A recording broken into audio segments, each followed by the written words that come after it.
Chapter 333. That's it. So, Your Highness, did you succeed? Waya glanced at King Chapman from afar in disbelief. And, are we really going to Black Sand region? Only this time, Ralph, who disliked him, did not retort with his actions or snort. The prince raised his head and forced a smile. But he was not done yet. You've surprised me again, Your Highness. Lisban walked straight up to the prince with a solemn expression. Thales exhaled, closed his eyes and said, Me too. Lisban snorted softly. You already knew that the king is in Dragon Cloud City, the regent said with certainty. The regent said with certainty, when you boarded the Black Sand region's carriage, you knew. Thales did not speak. Lisban stared at him with a sharp gaze. But you did not tell us or Dragon Cloud City. You just waited quietly for today. Lisban cast a glance at King Chapman, who was still standing leisurely in the middle of the hall and receiving all sorts of gazes, as if he would only stop after he finished touring the hall. You and him. Thales remained silent. Lisban sighed. As the lady said, Dragon Cloud City will remember everything that happened today, Your Highness. Thales finally spoke. Yes, me too, the prince said in a low voice. I will remember and watch you, Your Highness. Lisban gave him a profound look. In the end, the count did not say anything and turned to leave.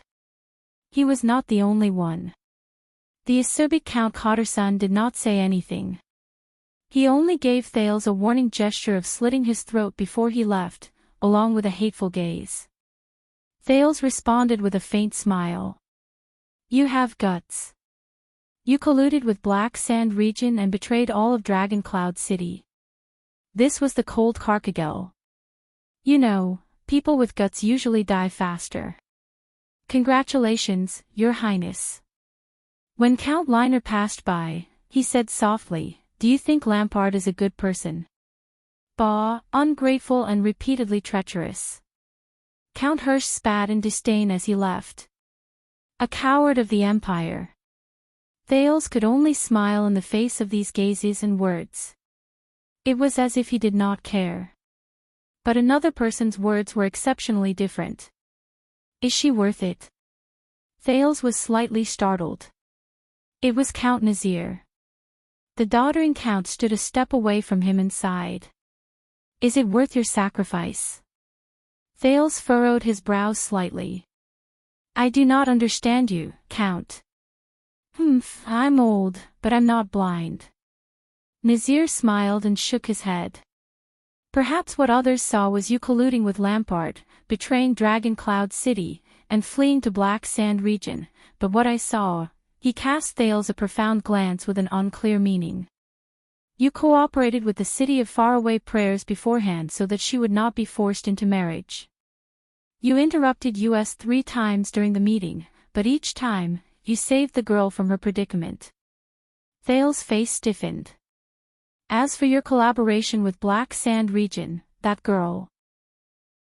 Nazir paused and said softly, Is she really worth it? Thales' face was livid. He did not speak. When Nazir saw this, he only sighed wordlessly. He patted Thales' shoulder gently and left slowly. Thales watched the old count's footsteps with complicated emotions. Was she worth it? At this moment. Slap. Thales was shocked. His shoulder had already been unceremoniously grabbed by someone. It was Ian. Lampard is the backup you mentioned, isn't he? At that moment, the Viscount of Dual Wind City's eyes were bloodshot. He gritted his teeth and looked at Thales with resentment and anger. Thales stared at the person in front of him in a daze. He had never seen Ian like this.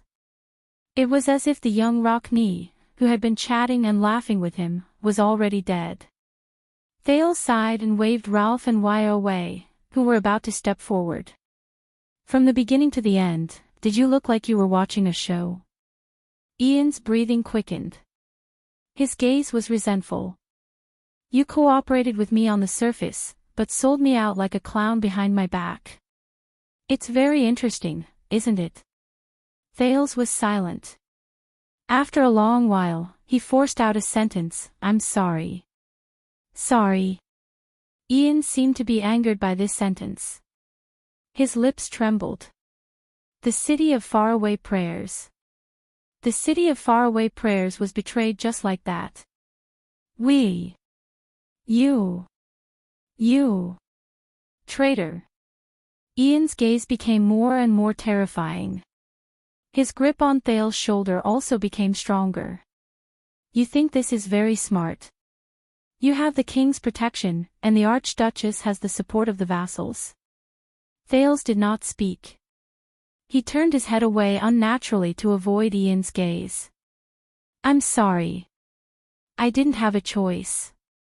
His attitude seemed to have angered Ian. The latter growled hatefully, No. You can't run away. I promise that one day, all of you will regret this. Ian gritted his teeth. His expression was a little crazed as he vowed, one day, all of you will pay the price. Ian turned to the motionless Archduchess on the stairs and threatened sternly, especially your little girlfriend. You take good care of her, huh? Very well, then I will. Thales tensed up. He flung Ian's arm away abruptly, causing the latter to be stunned. Before you threaten me with something senseless, you'd better take care of yourself first, Ian rocked knee. Thales' expression turned cold. He met the extremely resentful Ian's gaze. You and your sister. Ian was slightly startled. You know, even if your sister got 0 points in Defense City.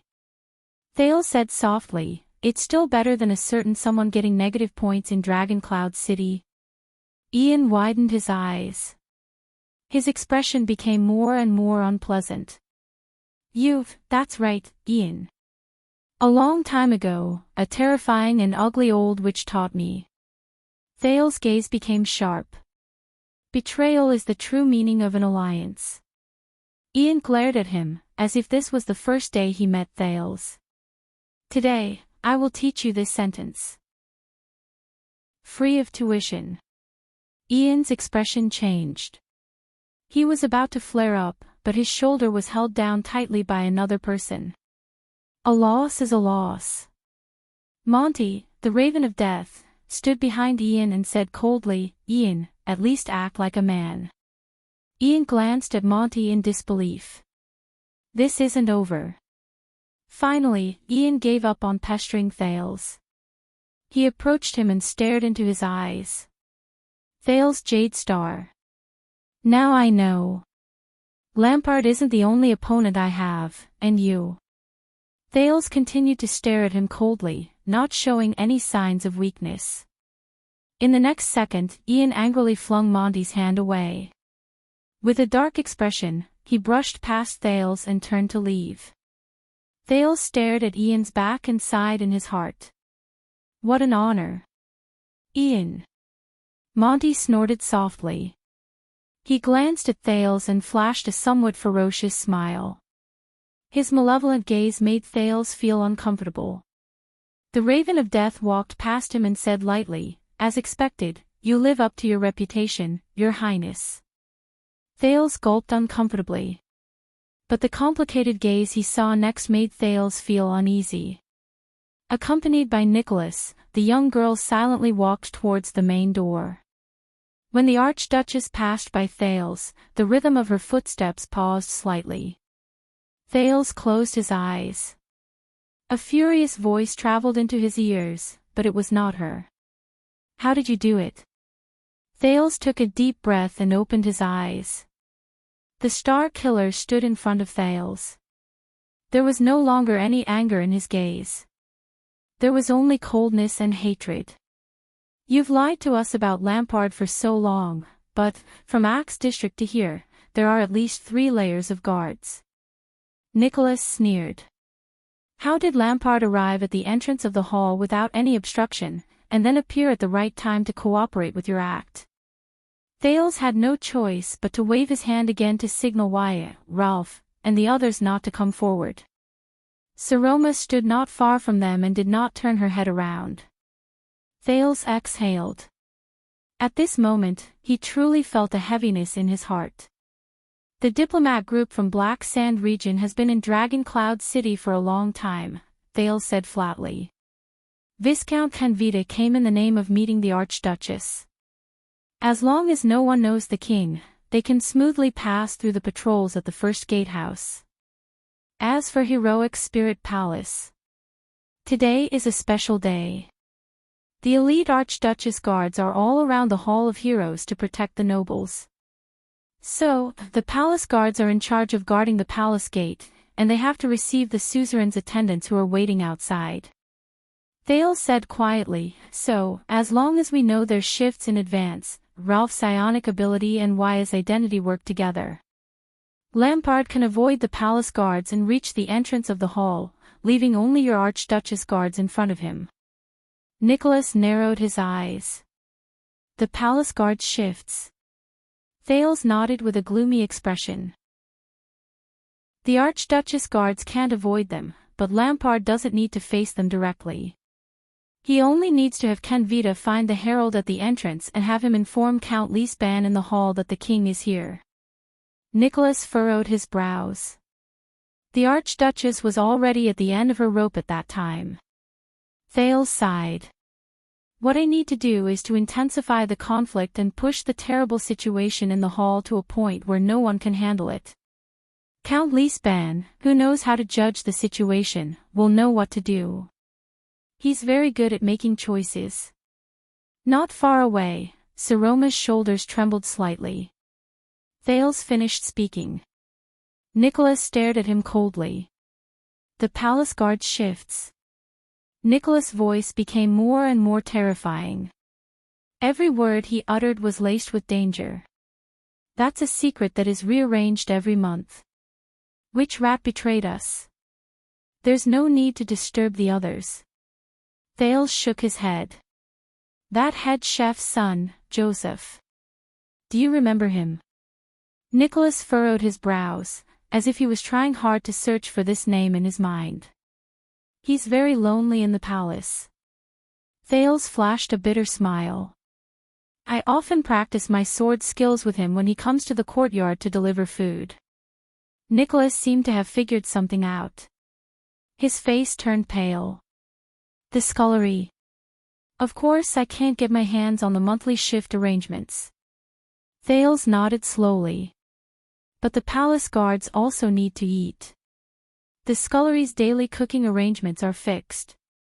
For example, when they need to make bread for a small team, where exactly to send it, Nicholas' expression became more and more unpleasant. Don't make things difficult for Joseph. Thales shook his head. His tone was flat. He's still young.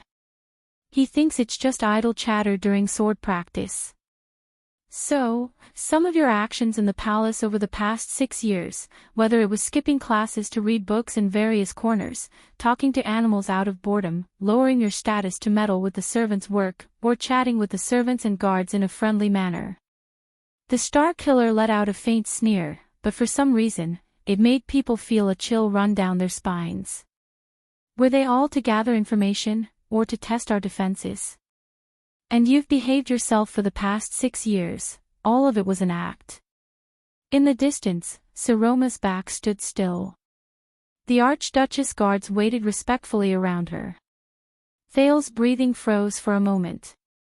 Nicholas and Thales were silent for a few seconds. Most of the nobles in the hall had left. Only the stern King Chapman, accompanied by Canvita and Croce, was watching from afar with interest. I talked to animals because I was really bored. As for the rest, the second prince inhaled and squeezed out a gloomy smile. I have no choice. No choice. Thales turned around and stared at the Soul Slayer pike on the shelf. He could not help but sigh as he reminisced. It's been 6 years in Dragon Cloud City. Every letter I wrote had to be opened and checked. Every destination I went to had to be searched beforehand.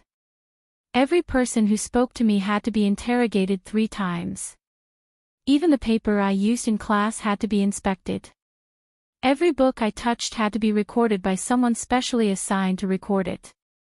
If there was anything wrong with my daily schedule or actions, you, Lisban, or Madame Gings would interrogate me. Then I would be grounded. Saroma's back trembled slightly. Thales sighed and said, my every move was under your surveillance.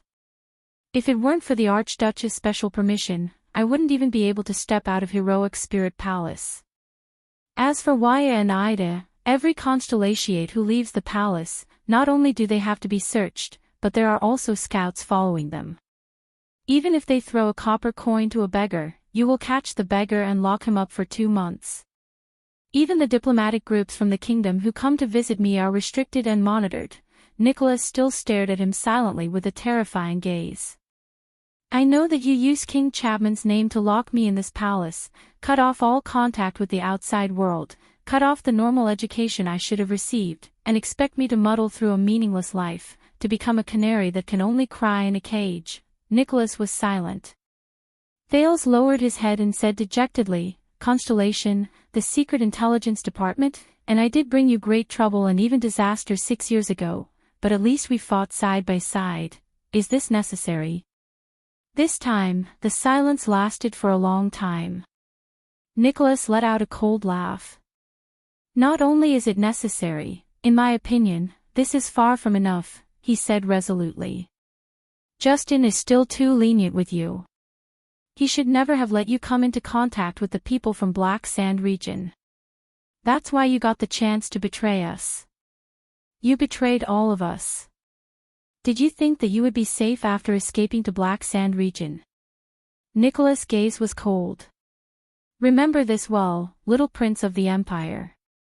Thales furrowed his eyebrows slightly. With just you. Forget it. The prince shook his head slightly. Don't overestimate yourself just because someone calls you the Star Killer, dead face. You and I, we're never on the same level. Nicholas' expression froze. Very well, the Star Killer said hatefully. Be careful, you better not fall into my hands. When that time comes, you won't even have the chance to regret it. Nicholas gave him a fierce glare, caught up with the Archduchess team, and strode away. Thank you, dead face. I will be careful. As always. The Archduchess did not stop. Her figure stepped out of the main door. She did not look back. As he listened to the footsteps leave his ears, Thales sighed.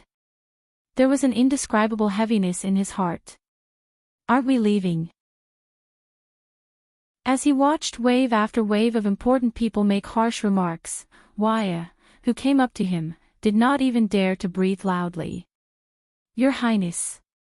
Thales shook his head. No, there's still one more. Finally, the sound of heavy footsteps approached. Waya and Ralph immediately felt as if they were facing a great enemy. How do you feel? King Chapman's deep and slightly hoarse voice rang out. Compared to his earlier awe-inspiring tone, his tone was now less domineering and more playful. But Thales did not answer directly. He gestured for Wyatt to step down. You reacted very quickly. Thales turned to the king and sincerely sighed with emotion. I only mentioned a little about Constellation sending troops to the Alliance of Freedom, and you seized the opportunity. King Chapman snorted in disdain. Same here. The prince faced the king and took a deep breath. But just now, you said that you have already won against Black Sand region and those vassals who oppose you. The king's gaze shifted slightly. Why? Thales narrowed his eyes. You also said that Archduke Trent Ida will send troops with you to deal with them. King Chapman raised his eyebrows. Thales stared at him, his gaze unwavering for a long time. After a while, the prince laughed out loud. Stop joking. Thales shook his head and said, we all know him, Trent Ida of Reformation Tower. Will he help you? What's the big deal? King Chapman snorted softly. Everyone knows that Porpheus Trentida has always been indecisive, treacherous, and cunning. Thales ran his fingers through his hair in resignation and recalled the Archduke with the bowl cut who had a glint in his eyes. That's right, but let me put it this way. If you invite Trentida to hunt deer with you, he will definitely not agree. Thales sighed and said, unless he knows beforehand that the deer he wants to hunt is already dead, and all he needs to do is to drag the venison back, only then will Trentida look forthright, generous, tragic, and generous. Like a hero who will never return, he will carry his bow and arrows on his back, and ride out on his horse. The two of them stared at each other in silence. After a while, King Chapman laughed. Ha ha ha ha ha, a hero who will never return. This time, Lampard laughed in an exceptionally carefree manner. Contrary to his previous sneer and mockery, it was as if he was truly happy at this moment. I have to say, it's very vivid and appropriate. Thales laughed as well. His shoulders trembled slightly. But his smile disappeared very quickly. So, even though Trentida makes it sound nice, he will never go out with you. The smile in Thales' eyes was replaced by graveness and seriousness. If your vassals gather together, shed all pretenses of cordiality, and fight to the death against the Lampard family, it will be hard to tell who will emerge victorious between you and them. King Chapman's laughter also stopped. Thales stared at him coldly. Your claim that the outcome of the chessboard has already been decided is just empty talk. That's why you came here personally. Just like 6 years ago. King Chapman neither denied nor admitted it. He only stared at Thales with a mysterious expression. Thales looked in the direction of the door and sighed. Ian is still a little too young. He still lacks the experience to face you, that's why he was so easily frightened by you. If it were his father, that resolute, stubborn, and callous warrior come Archduke of the City of Faraway Prayers, Colgan Rockney, King Chapman sneered. You have quite a high opinion of him. Thales snorted. Looking at Lisban and Nazir's expressions, I'm afraid that they have doubts in their hearts. The prince exercised his aching shoulders and said softly, it's just that they're wary of your relationship with Constellation and don't have confidence in Trentida. They're afraid that you'll really promise him something he can't refuse. That's why they don't dare to bet with you. King Chapman shook his head in a seemingly casual manner. Not everyone has the wisdom to see through the bet and have the courage to make a bet with me. Thales shook his head and snorted softly. But very soon, everything that happened in this hall, whether it was the City of Faraway Prayer's great defeat in the confrontation with the king, or the news that Dragon Cloud City did not join the alliance to denounce the king and handed over the Prince of Constellation to the king in the end, will spread throughout Ekstedt, especially to Black Sand region. Thales suddenly felt exhausted, as if the morning meeting had drained his energy. The moment the Archduchess agreed to hand me over, you truly won, he said, a little dispirited. What happened before was just a bluff. Are you satisfied now? The two of them stared at each other silently in the middle of the hall. Their delay also caused the Archduchess guards who were still guarding the hall to frown, but Canvita's smiling face and Crocia's cold expression effectively stalled them. But you did not leave empty-handed, Thales. After a while, King Chapman said quietly, first of all, you yourself. Not only did you avoid the fate of being dragged into the war, you also broke free from Dragon Cloud City's evil clutches. Is that so? The prince yawned as if he did not care. Forgive my poor eyesight, but I can't tell what a good thing this is. But the king ignored him. He only said in a slightly cold tone, and, according to the conditions we agreed upon, I also gave that girl a chance to cultivate her prestige so that her vassals would no longer be her enemies. This sentence instantly caused Thales' unfocused gaze to focus. Under the pressure of a certain terrifying king, the Archduchess of Dragon Cloud City will not lose their support, at least for the short term, and will not be forced to marry. Under external forces, they will instead be more united. Isn't this what you want? Thales furrowed his brows. But she is still a girl, Thales said after a few seconds. No matter what, her existence will make many people in Dragon Cloud City feel uneasy and indignant. King Chapman raised his eyebrows. Then I can't do anything, unless you turn her into a man. Thales looked up. So? The prince stared into King Chapman's profound eyes with certainty. You must help her gain a firm foothold, no matter what method you use. The king seemed to be a little amused. Must I? Thales nodded.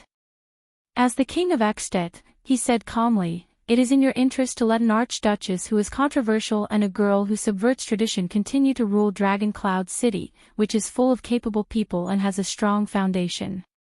You also don't want to see an archduchess of Dragon Cloud City who is as watertight as Lisban, as cunning as Nazir, and as unyielding and upright as Carcagel, right?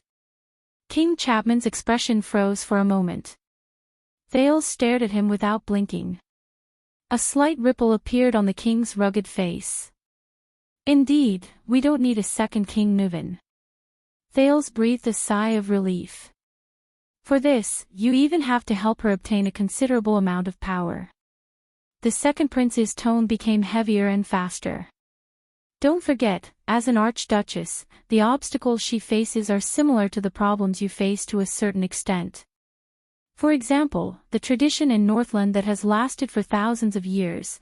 When King Chapman heard this, the interest in his eyes grew stronger. Moreover, she is the archduchess whom you acknowledge, and you are also voting for her. Thales suddenly stopped talking. Moreover, you still have a trump card that can kill her. Her throne is tied to your crown.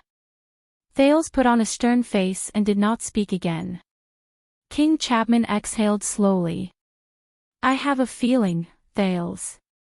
The king curled up the corners of his lips. Coupled with his gaze, it gave people a slightly prickly feeling. During the time you are in Black Sand region, we will get along very well. Thales' expression darkened. Is that so? Both of them sank into silence again. After a long while, King Chapman said meaningfully, the same old question, how does it feel? Thales responded with a cold snort. How does it feel? King Chapman took a deep breath. His expression was joyful, as if he was enjoying the beauty of Dragon Cloud City at this moment. From the city of faraway prayers to Dragon Cloud City, from Lisban to the Archduchess, you are a traitor who betrayed everyone, or at least, that's what they think. Carrying everything on your shoulders and moving forward alone. King Chapman's gaze became sharper as he stared at him. His words were forceful. How does it feel? Thales was silent. He lowered his head and did not speak for a long time. The prince suddenly remembered how he sat in the carriage of the Marquis from Camus Union 6 years ago. When he angrily questioned the then Archduke of Black Sand region, who later became King Chapman, the other party's cold reply. Child, you don't know anything. Black Sand region and I are already beyond redemption. King Chapman stared at him and shook his head in what seemed to be disdain. He turned around and left. The moment he turned, the Prince of Constellation's voice came from behind him. But it was gloomy, and cold like never before. This feeling, Thales stared at the ground. Without raising his head, he said hoarsely, this feeling is like Chapman Lampard. The king's body froze in the middle of his stride. In the quiet air, Thales snorted softly. With his usual expression, he called for Waya and Ralph and walked towards the door. When the prince reached the entrance of the hall, he paused for a moment. He stared at the rough floor tiles, which were slightly uneven, and curled up the corners of his lips. 6 years ago, he met the born king, whose name shook Northland for the first time in this place. 6 years later, in the next moment, Thales resisted the urge to turn around. He took a deep breath. Damn it. Thales lifted his foot without hesitation. 6 years later, my foot. Chapter 334. Accompanied by his attendants and guards, Thales walked on the way to the stable. When the few palace guards standing guard at the palace gates saw the Prince of Constellation, they snorted in disdain. "It's him. He worked with Lampard from the inside and outside." One of the guards looked at Thales from afar with a gloomy expression and whispered to his colleague, "He caused him to lose his position and the right to join the personal guards, all because he did not notice the king at the palace gates." The guards cast hostile gazes at him. Thales inhaled and pretended not to see it. The prince and his group walked past the guards. The palace guards bowed to the deputy commander of the Archduchess Guards, Lord Justin. "Hey!" When they walked past him, one of the guards could not help but say in a loud and vicious voice, "I hope our king loves your little ass. I hope our king loves your little butt." People of the Empire. The others did not bother to hide their laughter, including the Northlanders who were guarding behind Thales. Their eyes were full of disgust and indignation. But Thales did not seem to hear them. His expression did not change and he continued walking. Lord Justin pursed his lips and did not say anything. "Hey, Northlander, are you not going to do anything?" At the back of the group, Ida, who had been missing for a long time, tugged at her cloak and protested to Justin in front of her. "My duty is to protect the prince's safety before His Majesty's White Blade Guards rush over to escort you out of Dragoncloud City." Justin's tone was cold. When he mentioned the White Blade Guards, he raised his tone in a sarcastic manner. He gestured at the group of guards who spoke rudely. "Unless they draw their swords and charge at me, reasonable protests are not part of my duty." "You call this reasonable?" Waya was about to retort, but Ralph, who was beside him, stopped him in time and shook his head. "Humph, Northlanders." Ida turned her head and distanced herself from them in dissatisfaction. Thales still did not say a word. His expression was solemn. It had only been a few hours since the meeting that decided the outcome of the battle in the morning, but some news had already spread. Thales could clearly feel that the atmosphere in Heroic Spirit Palace had plummeted the moment he walked out of the Hall of Heroes. From the guards to the nobles, every single insider who entered his line of sight seemed to want to eat the Prince of Constellation alive. This included Justin, who had protected him for a long time and was somewhat easy to talk to. The prince sighed in his heart. At last they came to the stables, and Jenny's loud neigh sounded cheerfully. But Thales was slightly stunned. Someone was already waiting for them. Justin calmly nodded at the people in the stable. "Boss." The star killer, Nicholas, was carrying the black-hilted saber Tolja had given him. He crossed his arms and leaned against Jenny's stable, staring at them coldly.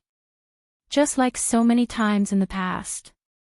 Thales turned his head around in resignation and exhaled. It was him again. "You're in a hurry to find Lampard."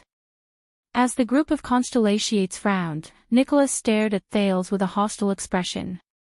"You can't even wait for the people from Black Sand region to come and fetch you." Thales shook his head. "As you said, I'm going to Axe District, to the courier station in Black Sand region," the prince said calmly. "I'm also going to talk to His Majesty about the future arrangements." This time, it was Nicholas' turn to frown. He snorted in dissatisfaction, then laughed disdainfully. "You're really unscrupulous after falling out with me." The Star Killer's mocking tone was filled with indescribable anger. "Why? You feel that Heroic Spirit Palace is no longer safe, so you quickly hide behind Lampard. The sooner you leave, the better." Thales stared at Nicholas in silence. He raised a hand and stopped Waya, who was about to speak. Nicholas put down his arms, slowly walked to Thales, and stared straight into his eyes. "Listen, treacherous little prince. Forget about meeting Lampard." Nicholas enunciated each word slowly. Nicholas enunciated each word slowly. His words were filled with a chill unique to the commander. "As long as I'm still here, before the people from Black Sand region come to fetch you with a warrant, you will stay in Heroic Spirit Palace obediently. Behind Thales, the people from Constellation stared at the Star Killer with vigilant expressions. Nicholas bent down, his forehead almost touching Thales' hair. His gaze became sharper. You don't have to go anywhere. Hey! Pretty boy. Ida fiercely made a gesture of rolling up her sleeves and moved closer. Do you believe that I won't beat? Nicholas put on a strange, cold smile. He turned his body sideways, revealing the hilt of the sword behind him. On his back, the golden saber reflected a wondrous light. The temperature around them seemed to have risen a little. When she saw the saber, Aida's voice instantly became softer and weaker. Thales shook his head and pulled Ida behind him. Ida, let me do it. The female elf, who was usually wild and unruly, was now very obedient. She followed Thales' arm and was gently pulled back. She did not forget to make a fierce gesture at Nicholas that said, I'm not afraid of you. She slit her throat. Thales stepped forward and stared at the Star Killer quietly. Nicholas snorted coldly and leaned against the pillar again. He shook his head at Justin. Bring him back. Make sure he doesn't come into contact with anyone else. But at this moment, Thales suddenly exhaled and shook his head slightly. Do you hate him? Nicholas was slightly startled. What? I'm saying that you must hate him very much. Thales took a deep breath. He remembered the White Blade Guards who sacrificed their lives to protect them 6 years ago. He raised his head and his gaze was clear. I'm talking about Chapman Lampard. Your king. Nicholas' gaze was focused on Thales' face. His expression became more and more terrifying. His gaze slowly drifted away, as if he was looking into the distance. I have only one king. And that is definitely not Chapman Lampard. A few seconds later, Nicholas' gaze slowly focused. His words were sonorous and forceful, regardless of the past or the present. As for Lampard, the only reason why he is still alive is because he appeared in Dragon Cloud City. The Star Killer's enunciations were clear and short, but Thales could feel the hatred and anger behind each of Nicholas' words. I'm still worried about the city left behind by the late king. That's why I didn't cover my face, bring my sword, and send him straight to Hell's River. So, you better choose carefully. Whether it's talking to him or standing beside him, it's not a good idea. Thales fixed his gaze on Nicholas and nodded in all apparent seriousness, as if he had understood something. So, you told Lisban, right? Nicholas was stunned again. Thales raised his hand and gestured for Waya and the others to step back. He took a step forward and faced Nicholas alone. You told Lisban about the fact that Lampard already has something on Dragon Cloud City, the Archduchess identity. Thales sighed and spoke softly at a volume that only the two of them could hear. That's why Lisban was so restrained in the hall this morning. He didn't want to see Dragon Cloud City destroyed in the internal strife between the archdukes. It's the same for you. Nicholas' gaze on Thales became more and more displeased. I don't want to talk nonsense with you anymore. He gestured in the direction of the blood court with his chin. Now, go back to your... But Thales suddenly raised his head. But this is far from over. The sudden increase in his voice surprised Nicholas slightly. But what made his expression even more unpleasant was what Thales said next. Lampard and I talked for a while after the meeting ended, Thales said coldly. Thales said coldly, I can tell that he is not satisfied with the current benefits. He wants more, and he needs more. As long as he was still in Dragon Cloud City, he would never be willing to stop at a neutral Dragon Cloud City. Just like 6 years ago, he was not willing to stop at a dead King Nuven. The prince looked at the Star Killer with an unusually serious expression. So, do you know what kind of predicament the Archduchess and Dragon Cloud City is currently in? Do you know what he's going to do next? Thales continued speaking solemnly, and now, I'm going to talk to that terrifying king again and try my best to convince him to stop for now. The Star Killer was silent for a while. His frown deepened. What else does he want? He asked softly. Thales shrugged. When he recalled the king's methods, he felt a headache coming on. It's obvious that he's very dissatisfied with me keeping the threat of Black Sand region from the Archduchess. The prince lowered his head, looking rather gloomy. I think he'd rather meet the Archduchess directly and place his bargaining chips and threats in front of her so that he can turn Saroma into his puppet. Nicholas did not speak, but his already frightening face became even paler. Thales raised his head. His gaze was burning. And I'm going to convince him that there's no need to force the Walton family to pick a side, that there's no need to secretly contact the restless vassals of Dragon Cloud City, and that there's no need to be greedy enough to tear off another piece of meat from Dragon Cloud City. I'm going to convince him that the Archduchess's position is not in conflict with his interests. I'm going to convince him that there's no harm in giving the Dragon Spear family some support when necessary. I'm going to convince him that Dragon Cloud City will not be a threat to him in the next few years. With every word Thales said, Nicholas' expression became more unpleasant. I'm also going to convince him that I'm the only person who will be negotiating with him. There's no need for him to look for the innocent Saroma, and then, cruelly and mercilessly place that matter in front of her to coerce her into making a choice.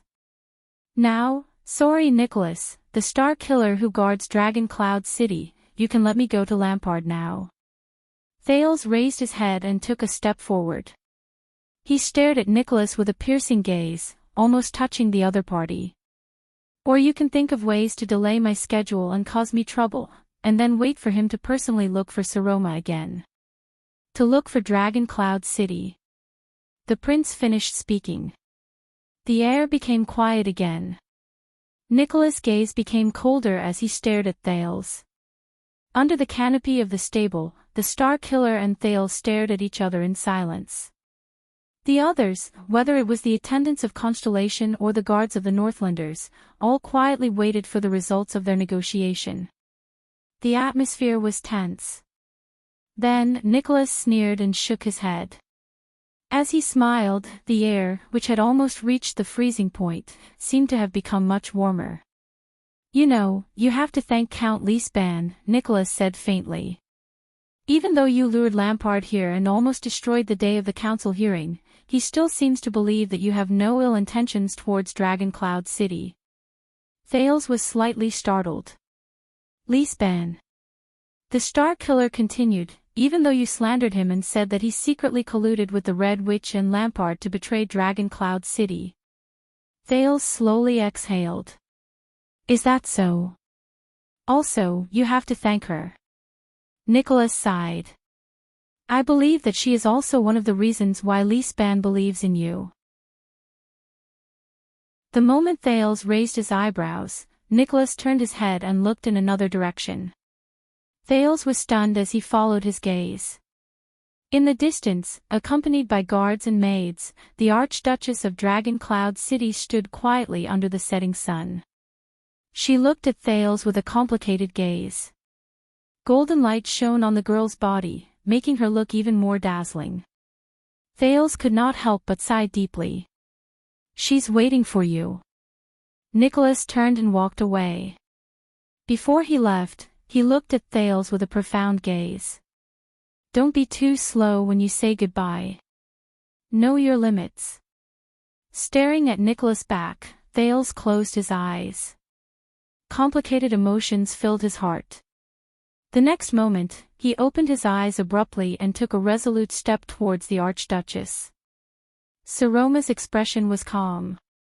She also walked forward slowly. Gings, the female official, followed behind her. The prince and the Archduchess finally faced each other again. Thales forced a smile and nodded at the female official. Thank you, Madame Gings. However, Madame Gings did not move in the face of the hidden meaning behind his words. She continued to stare at him coldly and did not say a word. Then, Saroma smiled at her reluctantly and nodded. The female official's almost frozen face moved a little. She bowed to the Archduchess in a standard manner, turned around respectfully, and left. Even at this time, she still doesn't like me. Thales scratched his head in a very unnatural manner. How sad. Obviously, his lousy opening did not have the desired effect. Saroma still stared at him. The inexplicable emotions behind the pince-nez made Thales rather uneasy. So, you're going to Black Sand region now? She asked very directly. Thales exhaled, avoided her gaze, and nodded. Yes, I want to get used to it sooner. But at that moment, Saroma seemed to be very calm. You didn't expect it either, did you? Thales raised his gaze with a slightly puzzled look. I thought about it later. You said that you wanted me to choose the path that was most suitable for the Archduchess, and that you would solve the rest of the problems. Chapman Lampard. The Archduchess' expression was calm. He should be the solution to your remaining problems, and also your last and worst trump card, right? Thales did not speak. He exhaled through his nose and nodded. The Archduchess' expression was a little gloomy. If everything had gone smoothly, if I had chosen not to be so stubborn, if I had chosen to disregard your life and death, and calmly obtain the vassal support. If Dragon Cloud City could successfully dispatch their troops, if we could form an alliance against the king. Her voice trembled slightly. Then you wouldn't have gone to Lampard, and you wouldn't have betrayed Ian, and you wouldn't have sold yourself to Black Sand region, right? Saroma seemed to want to smile, but in the end, she failed. You know, the moment you spoke up in support of Lampard, I kind of didn't know you anymore. Thales wanted to say something, but stopped. So, just like 6 years ago. The Archduchess turned her head and no longer lingered on this topic. You took the risk and took the final step to save me. Thales could only close his eyes. You shouldn't have been so stubborn, Saroma. There's no need to, for a hostage, put yourself in a dangerous situation where you're deserted by everyone. The Archduchess suddenly raised her head. Her gaze was resolute, as if she wanted to argue. But you're not a hostage, Thales. No matter what others think, at least in my eyes, you're not. She seemed to have remembered something and immediately lowered her head. There was an indescribable sadness in her voice. I'm sorry, Thales. At that moment, Thales' mood, which had been extremely gloomy since the State Affairs hearing, suddenly fluctuated slightly. He was like a mountain climber in the winter snow who welcomed a ray of sunlight after climbing over the top of a slope. At least she understands. She believes in me. As always. Apologizing to me for protecting me. Thales inhaled forcefully. He felt that the air today was exceptionally refreshing. I can't accept this apology. But you're going to Black Sand region. Do you still remember Lampard soldiers? They fired arrows at us without hesitation. The girl's voice was a little sad. Can you imagine what you'll have to face in that man's territory? If I want to count on Lampard's help, then this is the price I have to pay. Thales sighed. Wish me luck. Is there anything worse than being tied up on the battlefield or being chopped into pieces? But Saroma's expression was still very stiff. Thales opened his eyes and took a deep breath. Hey, listen to me. It's not your fault, Saroma, all right? It's Constellation who interfered. I mean, it's my father. The second prince shrugged. He caught me off guard, and I could only adapt to the situation. Both of them were silent for a while. That's great. Saroma forced a smile and forced herself to joke. I've never known what it feels like to have a father. The prince looked at the bitter expression on the Archduchess' face and flashed a bright smile. So, do you want to exchange identities with me? Thales seemed to be in a good mood. Anytime, Princess Saroma of Constellation. Both of them laughed. But Saroma's laughter only lasted for a few seconds. Princess, she subconsciously repeated, Princess Saroma, Princess Selma. Thales realized that something was wrong. He took a deep breath, turned his gaze away, and coughed loudly. Then, the prince's expression became serious. Listen, at least in the next few years. Lampard will not be your primary threat. The fight between the king and the archdukes will only become increasingly intense, and the extent and methods used will gradually exceed our expectations. Saroma looked at him quietly and nodded quietly. It was as if both of them were back in the library and in the classroom. Under the rule of the Archduchess, Dragon Cloud City, which appears weak on the surface and is internally divided, will instead be ignored by them, whether intentionally or unintentionally. You may even become the target of their enticement. You can even stand in the position of a third party and reap benefits from both sides during their confrontation. Just like this time, be cautious when they extend their hands, but do not place your bets rashly. Thales was extremely serious. At this time, sit firmly in your position. This is your top priority. Be a competent, qualified, and even outstanding Archduchess, Saroma. The Archduchess smiled. Her expression was a little forced. King Nuvan left you a good entourage. Thales recalled the scene during the hearing. Nazir is wise, astute, and skillful. Karkagel is a man of few words but has quite a bit of prestige. Even the seemingly annoying Cotterson and Liner, and even the people who are not part of the 6 counts, they will all be useful to you. If you show them the boldness and skillfulness that an archduchess should have, prove to them that you are indispensable to this territory. As for Lisban. When Thales said this, he could not help but pause for a moment.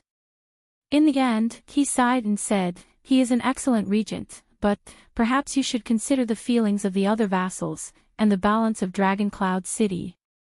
Saroma frowned. You don't like him. Why? Thales shook his head. Your enemies will still be within you. When the prince thought of this, his heart became a little heavy. Perhaps they will appear in various forms, the dissatisfaction of the vassals, the contempt of the people, the obstruction of tradition, sinister rumors. But at the end of the day, the biggest enemy is yourself. Saroma snorted softly. Her gaze was still fixed on Thales. It was as if this was the last time they would meet. She smiled and said, the biggest enemy is yourself. It sounds like the pretentious, empty, rubbish encouragement in a knight's novel. Thales could not stand her gaze. He had no choice but to lower his head. Because you are a girl, Saroma. Saroma was slightly taken aback by his words. Thales let out a long sigh. There was a strong sense of sorrow in his words that could not be dispelled. You are a girl. That means that in most games in this world, not just in Northland, but also in Northland, you have to pay a higher price than men. You have to work harder than men and achieve better results than men.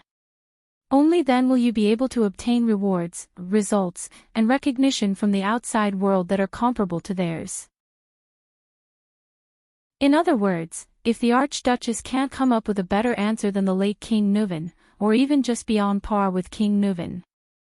The prince gritted his teeth and looked at Heroic Spirit Palace, which was boorish, imposing, thick, and gave off a heavy, oppressive feeling. Then you will forever be that little girl. Saroma was silent for a long time. Her mood was gloomy.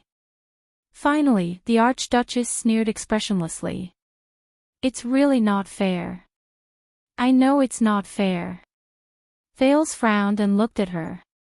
He could not hide the worry in his eyes. That's why you can't give up. Do you know what will happen if you don't fight back against the beggars who beat you when you're surrounded by beggars? Saroma raised her eyes. They will continue to bully you, beat you, ridicule you, and isolate you. Thales seemed to have thought of something. He unconsciously tensed up. They will repeat this scene over and over again, forming the impression that you deserve to be bullied. The Archduchess thought of something. She remembered the story of the prince who was born in the lower city district that Thales had told her before. I know. The prince stared at her, his expression was unpleasant. But this is not the worst. The worst is that other people, everyone, whether they are new or old, whether they beat you up or not, will gradually get used to this scene. They will take it for granted. Thus, as they live and eat among the beggars, this impression will be deepened and spread into everyone's consciousness. Until, intentionally or unintentionally, they treat this situation as part of the rules. They make up and derive **t reasons such as born this way, the strong prey on the weak, there will always be bullies, and there will always be people who will be bullied, so that everyone, whether they are new or old, strong or weak, and even the bullied yourself, will subconsciously believe that this is the environment, this is the rule, this is the norm, and you can't change it. So, the best choice is to accept it, adapt to it, acknowledge it, and go along with it. Then, when you are beaten up again, you will suffer less. This idea of everyone subconsciously getting used to the environment and the rules is the worst. In the prince's mind, the hazy sea of memories rippled slightly.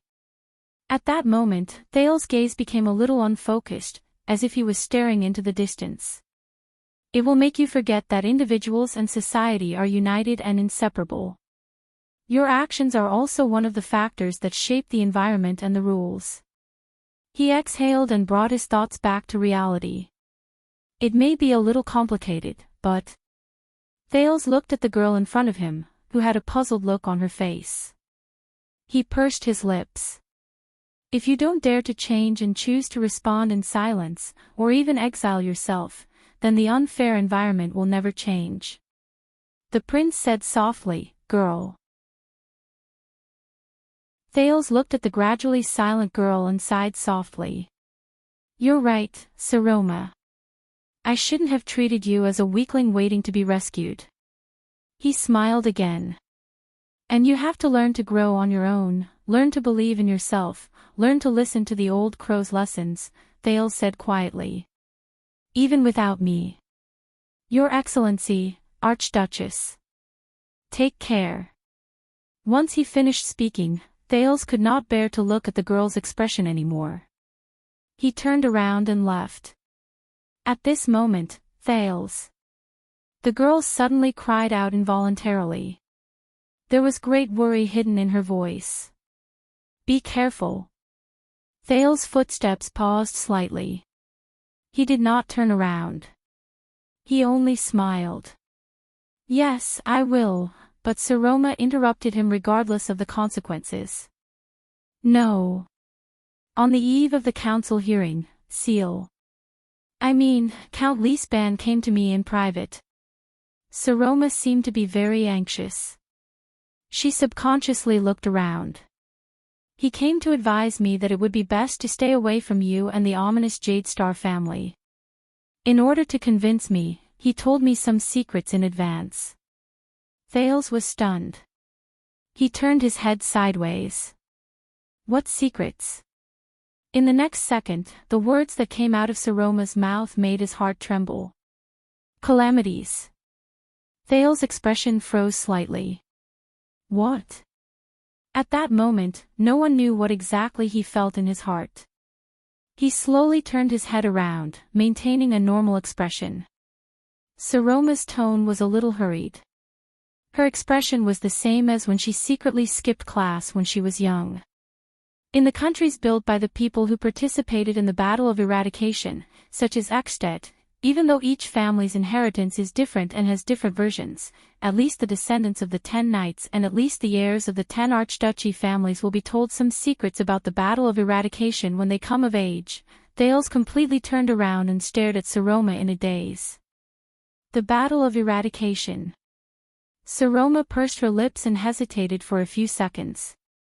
Then, she made up her mind and said, "After the war more than 600 years ago, we became more vigilant, and the remaining calamities became smarter. with a more complicated, secretive, and dangerous relationship, we lurked on both sides of the world, maintaining a careful balance in all kinds of situations. The Archduchess raised her head. The Archduchess raised her head. Her voice was soft but resolute. But, the battle of eradication has not ended. And they and we are still enemies. Thale's breathing gradually quickened. He could not help but clench his fists. The young girl fixed her gaze on him. Her gaze was filled with worry and vigilance. Thales, 18 years ago, during the bloody year of Constellation, the reason why you were attacked from all sides, ran out of ammunition and food supplies, why Ekstedt invaded the south without any qualms, why the Baron Bone tribe and the orcs were also in a great uproar, even your rebel army and the tragedy of the Jade Star royal family, all of these are related to this, to the calamities. In that second, Thale's pupils shrank abruptly. He could not help but raise his voice. What does it have to do with this? But the Archduchess shook her head. I can't go on. Seal only told me this because he trusted me. Saroma's expression was mournful and hesitant. This is a secret that only the Archduke of Dragoncloud City knows. She turned her head away. Don't forget, I am now an Archduchess. Thales was stunned. After a while, Thales tried hard to adjust his breathing and snapped out of his daze. Is that so? A secret that only the Archduke of Dragoncloud City knows? Then, that means the previous Archduke of Dragoncloud City, that King Nuvan who decided to invade the south 18 years ago, that King of Ekstedt who told him that there was an inside story behind the Jade Star calamity, He stared at Saroma in a daze. But I think you will find out in the end, Thales. Saroma seemed a little guilty. After all, you are the Jade Star family. Thales closed his eyes and took a deep breath. He hid the lingering haze in his mind deep into a corner. Thank you, Saroma. I know. 6 years ago, a man and a woman, the calamity came to you, Thales gulped. Saroma's voice trembled a little. I won't ask you anything unnecessary, but no matter why they came to you, it's definitely related to that, and it's definitely not a good thing. Not a good thing. You know, the young girl said quietly, I might not be happy in Dragoncloud City, but at least I can protect you. Nicholas has a legendary anti-mystic equipment, and the Soul Slayer pike in the Hall of Heroes is always on guard, but in Black Sand region, both of them fell silent. A breeze blew past them. Behind them, Jenny let out a dissatisfied hiss and broke the silence. After a while, Thales sighed deeply. I will remember. In the distance, Nicholas coughed loudly and said without hesitation, My lady. His urging made Saroma snap out of her daze. She seemed to have suddenly remembered something. Also, that man with the black long sword, although he saved us, Saroma said hurriedly, as if she wanted to finish talking about all her worries in these few minutes. Since he participated in the 18 years, then he must be related to these things. As your family's enemy, I can't think of any reason for him to let you go or even protect you. Unless, he has other motives, and his plans are far-reaching. Thales stared at the ground without saying a word. The sword-wielding figure and countless doubts rose in his mind. The young girl continued speaking, Nicholas and the Archduchess guards, but the furthest they could find out was that the man's nickname was Black Sword, and that he was related to a foreign gang called the Brotherhood. Thales sucked in a sharp breath. He turned his head. Saroma, I understand. The prince said rather bitterly, Thank you. Thank you for not asking why. At that moment, Saroma saw the prince's bitter and terrible expression clearly, and she could not help but be slightly stunned. Nicholas was urging them on again. Don't, Saroma. In the next second, Thales closed his eyes, turned around, and left. Light panting came from behind him, as well as faintly discernible sobs. The sky was very blue and very clear. The few clouds were gradually dyed gold by the sunlight. Gings, the female officer's orders came from behind him. The Archduchess' footsteps rose and gradually faded away. Thales resisted the desire to turn around and walk towards Jenny, the black horse. He forced himself to smile at Wyatt and the others. But he paused slightly. Nicholas slowly pulled out another horse and tidied up his equipment in a nimble manner. Although we're not going to the chess room, he ordered Justin, the rules are the same, the patrol team will clear the way, the Archduchess guards. Hey, you're going too? The prince asked, puzzled. Nicholas turned his head around. As the Archduchess ordered, young prince. The Star Killer snorted coldly with a hostile expression, I'll send you to Lampard, to you. He flashed a sinister smile that harbored malicious intentions. The last journey. Thales rolled his eyes. The last journey. This dead face. Chapter 335. It was still an empty road after the patrols cleared the area. Passers-by would consciously stay away or be chased away by the patrols who quickly arrived. The Archduchess guards were still on the left and right, while the patrols opened the way from the front and back. It was still a journey that was completely surrounded. However, when Thales rode on the streets of Dragon Cloud City again, he had a different feeling. It was not just because the route he took to play chess was different, nor was it because the Star Killer was following closely behind him with covetous eyes. After all, this might be the last time he walked in Dragon Cloud City during his 6 years as a hostage. Nicholas probably knew this as well.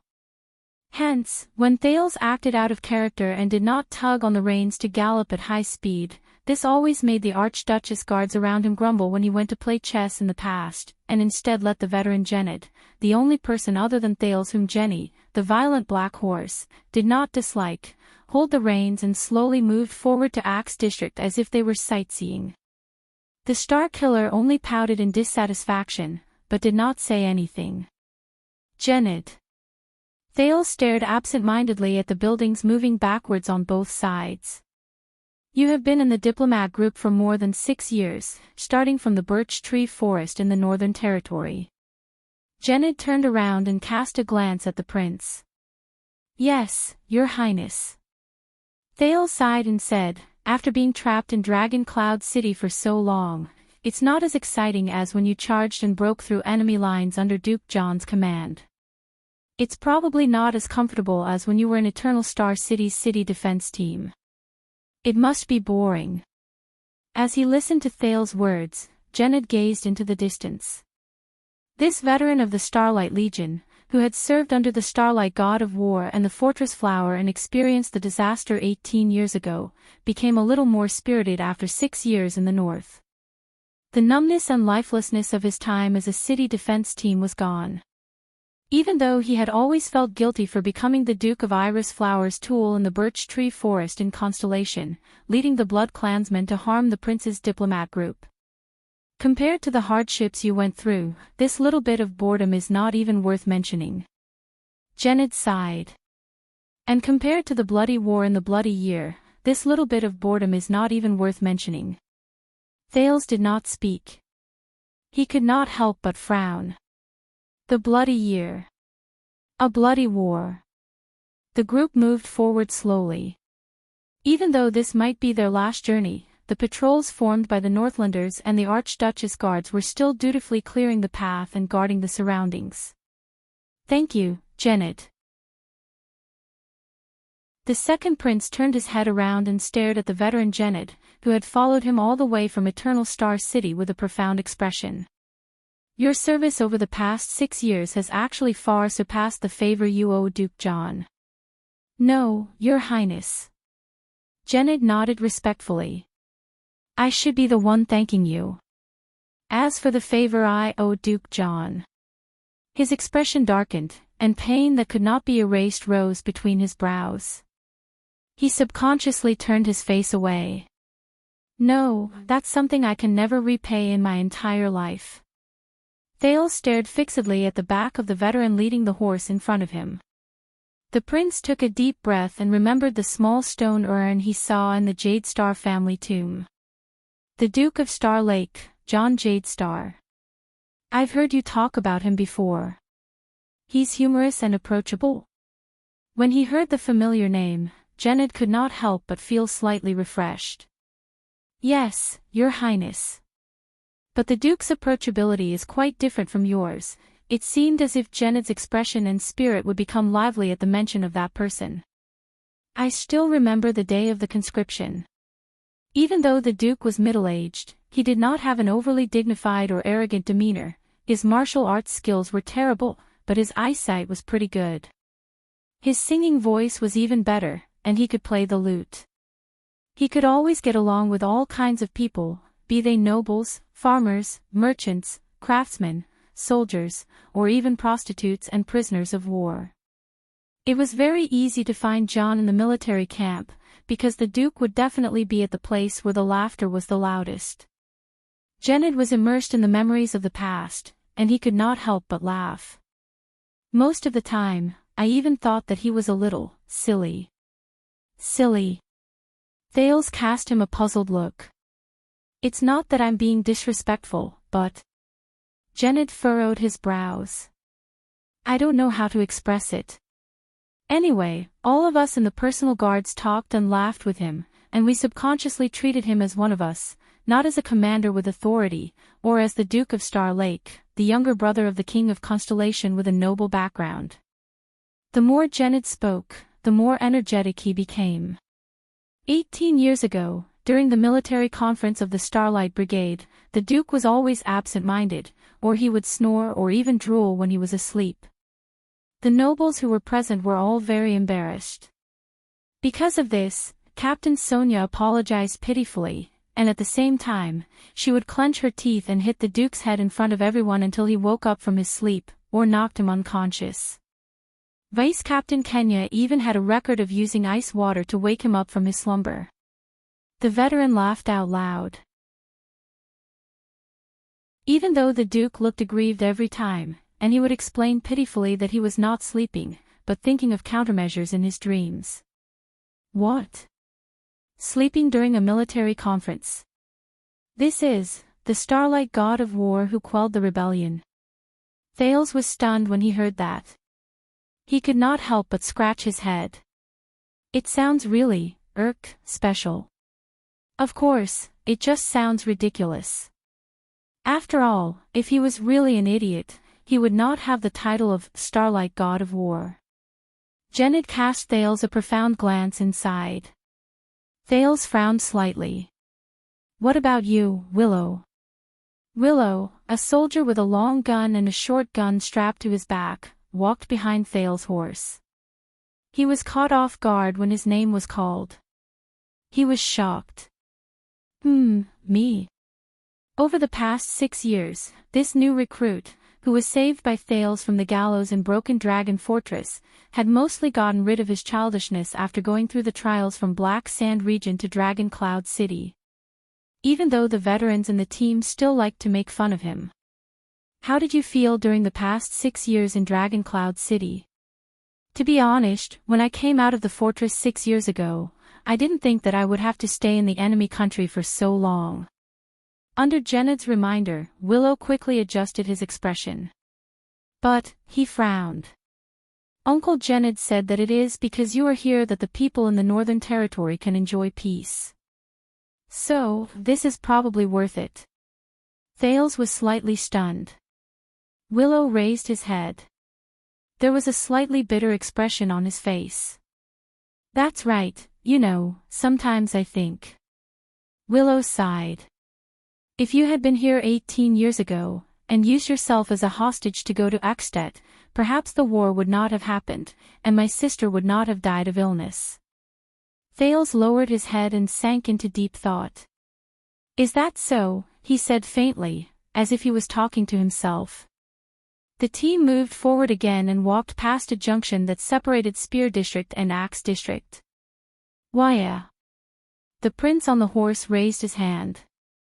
He moved past the heavy guards on both sides and pointed at the 3-story building with a balcony not far away. That house is the chess room that we go to once a month, right? Yes, Your Highness, the attendant observed it carefully and answered cautiously. Thales stared at the familiar outline of the building and felt a little sentimental for some reason. In the past, we always went straight to Spear District. We have never seen it from this angle. He stared at the chess room that was specially decorated with a profound look and remembered the few times he and Asda had lessons in it. I probably missed the time we played chess in there. Actually, it is not too far away. If you want, why don't you go and take a look? Why estimated the distance to the house. There is no need. Thales shook his head and pointed at Nicholas beside him. He sighed and said, "Look at his expression, he probably wishes that an assassin would jump out of nowhere and kill me before we go to Black Sand region." These words made Wyatt frown deeply. He subconsciously looked around. Ralph made a mocking expression at him, and as expected, it attracted the attendant's angry glare. Nicholas turned his head, snorted coldly in disdain, and urged his horse forward. "Where is that vice diplomat of yours?" The Star Killer asked coldly. "Why didn't I see the cunning Putre remain with you to Black Sand region?" Thales' expression darkened and he shook his head. "We have not seen each other for 6 years. To be precise, Putre is no longer part of my diplomat group. 6 years, and the moment he appeared, he accompanied Constellation in attacking the Alliance of Freedom." Nicholas' expression was tense, and his words were stiff. "Perhaps I should have arrested him a long time ago. That man is not simple. He might be the middleman between Constellation and Lampard." Thales raised his eyebrows. "According to Putre, you have been watching him in Dragon Cloud City." Thales sighed and said, "Shouldn't you know his every move better than I do?" Nicholas gritted his teeth and gave him a warning glance. "Speaking of which, you know," the Star Killer said coldly, "I have confirmed that the person who leaked the Archduchess' secret to the secret room was not Lisban." Thales was slightly startled at first. The prince took a second to remember something. Then, the corners of his lips curled up and he secretly exhaled. "You still need confirmation." But Nicholas' expression immediately became terrifying. "But you were the one who lured Lampard here. So, if it wasn't Lisban, was it you, young prince?" The Star Killer's expression was cold, and he looked as if he was about to beat him up at any moment. "You took the initiative to leak the biggest secret of Dragon Cloud City to Black Sand region and the secret room. That's why the king came here and joined forces with you, right?" "What?" It took Thales 2 seconds to snap out of his daze and figure out what Nicholas meant. The next moment, the prince widened his eyes and his voice suddenly rose. "What?" Nicholas ignored his astonishment and continued to speak coldly. "Answer me. Were you the one who gave this information to Lampard?" Thales stared at the Star Killer in a daze. He remembered the lie he had casually made up to test the other party. The Star Killer was still staring at him with a burning gaze. When he saw that the Star Killer was not joking at all, Thales, who did not know whether to laugh or cry, felt a headache coming on. This guy is really serious. The next second, Thales took a deep breath and let the air stay in his lungs for a while before he exhaled weakly. "It's still the same old saying, Nicholas." He shook his head rather helplessly. "When it comes to certain things, you and I," Thales looked into the Star Killer's eyes and said with great sincerity, "we're really not on the same level." After he said this, Thales no longer cared about Nicholas' extremely unpleasant expression. He gestured for Janet to urge the horse to move past him. Behind Thales, the nimble elf protector quickly followed. The half of his face under the cloak stuck out his tongue at the livid Star Killer. At this moment, whoosh. An ear-piercing sound suddenly came from afar. The group seemed to have been pressed down by an invisible hand, and they were forced to a stop. Many people's expressions changed drastically. Thale's face turned pale, as if a certain scene in his memory had been awakened. The moment he recognized the sound, he anxiously shouted, "It's a crossbow bolt." The patrols on the outer perimeter quickly formed a formation. The Archduchess guards consciously surrounded the inner perimeter. The Constellations reacted with the prince as the center.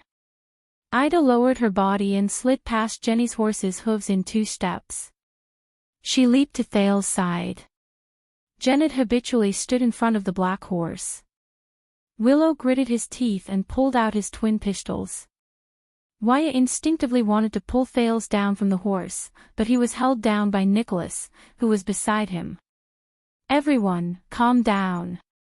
The Star Killer pushed Wyatt away with an unpleasant expression and reprimanded his attendant impatiently. "This is just a signal arrow from Dragoncloud City. And it's not nearby." The tense Nicholas nodded at the people beside him. The Northlanders who had formed a protective formation immediately spread out in a well-trained manner. They had a clear division of labor and were ready for battle. A few soldiers from the patrols in front of them nimbly climbed onto their horses and set off towards different streets to gather information. Only then did Wyatt snap out of his daze. He looked at Thales, whose face was also pale. "What's going on?" Thales was bewildered. "Listen to the sound. It's in front." It was Ralph's sign language. "This is the whistling arrow from the patrols." Nicholas stared at the empty street in front of him. "They need reinforcements." Thales frowned slightly. "Reinforcements? Boss?" Lord Justin stared into the distance with a serious expression. His tone was very nervous. "The direction of the whistling arrow is in front of us. It's our destination, the courier station of the diplomat group in Axe District." The Northlanders, especially the patrols who were not as well trained, immediately burst into an uproar. The troops, who were originally vigilant of their surroundings out of habit, immediately shifted their gazes and looked at the street in front of them. Nicholas hummed in acknowledgement. His expression was calm as he stared in the direction of the sound. "What?" Thales was shocked. "The courier station of the diplomat group. Isn't that Lampard enough?" Nicholas shouted loudly, interrupting everyone's restless guesses. "The patrols are under the jurisdiction of Garrison Officer Lyston's main disciplinary hall. Reinforcements from the patrols in other districts will arrive soon." He spoke coldly, and his tone was filled with the authority of a commander. "And that has nothing to do with us. What we need to do now is to stand guard and wait for the next moment, whoosh. Another urgent sound cut off Nicholas' words. "Boss, the second shot." Justin spoke in a hushed voice beside Nicholas, but he could not suppress the anxiety in his tone. "Looks like the situation is urgent." The breathing of the Northlanders and Constellations quickened at the same time. Thales stared at the street in front of him and felt the tension in the air grow stronger. Nicholas furrowed his eyebrows tightly and gritted his teeth. "Where are the scouts? What about the report from the front?" Thales pursed his lips. If something big really happened in front, they might be held up. The prince did not care about the Star Killer's expression. He turned his head and hurriedly spoke to a short person under the cloak. "Ida. I know you can see it." Ida pouted and snorted in dissatisfaction. She said something that Thales did not understand. But her movements were not the least bit sluggish. The elf protector sprinted to the side of the street, grabbed a window pane, and jumped to the top of a 3-story house in a few steps. In everyone's eyes, she was as agile as a gecko, attracting many amazed gazes. On the roof, Ida gently raised her right hand and stopped in front of her forehead, which was covered by the cloak. At that moment, the elf seemed to be very relaxed, as if she was enjoying the breeze. But the people on the street were all staring at her nervously. The Star Killer snorted in dissatisfaction and muttered to Justin in a low voice, "That's why our stalkers can't keep up with her." A few seconds later, Ida turned her head. Her expression also darkened. "I can't see the specific situation, but I can see the fleeing crowd." Faced with everyone's nervous and expectant gazes, Ida muttered and reported in a field of vision that normal people could not see, "Oh, there are sounds of fighting in the air, at least a dozen pairs." Thales narrowed his eyes. The fleeing crowd. A few pairs of fighting. But the elf did not need to continue talking. "Lord Nicholas." As the sound of horse hooves rose, one of the cavaliers from the patrol team rushed back. He panted rapidly, and there was a hint of exasperation in his voice. Up ahead. Black Sand Region Station. Lampard. The King's Post House has been attacked. Everyone was shocked at the same time. The King's Post House? Attacked? The cavalier continued to report anxiously. The guards at the post house seemed to be in a bad situation. The patrol team in Axe District was caught off guard. 2 disciplinary officers and 3 squads are fighting. "I saw a few corpses," many people frowned. "Stop," Nicholas said firmly, interrupting the cavalier's incoherent report. "Just 2 things. What's the enemy's situation? What's the current situation?" The cavalier was stunned for a moment. Only then did he recover a little from his panting. "It's very chaotic." The cavalier scout who went to gather information shook his head. "The enemy has launched surprise attacks from more than one place. The number is unknown. They look like Northlanders.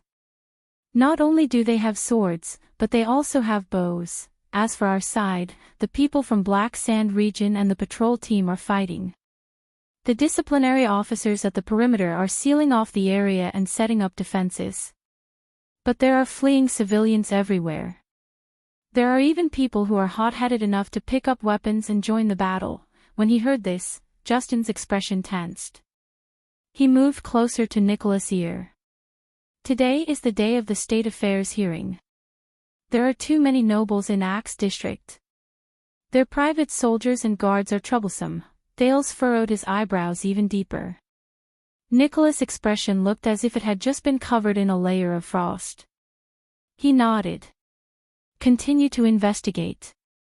Send people to report to the palace and Regent Leespan." The Star Killer turned his head around. He first glanced at the Archduchess guards. When he saw that most of them were calm and collected, he nodded in satisfaction. They actually dared to attack in a noble district like Axe District on the day of the state affairs hearing." Nicholas looked at the sky in front of him and snorted softly. There was a hint of schadenfreude in his words. No matter who the enemy is, they must hate the king to the core. He turned his head around and clicked his tongue at the prince, who had a worried expression on his face. "Looks like we'll have to postpone our trip to Axe District to seek refuge with Lampard, young prince." Without waiting for Thales to reply, Nicholas gave a loud order. "Everyone.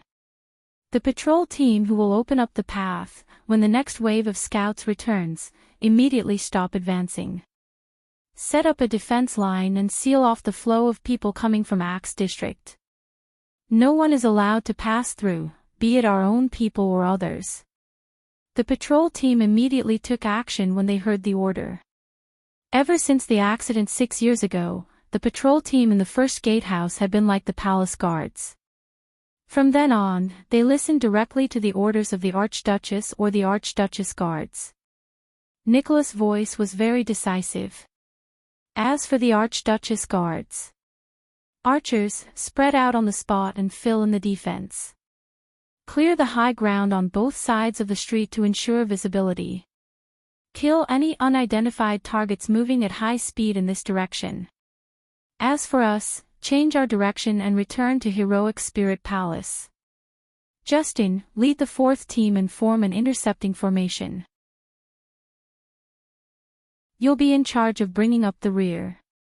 Watch out for any threats coming from that direction. The Archduchess Guard's actions were faster and more efficient than the patrol team's. They immediately moved from the rear to the front and retreated.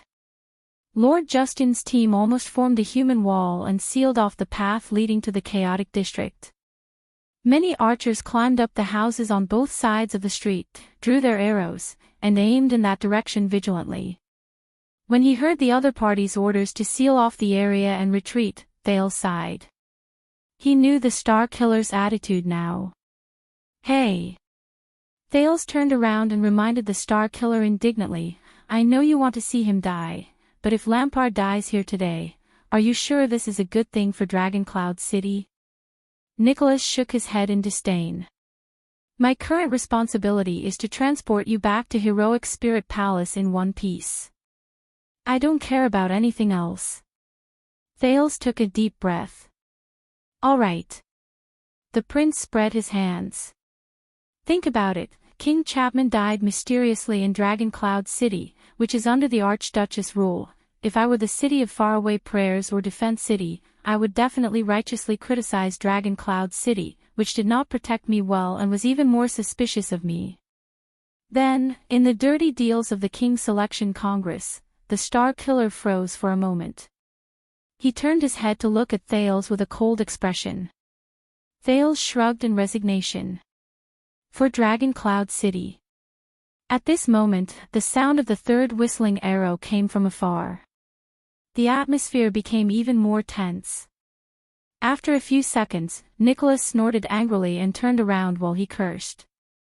Son of a b***tch, he yelled in dissatisfaction, Gale, bring the 5th and 6th teams to the post house to reinforce the patrol team over there. We've practiced this kind of situation for the past 6 years. You know what to do. A veteran Archduchess personal guard nodded and smiled with pity on his face. He brought half of the Archduchess personal guards to reinforce them. Nicholas was obviously in a bad mood. The rest of you, retreat according to the original plan. In the terrible atmosphere, the group of people turned around with complicated feelings and went back in the direction they came from. They hurriedly retreated for a few minutes until they returned to the border between Axe District and Spear District. When they saw the familiar chess room, the tense atmosphere in the group slowly subsided. Damn it! Why his expression was tense as he spat. Why do we always run into this kind of thing? Calm down, Waya, Thales said with a gloomy expression. Remember my words, don't panic. But Thales was also adjusting his breathing on the horse's back as he thought about what happened just now. On today's State Affairs hearing, in Axe District, where nobles gathered, attack, no, assassinate Chapman Lampard. Who is it? And, if Lampard dies here, when he thought of this, Thales clenched his fists and gripped the saddle tightly. He stayed in the middle of the retreating group with a solemn expression. Hey! Young prince. The Star Killer rode to Thales' side and said coldly, you know, if we had maintained our usual galloping speed and arrived at Axe District earlier, we might have been caught up in that attack. Thales frowned. What do you mean? Nicholas shook his head. I mean, your head might not be as valuable as Lampard's life. Thales thought of something and felt his skin crawl. You're saying that group of people might have wanted to intercept me. Nicholas snorted in disdain. The second prince subconsciously looked around. The streets were quiet. Ida was running on the rooftops vigilantly, observing the surroundings from a high vantage point. The Northlanders group was also normal.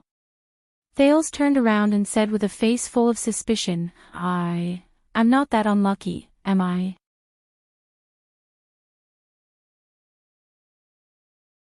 Chapter 336. Wait. While Thales and Nicholas were talking, Ida, who was watching from the rooftop, suddenly lowered her head and exclaimed, I'm below. In the next second, a loud sound was heard. Asterisk bang. Asterisk the wooden roof under Aida's feet suddenly shattered.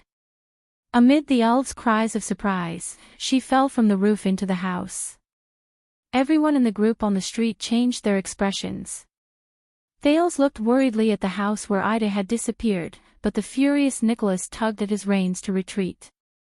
Guard formation. Asterisk thud. Asterisk the sound of something heavy falling could be heard. Amid the Northlanders' nervous but orderly footsteps, the elven protector's indignant roar came from the house. Who are you? However, before Ida could finish her sentence, the sound of weapons clashing against each other rang out in haste. Asterisk ding, clang, clang, ding, ding, clang, clang. Asterisk Thales' expression changed abruptly. Within 1 second, the sound of metal clashing rang out continuously for more than 10 times. They did not even have the time to breathe. They sounded like wind chimes ringing in a gust of wind. At the same time, Nicholas and Justin were also shocked. They looked at each other in disbelief. 15 times. That means, within 1 second, the two people fighting. Asterisk ding. Asterisk as the last sound faded away, the sound of weapons clashing came to an abrupt end. Asterisk bang.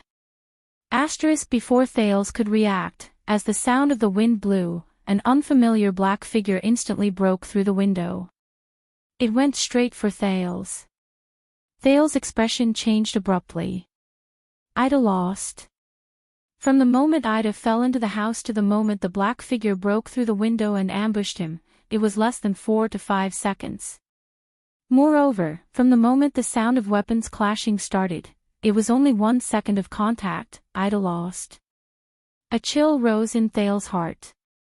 At that moment, he remembered the terrifying assassin who broke through the layers of encirclement 6 years ago, Bennett Charlton. But there was no time for Thales to think. Under Nicholas' angry roar and the Archduchess Guard's orderly formation, the figure who ambushed him landed on the ground. Since they had already cleared the perimeter before they came, Nicholas placed most of the guards at the periphery. Instead, he relaxed his guard against the intruder who popped up on the way back. The black figure staggered when he landed, but when he stood up shakily, he was only a few meters away from Thales. His body was long and narrow, and he was even a head taller than Nicholas, who was of average height. His entire body was wrapped in a dark black robe. His face and skin could not be seen. It was like the purest night. However, he was holding 2 narrow swords in his hands. The blades were not even 2 fingers wide. Do it. Nicholas got down from his horse resolutely and was the first to attack with a shout. The rising sun's saber was unsheathed from his back and he slashed with all his might.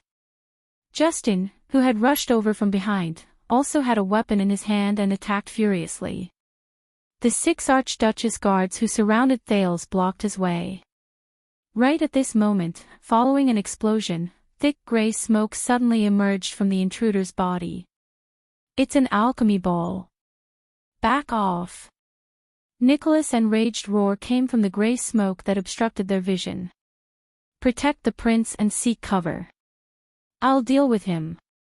The surrounding Northlanders surrounded the assassin and surrounded him. Some of the Archduchess guards protected the prince as they retreated to the other side of the street. As the smoke became thicker, Thales felt his vision blur. He could barely see the black figure and Nicholas back. Your Highness. Why used all his strength to pull Thales off the horse. Together with Ralph, he dragged Thales backwards.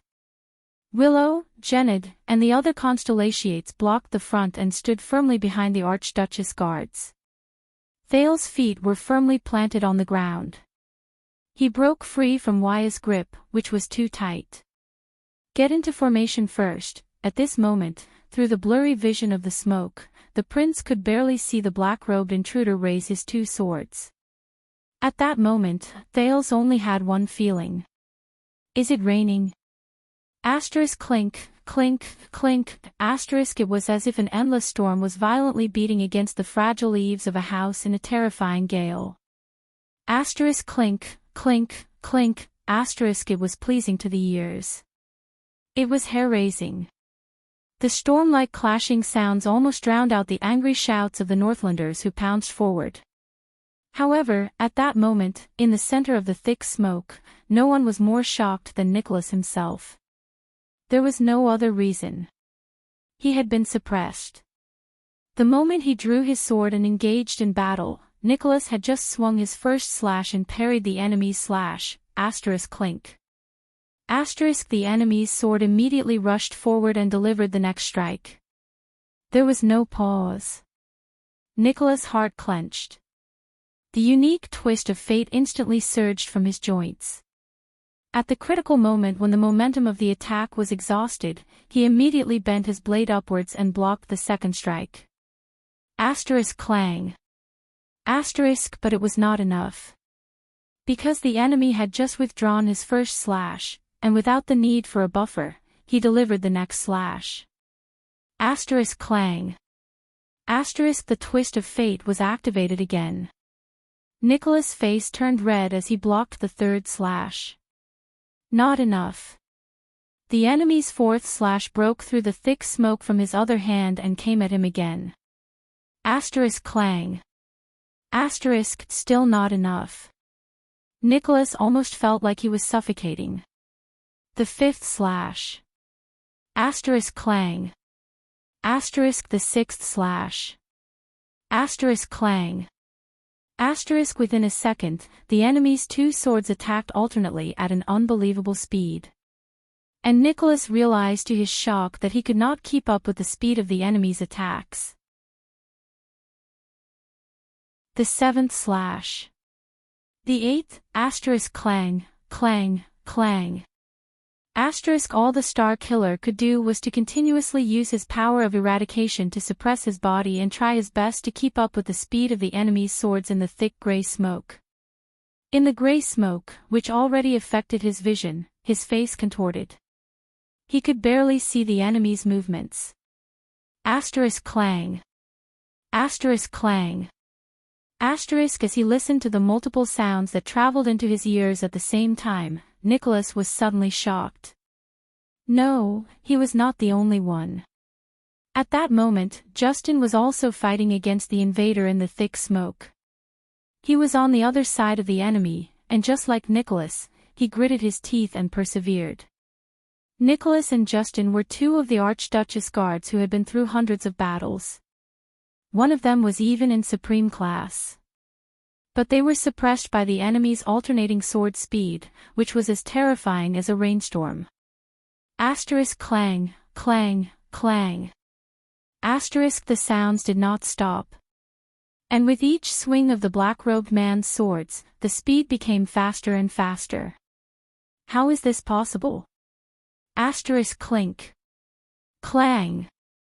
In just 2 seconds, Nicholas was forced to take a step back from the enemy's ninth slash.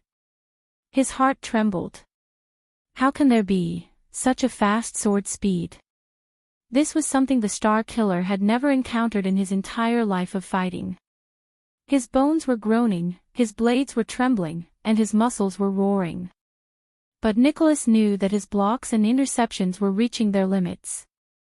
But the enemy's swords did not stop at all. Instead, they became faster. Clang. In the third second, Justin gritted his teeth. His legs trembled, and his body swayed.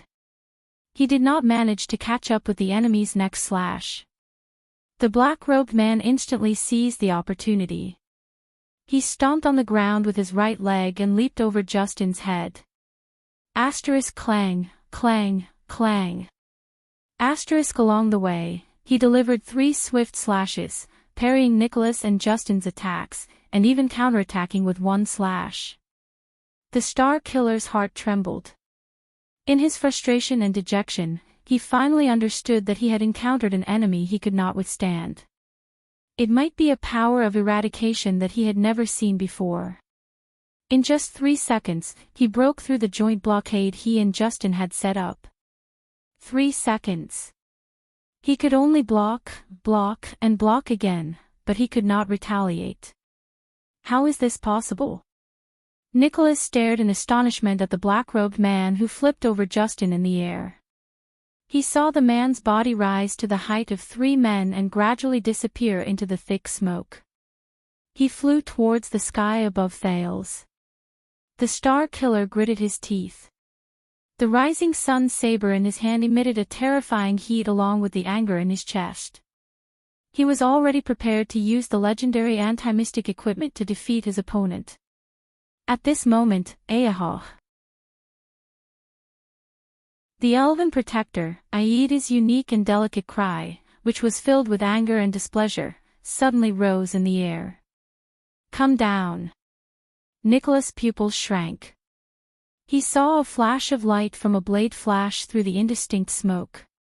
The black-robed figure who flew up from the thick gray smoke shuddered violently. As the flash of light from the blade flashed, the black-robed man looked as if he was struck by an invisible hand in the air. Not only did he lose his momentum, but he also fell towards the ground. Thud. With the muffled sound of the blade piercing through his clothes, the black-robed man fell to the ground. He did not move. He was pinned to the ground. Clang. The enemy's twin swords fell to the ground along with the sound. They were kicked away by Ida, who landed with him. The elf's cursing voice rose. "Damn it, so what if you're fast with twin swords?" It was only then that Nicholas exhaled. "Thank goodness, I stopped him." Whoosh, a strong gust of wind blew. Ralph used his psionic ability to blow away the smoke that obstructed his vision. The thick smoke gradually dispersed. Nicholas furrowed his brows tightly as he looked around. The Archduchess guards, who had yet to recover from their shock, surrounded the black-robed man and Aida's position with full vigilance.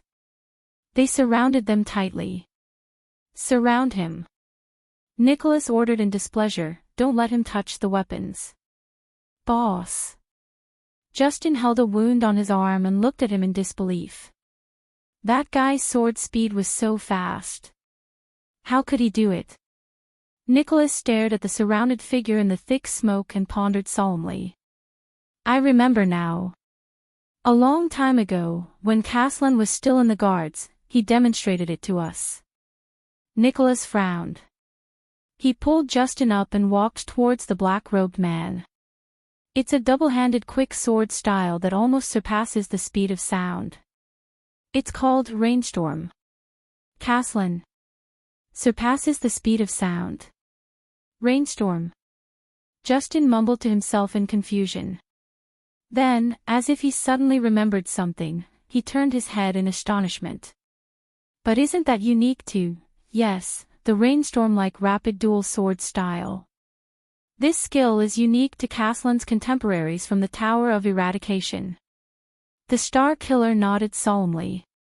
He recalled the feeling when they exchanged blows just now. The legendary Valkyrie from the bloody battle at Rearden, that flag leader, knight appointed by the Hanbol royal family, with a tone of disbelief, he said quietly, "Heart of the Rain, Jasmine Lorraine." "You mean, the female knight, Lorraine?" Justin's expression changed. He quickly turned to the black-robed man and said in shock, "How is it possible? Heart of the Rain, didn't she die 30 years ago in Hanbol in the Eastern Peninsula?" Nicholas patted his assistant's shoulder and shook his head. "We'll know what's going on soon." In the smoke, they walked towards the black-robed man lying on the ground. "Hey!" After the smoke dissipated, Aida's short figure appeared in their field of vision, which gradually became clearer. She had her hands on her waist and pointed at the black-robed man who was pinned to the ground by her machete. She kept nagging, "With your skills, it's one thing to bully a pretty boy, but you even wanted to ambush me." Looking at Aida's expression, Nicholas could not help but furrow his brows. But in the next moment, the elven protector's nagging stopped abruptly. "Hey! Hey!" Ida stared at the person on the ground. She opened her mouth wide and looked at the people around her with an innocent and terrified expression. This, Nicholas' expression changed. He did not care that the choking smoke had not completely dissipated. He rushed forward in a few steps and pushed the personal guards aside. Nicholas grabbed the black-robed man with his own hands, then his entire body trembled.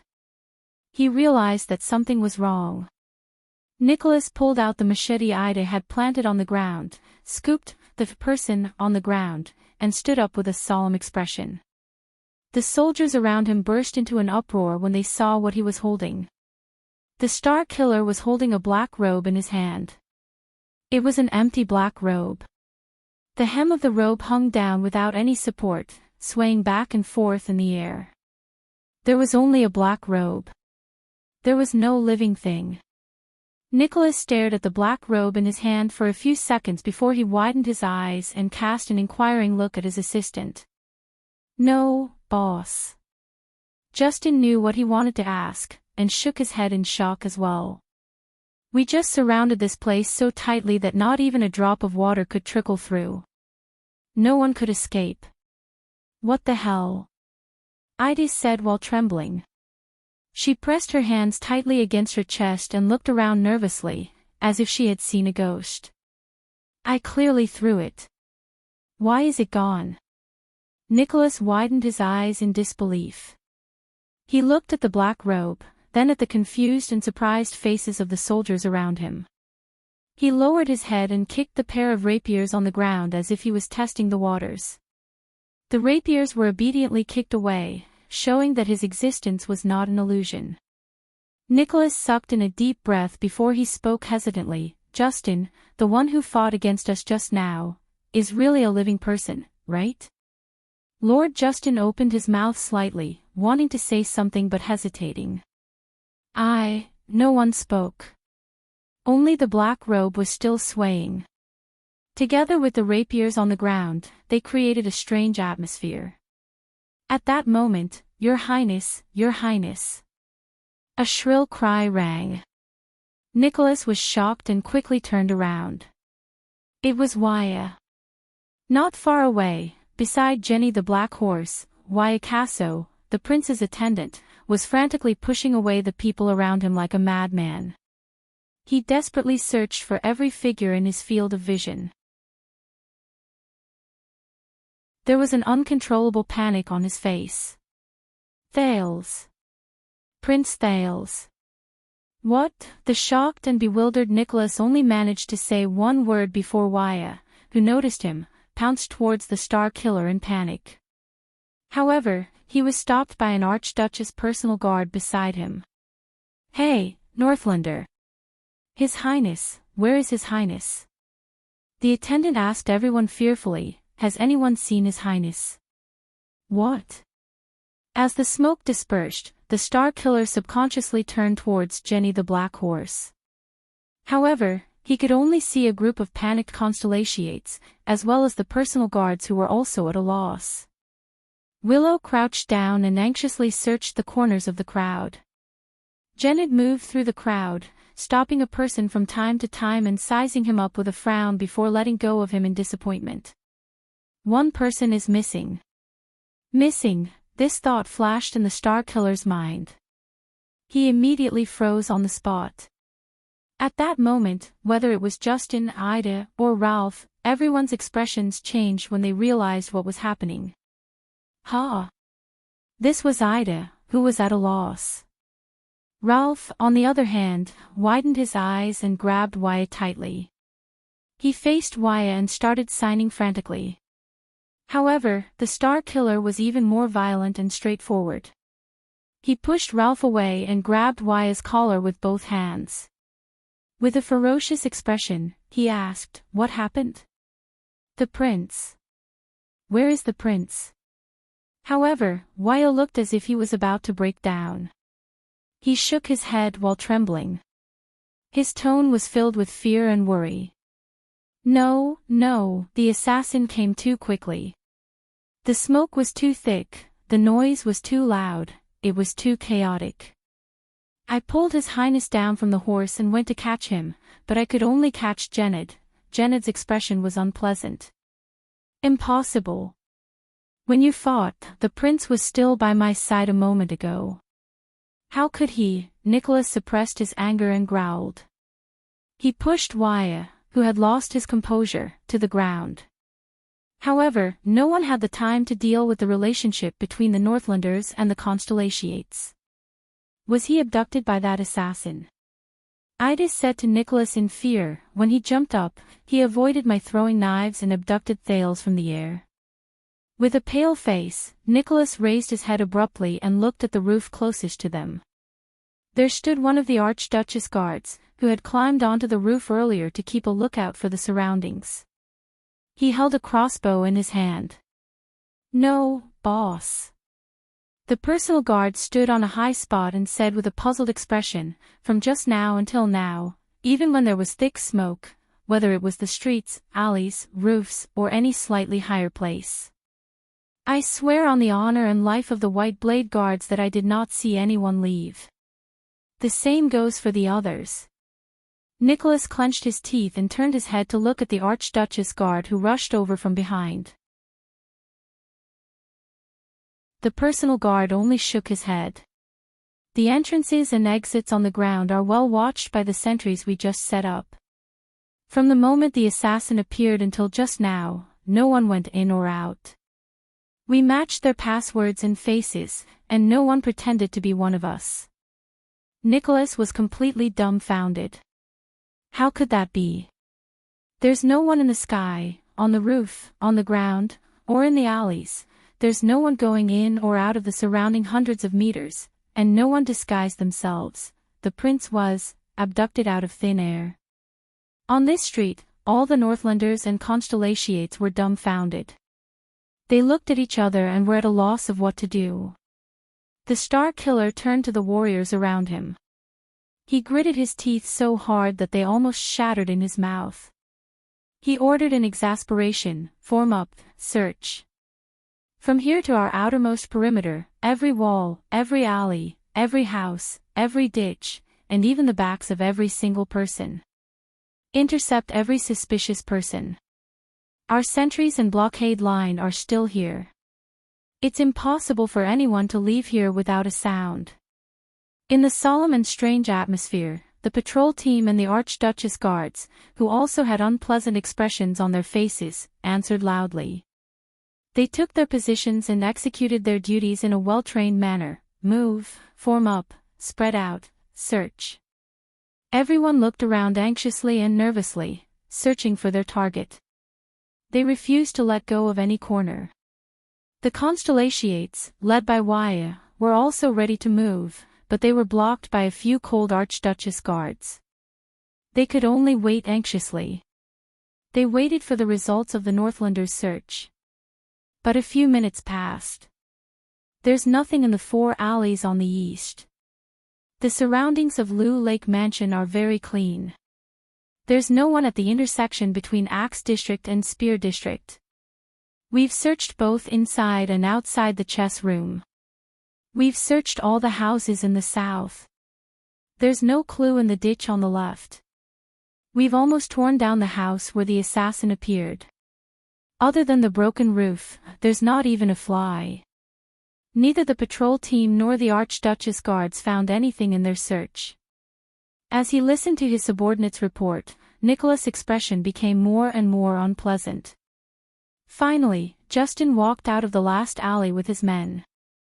He shook his head at the livid Nicholas. When the assassins appeared, our sentry posts and blockades were still in good condition. The area from the highest point to the main road on the ground was completely watertight. The assassin's smoke did not affect them either. Justin's voice sounded very strained. But they did not see anyone break out of the encirclement. Anyone. Nicholas' eyes almost popped out of their sockets.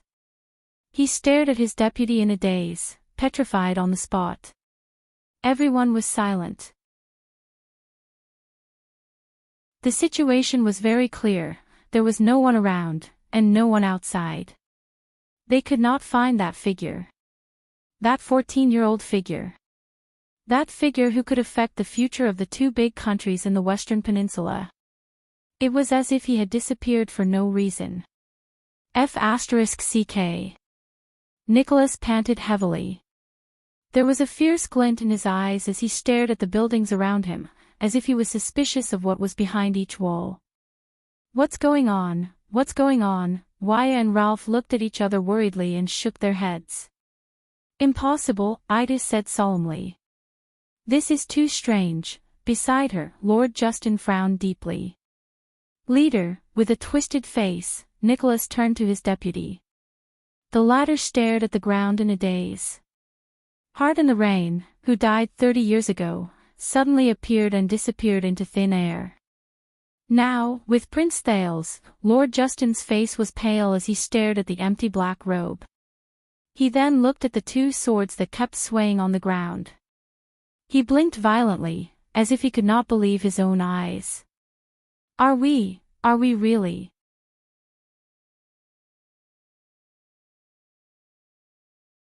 Chapter 337. Somewhere in Dragon Cloud City. It was a dark tunnel. There was only one lone everlasting lamp. It barely illuminated the old, mottled mud walls on both sides, which looked like they were about to collapse at any moment. A young man silently leaned against the everlasting lamp and sized up the dagger in his hand. The narrow tunnel only allowed 2 people to pass through. It looked like a gap between 2 walls. The mud floor was covered in dust, and it looked like no one had been here for a long time. This is an underground tunnel hidden under the cellar of the chess room. How could they build this? The teenager thought in his heart. But why didn't the Archduchess guards, who were in charge of searching and clearing the place, discover this place when I came here to play chess every month? And, when this place was chosen, Nicholas must have investigated the details of this place, right? Asterisk tap, tap, tap, asterisk footsteps rang in his ears. The teenager stopped what he was doing and slowly put the dagger back into its sheath. He then buckled it back onto his belt. A line of words flashed on the sheath under the flickering light. A king is not respected by his bloodline. Asterisk tap, tap, tap, asterisk. The footsteps were getting closer. Thales sighed and turned to look at the other end of the dark tunnel. That place was far away from light. There was only darkness there. As the footsteps stopped, a figure was faintly discernible in the darkness.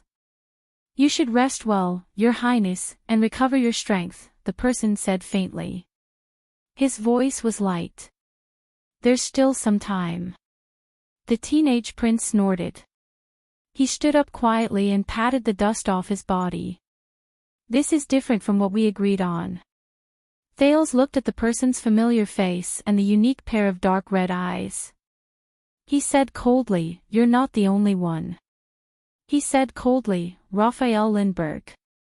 As Thales spoke, Raphael, a cadre of the kingdom's secret intelligence department who had not been seen for 6 years, stepped out of the dark tunnel and revealed himself in front of the everlasting lamp.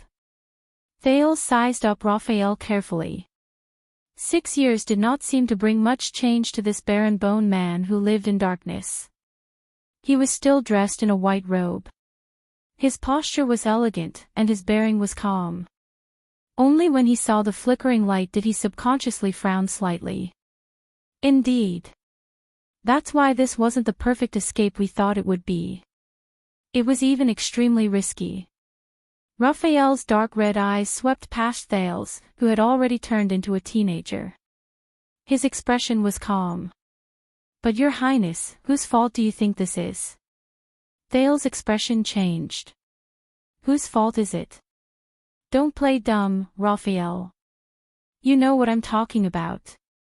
5,000 cavaliers forced their way into the city of faraway prayers from the great desert to support the Alliance of Freedom. The prince's voice was as cold as ice. They gave the Northlanders a big surprise, didn't they? And do you know how many people told me in advance and told their hostage princes about this? Raphael raised an eyebrow. Thales pursed his lips and waved his finger in the air. He mockingly gestured a number and enunciated each word clearly, 0. 0.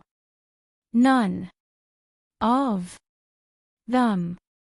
These are dozens of dazed, ferocious-looking Northland brawny men who told me all at once.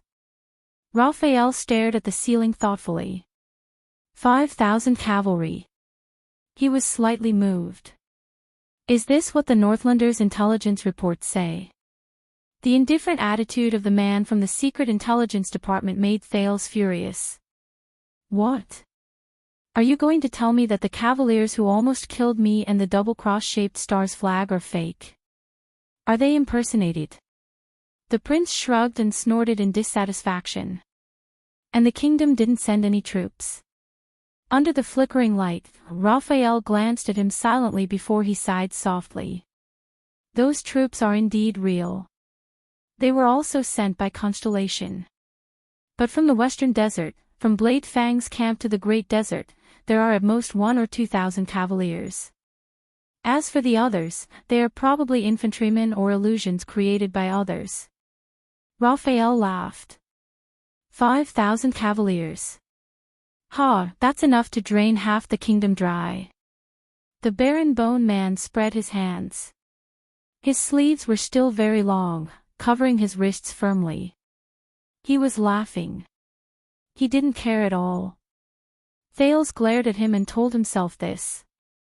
The prince's displeasure slowly rose. That's not the point, and it's not funny. Thales narrowed his eyes and raised his finger. His tone became more and more serious.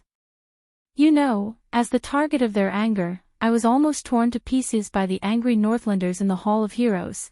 In the dim light, Raphael shook his head with the ghost of a smile. They wouldn't do that, but Thales did not care about his interruption. Instead, his fingers trembled as he suppressed his anger and continued, or would I be held hostage in the city of faraway prayers, tied up in front of the two armies, and forced Constellation to retreat? The prince's last sentence was a little loud, and it was rather jarring in the narrow passageway. Raphael stared at the prince and slowly restrained his expression. Your Highness, everything we did was to rescue you safely back to your country. Yes, the way was to let the Northlanders hang me first, and then you would come and collect my body, Thales sneered, full of sarcasm. It was very safe. Raphael's expression changed.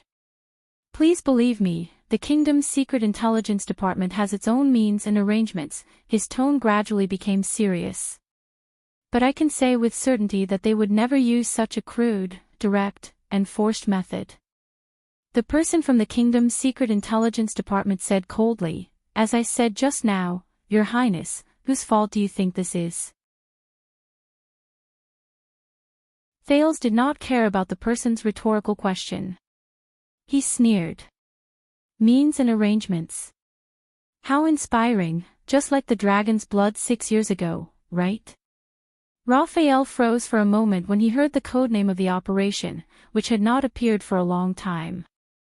The prince leaned against the wall, turned his head to the side, and snorted angrily, the goddamn kingdom's secret intelligence department. Raphael was silent for a long time. Until he took a breath and slowly said, We are accusing you of accusing us of lying. Your Highness, you think that this accident is the fault of the kingdom's secret intelligence department. Thales snorted softly. But on the other hand, Raphael's red eyes flashed with a strange light. You are. Is it really that unreserved? Thales was slightly stunned and slowly turned his head around. Raphael stared at him with a bone-chilling gaze. Until this afternoon, we thought that everything was going smoothly. It was only when the news came that we knew what you and Lampard did in the palace. Raphael's voice also carried a certain sharp accusation. Until we received the news that you left the palace. Caught off guard, we had no choice but to act urgently and adopt the worst backup plan, to forcibly take the risk to rescue you. Thales did not speak. Raphael took a small step forward. His gaze was piercingly cold. For more than 2 months, from the moment you boarded the carriage in Black Sand region, you always knew that Lampard had been lurking in the city. You even secretly reached an agreement with him to interfere in the internal affairs of Dragon Cloud City and Extet together, until you were finally transferred to Black Sand region. Thales felt a chill in his heart. He immediately had a bad feeling. The Baron Bone Man said flatly, about your and Lampard's secret plans, and the reason why you were forced to work with him, Your Highness, how much did you tell us? Thales suddenly felt his heart palpitate as he stared into Raphael's eyes. Damn it. That's right, my secret meeting with Lampard, the plan for Little Rascal, these things, including the Archduchess' identity, how could I tell you? Thales took a deep breath and slowly exhaled. He forced himself to calm down. What happened between Black Sand region and me was an accident. Raphael's eyebrows twitched. An accident? Thales pouted and nodded in annoyance. Yes, your accident happened first, which triggered my accident. Okay. If it weren't for the 5,000, no, 2,000 cavaliers you brought, which caused the situation to take a turn for the worse, the Archduchess wouldn't have been forced into a corner, and I wouldn't have been forced to ask Lampard for help. The prince snorted coldly and tried to change the topic. No, he said quietly in his heart. I know. To be exact, Thales had long prepared for this. In the Hall of Heroes, their plan with Ian was likely to encounter an accident and not succeed. For Little Rascal, Lampard was the trump card he had to reveal when he was at his wit's end. Once this trump card was revealed, the Secret Intelligence Department would definitely know. The Secret Intelligence Department would not sit back and watch. They would definitely take action. Thales patted his belongings, which he had packed a long time ago, and sighed in his heart. He was already prepared for the Secret Intelligence Department's rescue. This time, Raphael stared at him for a long time. As if he wanted to discover a secret. Thales only turned his head angrily, acting like a sulking teenager. Finally, Raphael stopped scrutinizing him. Raphael said flatly, then perhaps you shouldn't be so deeply involved in Dragon Cloud City's politics. He looked at the prince with a rather disdainful expression. Even if you have some sort of unspeakable relationship with the Archduchess, my romantic prince. Thales was stunned at first, then he was at a loss for words. I and the Archduchess, but in his anger, he was quick-witted and immediately found a way to counterattack and change the topic. Romantic. Hey, 6 years ago, I wasn't the one who kissed Miss Arun for a minute in public in Heroic Spirit Palace. Raphael's expression changed. He frowned and coughed, shaking off some dust from the top of his head. The two of them were silent for a while. Thales panted silently, hoping that this could cover up the other party's questioning. Anyway. Raphael sighed sarcastically and said, if you had been a little more merciful, opened your mouth a little and told us, lowly servants who run errands in the Secret Intelligence Department, about Lampard in advance, then, maybe we could have reacted earlier, and things wouldn't have been so bad. Thales raised his eyebrows and spread his arms. He had an expression that said, I have nothing to say to you. Very well. The prince made a stop gesture and said, as if he had given up on himself, I understand. There won't be any results if this continues. The discussion is over. That's all. He turned around and leaned against the wall. He shook his head and crossed his arms. Raphael did not speak. Until Thales broke the silence again. Hey, that black robe with the dual swords. When I escaped into the chess room, I saw him surrounded by the guards, the prince said quietly without turning his head. Is he all right? No, Thales thought in his heart, the former White Blade guards under Nicholas are not to be trifled with. That person, in order to create a chance for me to escape to the chess rooms underground, probably already. Raphael frowned slightly but did not speak. Until Thales looked at him impatiently, Raphael snorted softly. You didn't recognize him. Thales was stunned. Who? That black robe. Raphael narrowed his eyes and grinned. Very well. If even you can't recognize his disguise, don't worry, he will be safe. Thales paused slightly. Disguise? That means, that black robe is someone I know. Could it be, Thales shook his head and removed the masked figure from his mind. Impossible. That black robe is tall and thin. He holds 2 thin swords. It can't be him. At this moment, Thales suddenly remembered something. He raised his head.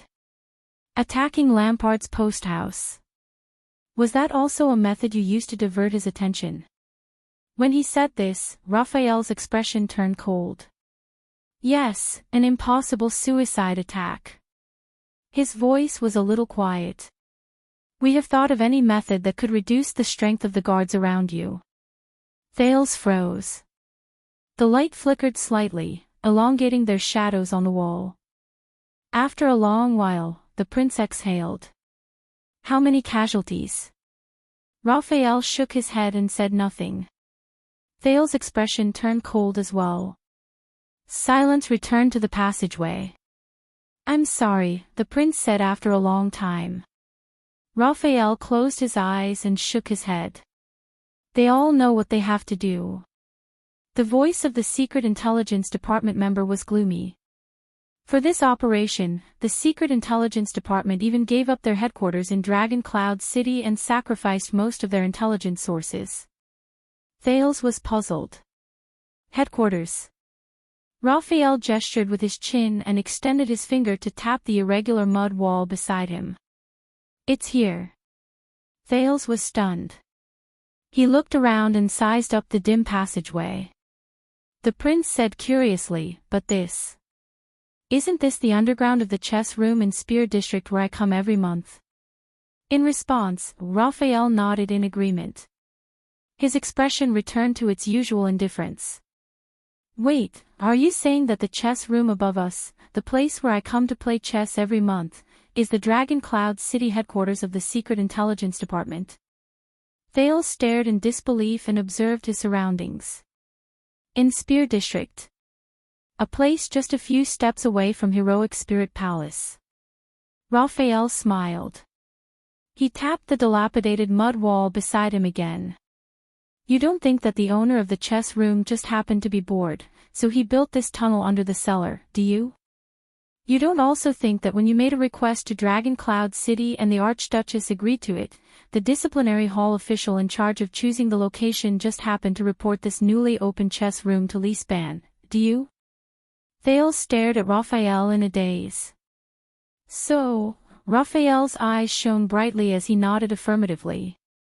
Yes, the safest place is right under the enemy's nose.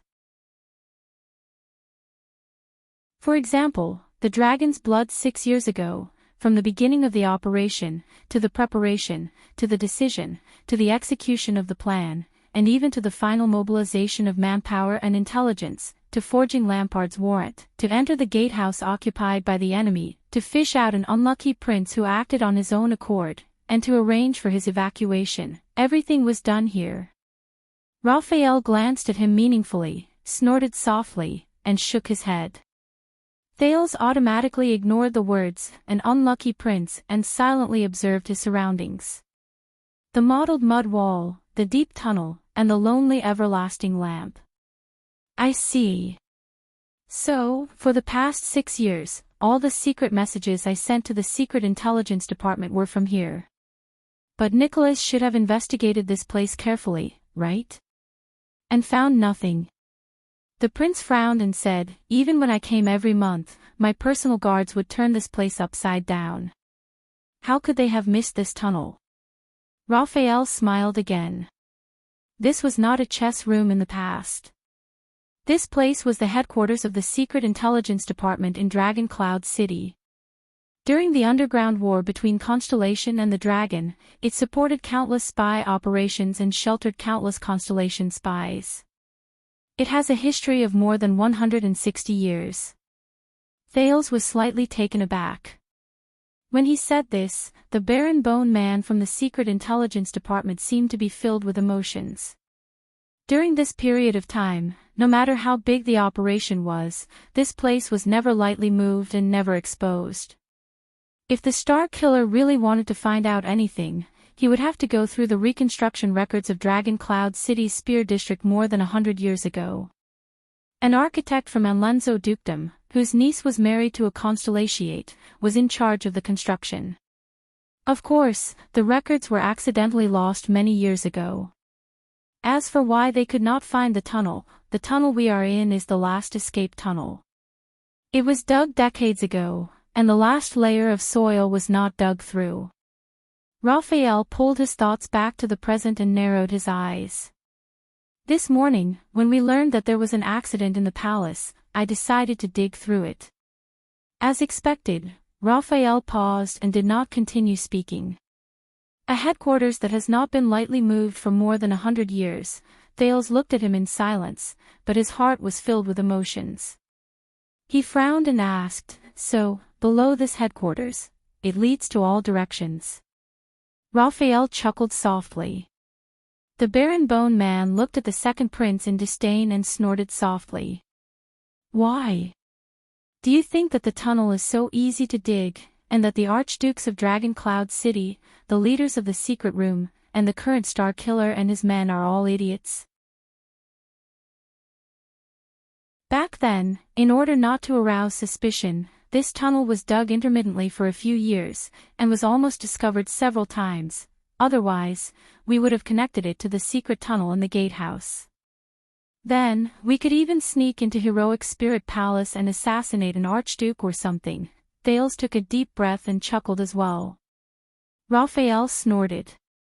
But he immediately shook his head and sighed deeply with emotion. But because of this operation, this headquarters has to be decommissioned. Thales' eyes flickered. Decommissioned. Raphael seemed to have understood his gaze and said flatly, "You've disappeared in the vicinity. Even though no one discovered you for the time being, the Star Killer and his former White Blade guards will come back to investigate sooner or later, until they discover that something is amiss here. Not to mention the Secret Room and other forces who will come after hearing the news. If these people put aside their conflicts for you, it won't be long before they find out the truth. The headquarters will be exposed sooner or later." Thales frowned. If the headquarters has to be decommissioned, then all the people, things, channels, places that have been involved with the headquarters for more than 100 years will have to be decommissioned together with it. Almost everything the Secret Intelligence Department has here. Raphael's gaze was dim, and his voice was hoarse. There is no doubt that after this, Dragon Cloud City will go through another round of cleansing. And the headquarters in Dragon Cloud City, which has been here for 160 years, and everything that the Secret Intelligence Department has been operating here for more than 100 years will probably disappear. Raphael snorted softly, his emotions unclear. Because of this hasty and stupid plan. To save you.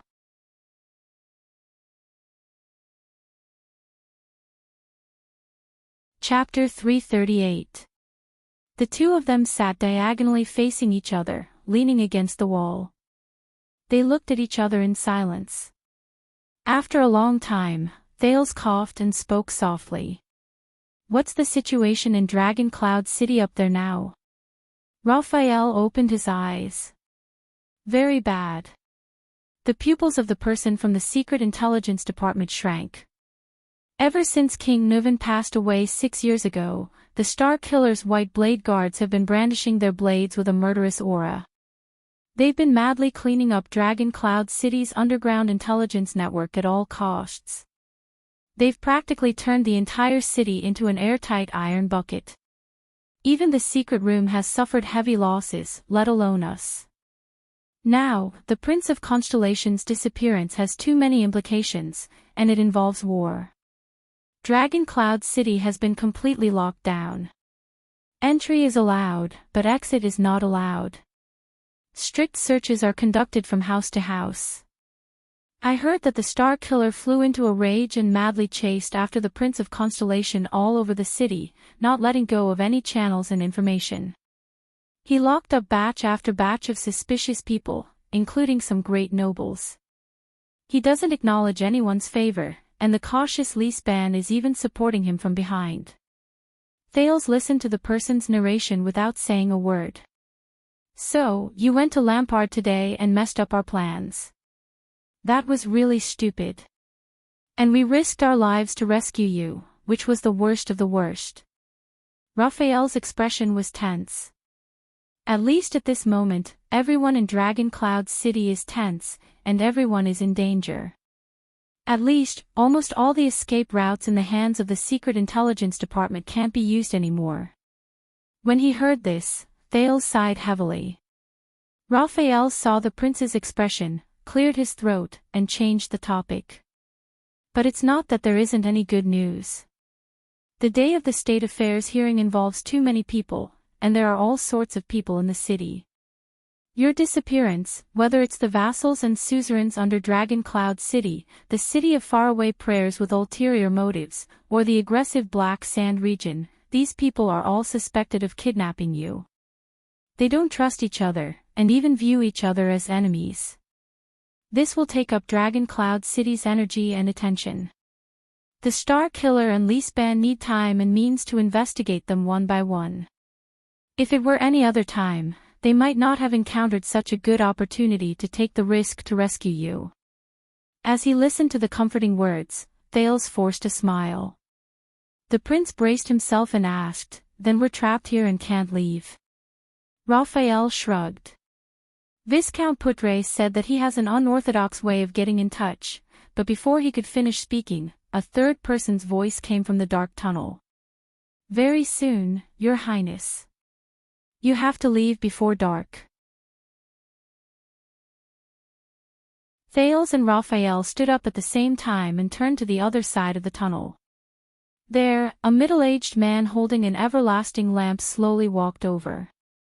"Putre."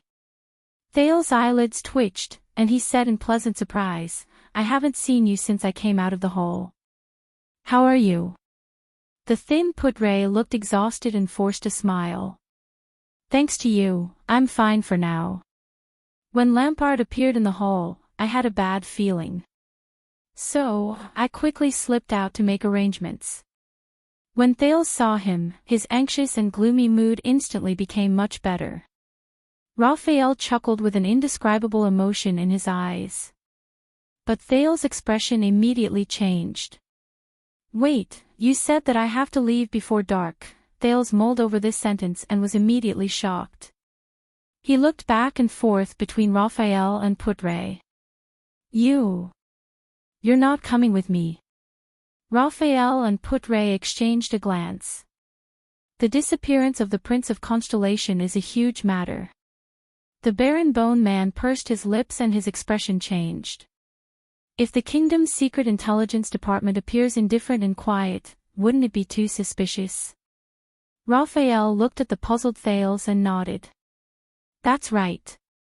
Not only can I not leave, but I also have to appear immediately and anxiously gather information everywhere, just like a normal person from the kingdom's secret intelligence department would do. It would be best if I'm discovered by the Star Killer and thrown into prison. Only then can I better cover your escape." Thales was stunned. He stared blankly at Raphael, who was dressed in white and appeared calm. He was momentarily speechless. "Is that so?" "It's not just him." Putre sighed, and withdrew the hand which he had put into his pocket for his pipe. "It's the same for the people around you, including me. We all have to stay in Dragon Cloud City and maintain the status quo. It's not only to divert attention from you, but also to continue gathering information until everything is settled and you successfully return to the kingdom." Thales pursed his lips. Yes, he escaped. But he was feeling very complicated right now. "Yes, Your Highness. Although the arrangements are in place," Putre smiled faintly, but to Thales, this smile was rather bitter. "But you will have to walk the rest of the way on your own." Thales turned to Putre and raised his eyebrows. But Putre only stared at him silently. In the end, the prince suppressed his other emotions. "Is that so?" He put away all unnecessary emotions and nodded indifferently. Beside him, Raphael said calmly, "Apart from that, who else among the people around you could possibly know that you would escape from here today? We have to consider the worst possibility." Thales tried his best to dispel the gloom in his heart and pulled himself together. No one knows. The prince pondered for a moment. Apart from Ida and Jenned, who could not avoid it, among the others, I only gave Waya some hints. Poor Waya. I hope you can remember why I told you, no matter what happens, do not panic. Fortunately, before I left, the sensitive Ralph should have sensed something. Very good, Raphael said seriously. Are there any loopholes or threats? Thales shifted his gaze and pondered carefully. Just in subordinates, among the Grand Duchess guards that are in charge of protecting me, there are 4 people specifically assigned to monitor my movements. Some of them might suspect Jenny, but it doesn't matter. I've destroyed all communications. Thales shook his head. One of the Archduchess maids is on a mission. She has been eavesdropping on my conversations with the Archduchess for the past 6 years, such as my farewell to the Archduchess this time. But it should be fine. She will think that I said goodbye because I was going to Black Sand region. The servant who cleans my room is Leespan and Nicholas' informant. He often stealthily flips through my books, letters, and even scribbles when I'm not around. But I've confirmed that I didn't leave behind anything suspicious. Thales continued to speak as he pondered. Every time he mentioned a point, the other 2 frowned a little more. Ida told me that an Archduchess guard who used to be a scout and was in charge of guarding the roof can use a reed to eavesdrop on my conversations with my subordinates in my room at night. So, when he starts eavesdropping, I will deliberately change the topic. And these few days, I have rarely talked to them about my recent situation. Nicholas and Gings will judge whether I am abnormal based on my daily routine and habits. But for this reason, I have tried my best to be as casual as possible, whether it is my resting spot in the palace or my daily routine. I should not be able to find any pattern. And this time, I came out in the name of meeting Lampard, so it will not arouse suspicion. Lord Justin has a small notebook. Every time I come out to play chess, he secretly pays attention to my every move, the person I talk to, the route I take, and even my movements when I ride a horse. Even after the game is over, he will come up and record my final game. Justin suspects that it is a secret code. But fortunately, everything I do in the chess room has nothing to do with this cellar. I can't think of anything else at the moment.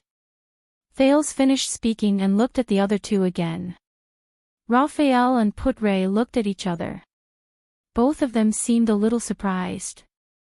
This young man has been in Dragon Cloud City for the past 6 years. How did he come here? In fact, it's not just this, Thales thought quietly. Sigh, in the future, I can probably write a book called The Prince in the North, The Days I Battled Wits and Bravery with the Star Killer. Raphael coughed and said a little unnaturally, it sounds all right. Putre sighed almost imperceptibly. He nodded. Very good. I have already made arrangements for leaving the city. I asked some of my friends for help. Even though it is not as reliable as using my own people, it should not be a problem. Thales hummed in acknowledgement, but he immediately thought of something. What about after we leave the city? The prince frowned and said, I can guarantee that after such a major incident, the roads leading south from Dragon Cloud City are all checkpoints. They are strictly guarded against every 13 or 14-year-old boy. The same is probably true for Prestige Orchid region and Black Sand region. To prevent me from returning to Constellation, the area around Broken Dragon Fortress will definitely be under martial law again. Even birds cannot fly over. How do I return to Constellation? This time, Putre and Raphael exchanged glances again. Both of them seemed to be smiling. That's right, Lampard will not let you freely pass through Black Sand region. Putre smiled and shook his head. So, no, we are not going south. Not going south. Thales thought for a moment and said solemnly, all right, the other directions, going north is impossible, unless I want to seek refuge with the orcs at Queeker Glacier. So, I can either go east, travel 1,000 miles, pass through Beacon Illumination City to Elefure City, then take a boat south to Constellation. But before Thales, who was thinking hard, Putray only raised a finger and shook it slightly, interrupting him. No, we are also going east, and we are not taking a boat. Raphael snorted softly beside him. Neither. He said resolutely and decisively, you go west. Thales was slightly startled. West? Raphael's expression did not change. He continued to nod. First enter the territory of the city of faraway prayers, then head south to the Great Desert, then head east from the desert to Constellation's western desert hill. Wait a minute. Thales recalled the words quite often used to threaten them a long time ago when they were child beggars in the abandoned house. Son of AB*TCH, tomorrow. Tomorrow, I will sell you to the Great Desert, you little brat. You will become a meal for the barren bone people. Head south to the Great Desert. Thales frowned in disbelief.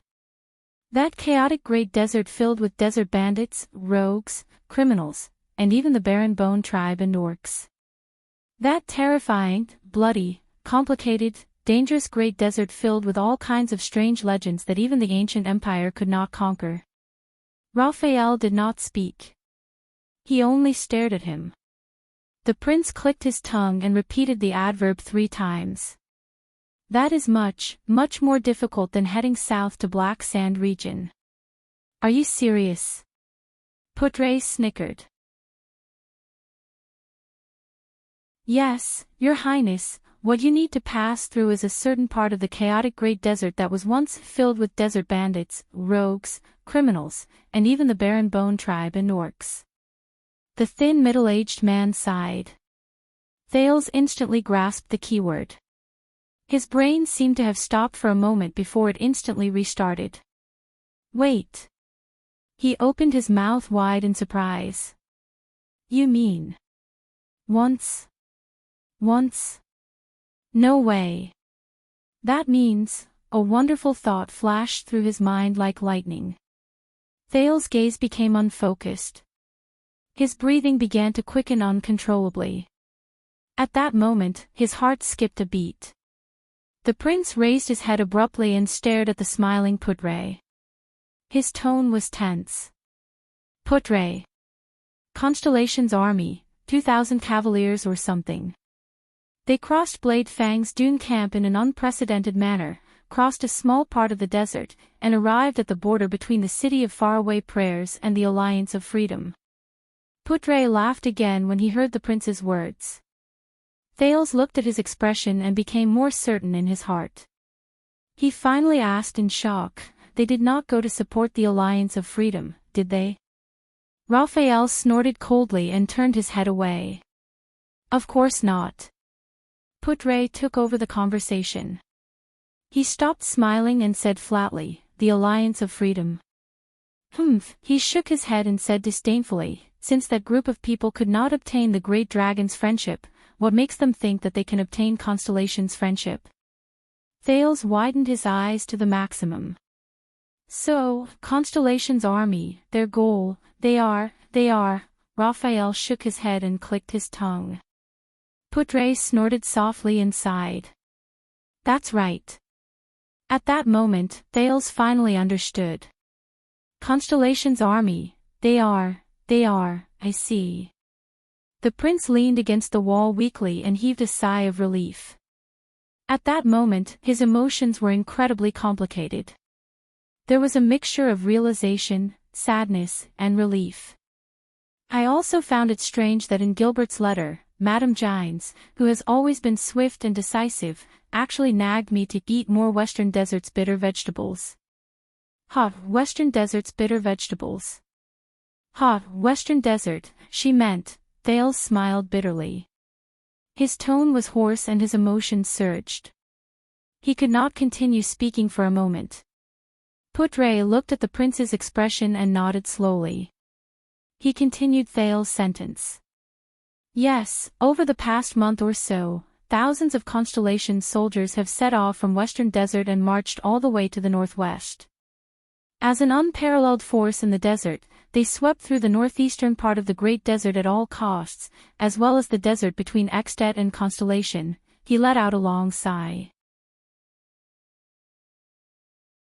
As for the City of Faraway Prayers, since Rockne thinks that we want to interfere with the Alliance of Freedom, he will place all his troops on the western border of the kingdom and defend the direction of the Alliance of Freedom.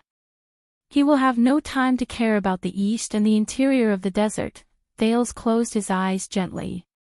Putre's voice continued to ring in his ears, and those Constellation soldiers, they did not care about the cost, and the casualties they suffered as they ventured deep into the desert.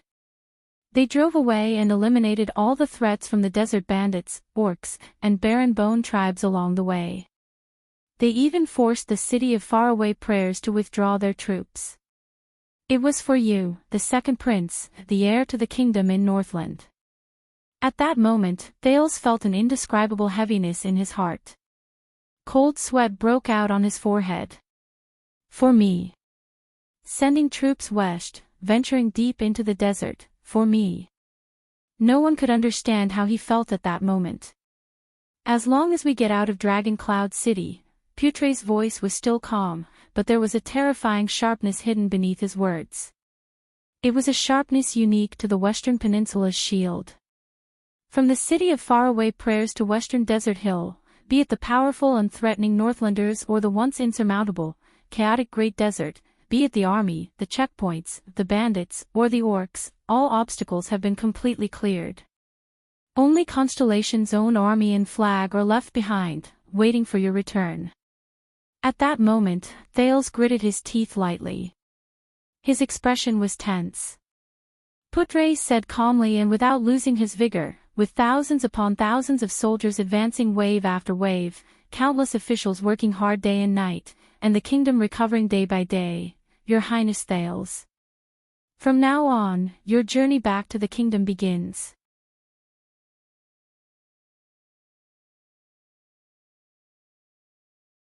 Chapter 339. A long time seemed to have passed. But Thales continued to stare at Putre in a daze, unable to say a word.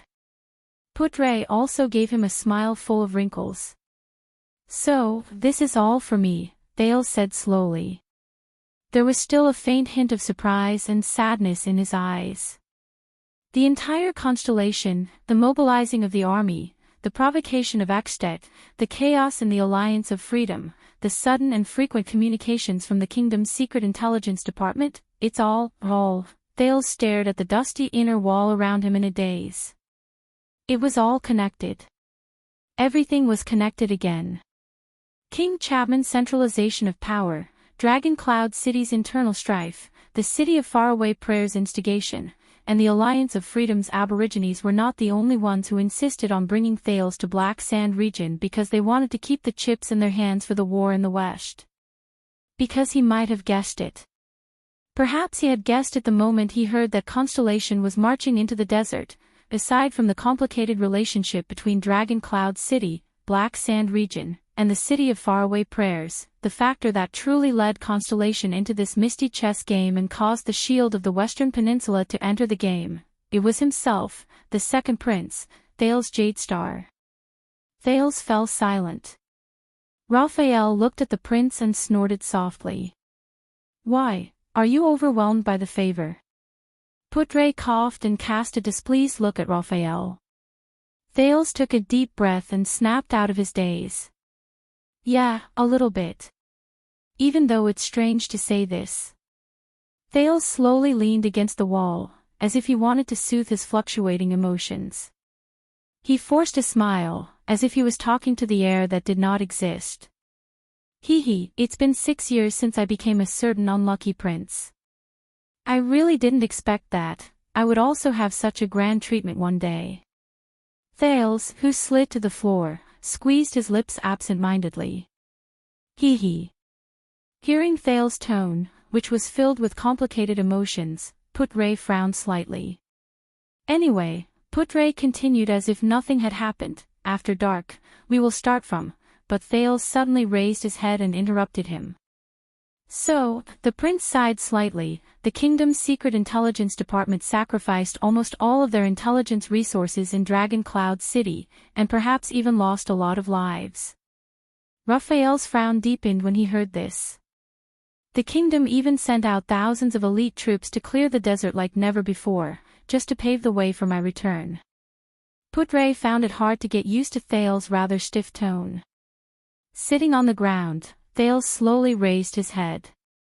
There was an unreadable light in his eyes. Also, you sent your troops to the desert at this time and forced your way to the borders of the city of faraway prayers. The prince inhaled slowly. His expression returned to normal, but it made the other two people feel even more uneasy. It was no different from helping Lampard.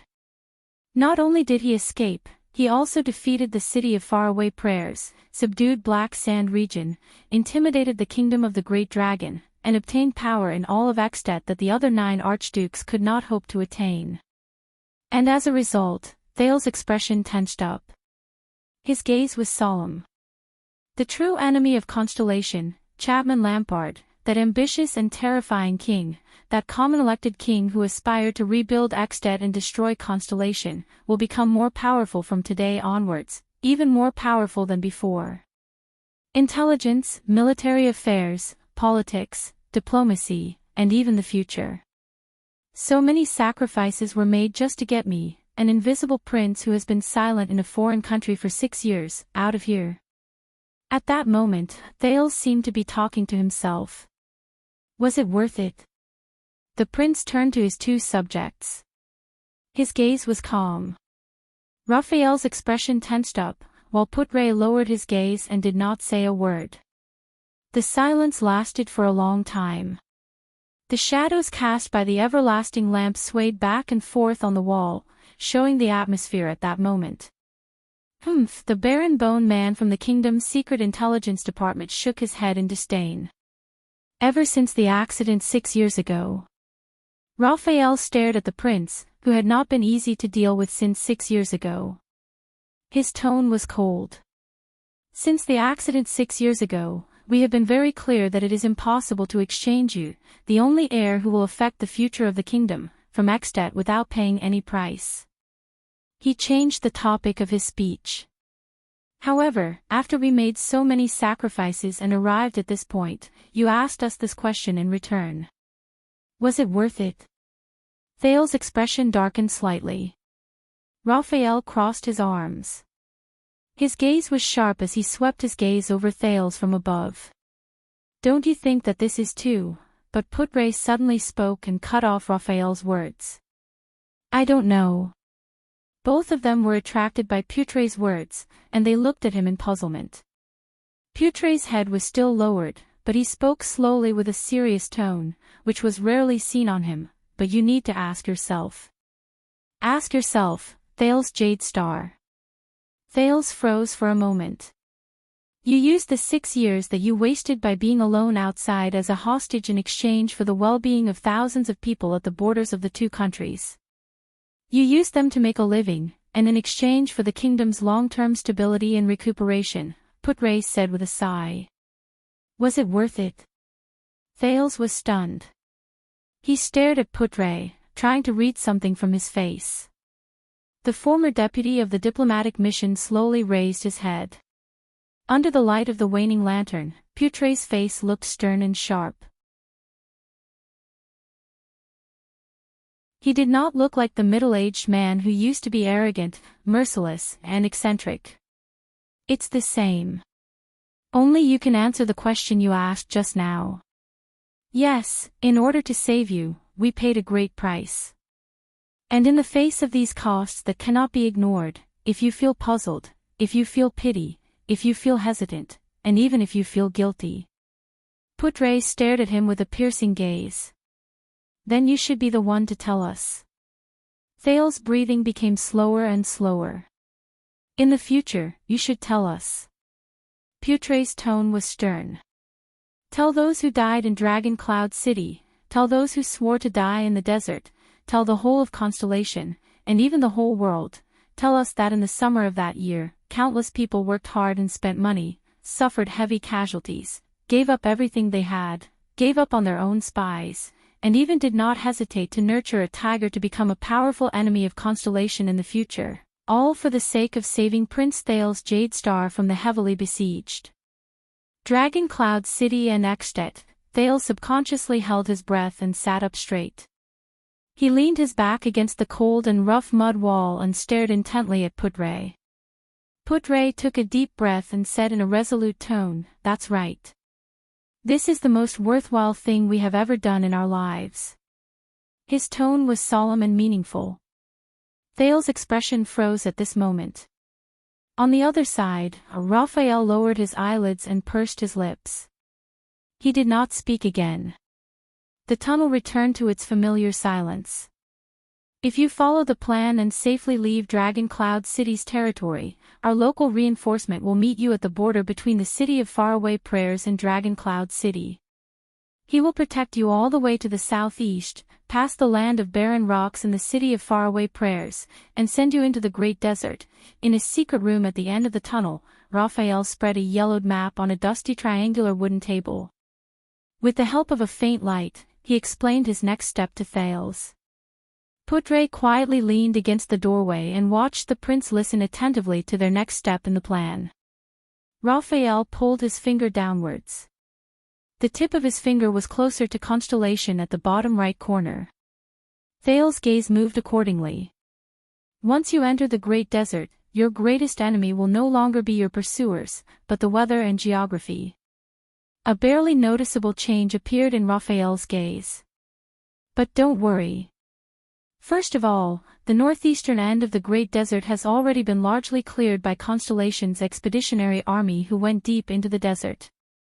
No barren bone tribe, orcs, or desert bandits with more than 20 people will dare to stay within our clearing line. At most, there will only be a few unlucky ones who did not manage to escape in time. Second, the reinforcement from Constellation will also head north and meet you at the border between the Great Desert and the City of Faraway Prayers. You will then head south to the desert, meet. Thales exhaled in resignation. So, am I really some kind of commodity? Raphael was still talking and did not notice that Thales was a little unnatural. We will ensure that you have trustworthy forces and people to protect you from the outside of Dragon Cloud City to the Great Desert. Of course, there won't be too many of them, but they will all be rare elites in the world. We will ensure that any accidents that slip through the net in the desert will not pose a threat to you. In the Great Desert, our cavaliers will patrol day and night to clear out threats. At the same time, they will maintain the smooth flow of supply lines between several large oases. Raphael tapped the map lightly and drew a dotted line between a few small green dots. If you run into them, as long as you reveal your identity, you will be escorted to the nearest military camp or supply point. Even if you don't run into them, you don't have to worry. The people escorting you know the route. As long as you go through the oases one by one according to the plan and stay within our patrol area, you will be safe, until we escort you back to Blade Fang's Dune, the furthest end of Constellation's western front line. It is one of our largest military bases in the desert. That place is already our territory. If you head further east, you will enter Western Desert Hill. Raphael raised his head, and a faint light flashed in his red eyes. His Majesty has already negotiated with the 3 great clans of Western Desert, including Duke Fakenhaz. From Blade Fang's Dune to the ruins, from Wing Fort to Brave Soul's Fort, you can get all the help you need from the 3 great clans and their vassals. The prince's safe return is their first priority. When he heard this, Thales' gaze froze for a moment. Fakenhaz. The Guardian Duke of Western Desert, the suzerain of the ruins, Cyril Fakenhaz. His memory returned to the Hall of Stars a long time ago. The middle-aged duke with sparse hair, a haggard face, and a face that resembled that of a ghost limped into the hall with the support of a walking stick. He had a creepy smile, a cold, sharp voice, and merciless sarcasm. It's that unwelcome person. Head east through the ruins. The royal guards and part of the regular army will receive you on the Avenue of Blessings, which runs from east to west. They will escort you safely back to Eternal Star City. Any more questions? Raphael finished his sentence. Thales nodded. Are you talking about the most mysterious four-eyed skull family among the 6 great clans, Fictional of the ruins? Thales pulled his thoughts back to the present. Can they be trusted? Raphael's moving fingers paused on the map. Thales twitched the corner of his mouth. Maybe they don't welcome me as much as I thought they would. I still remember when I left 6 years ago, Sir Zayn Covendier, who was also one of the 6 Grand Dukes, was so friendly. He even specially came to bid me farewell. The prince raised his eyebrows and said sarcastically, Putre, do you still remember? Putre could not help but laugh. Raphael paused. His Majesty will make sure of this. But the Baron Bone Man paused for less than a second. His tone was very firm. The suzerains of the Western Desert, be it Fictional, Bosdorf, or the Chroma family, can all be trusted. Their soldiers are also in the army entering the desert from the west. The regular army of the royal family in Blade Fang's camp alone is not enough to clear the desert. All of them can be trusted. Thales shrugged noncommittally. I don't hear that often. Raphael furrowed his eyebrows. Putre chuckled softly. Thales, I know that your 6 years of unique life has made you quite cautious. Putre interrupted the conversation. This is not without reason. After all, the return of the heir will not only affect you, but also the whole of Constellation. This is no less than a political storm, and it will affect all parties. Thales snorted softly. The Thin Lord spoke slowly, however, please believe me when I say that in order for you to return to Constellation safely, the nobles in Eternal Star City who hide behind the scenes and play games with each other are not any easier or simpler than the rugged men in Dragon Cloud City. Gilbert is one of them. When he heard the familiar name, Thales moved slightly. Putre stared at him seriously. They have already put in a lot of effort and even paid a great price to ensure that Western Desert is completely on our side. And what you need to do, what you need to worry about the most right now, Putre did not continue. Thales stared at him from afar and remained silent for a few seconds. The prince nodded and closed his eyes. I understand. The desert and the nobles. This journey, he sighed in his heart. Raphael and Putre looked at each other. They did not say anything. Very good. What's left is how you are going to get out of the city. This is the most urgent matter at hand, Raphael said faintly. His Grace will tell you in detail. After all, this is his way. Raphael glanced at Putre. Should be reliable.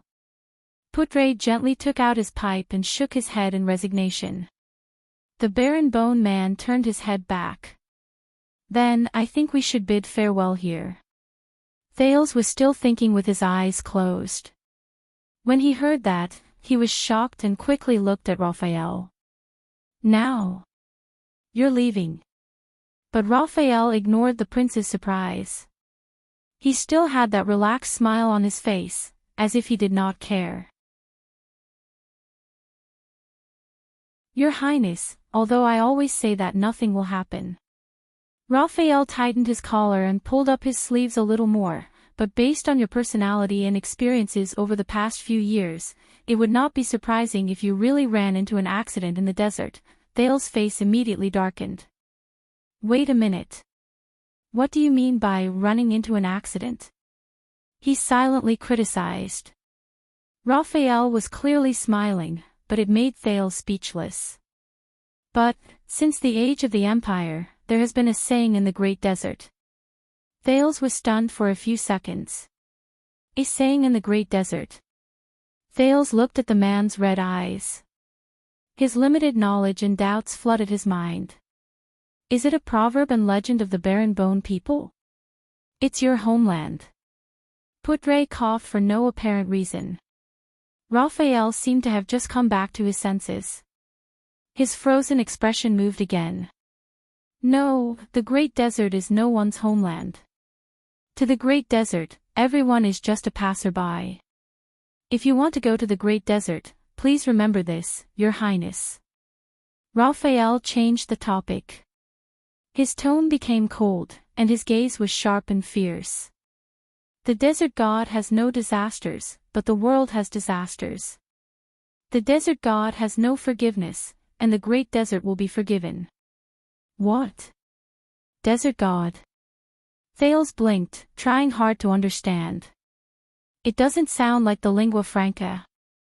Thales searched for this special phrase in his mind, and suddenly found a sense of familiarity that he only had when he was studying in Mindy's Hall.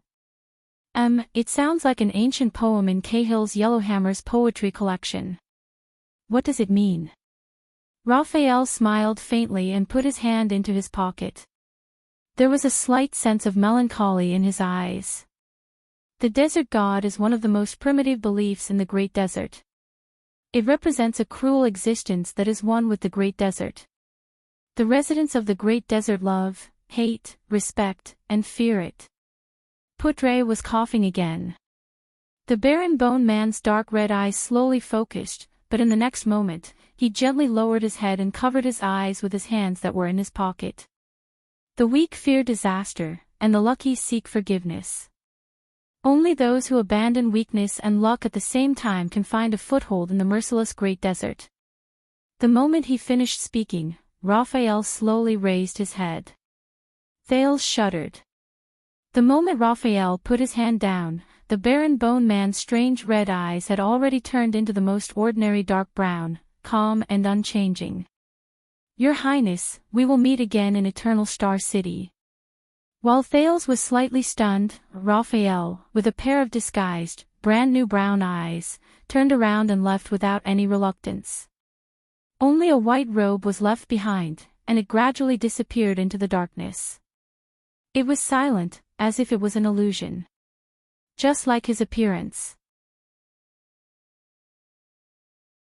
Young people always like to pretend to be cool and profound. Putre shook his head, took out a flint, and muttered to himself, "Don't learn from him, Thales.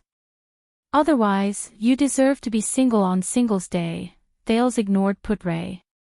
He frowned and stared at the darkness that drowned Raphael. It's so dark around us, and that guy didn't even carry a lamp. How did he see the road? The prince complained in a low voice. Thales originally thought that no one heard his complaints. Then, in the deep darkness, Raphael's smiling voice traveled, "As long as you eat more liver and fruits, you can also find light in the darkness." Thales' smile froze on his face. Damn it.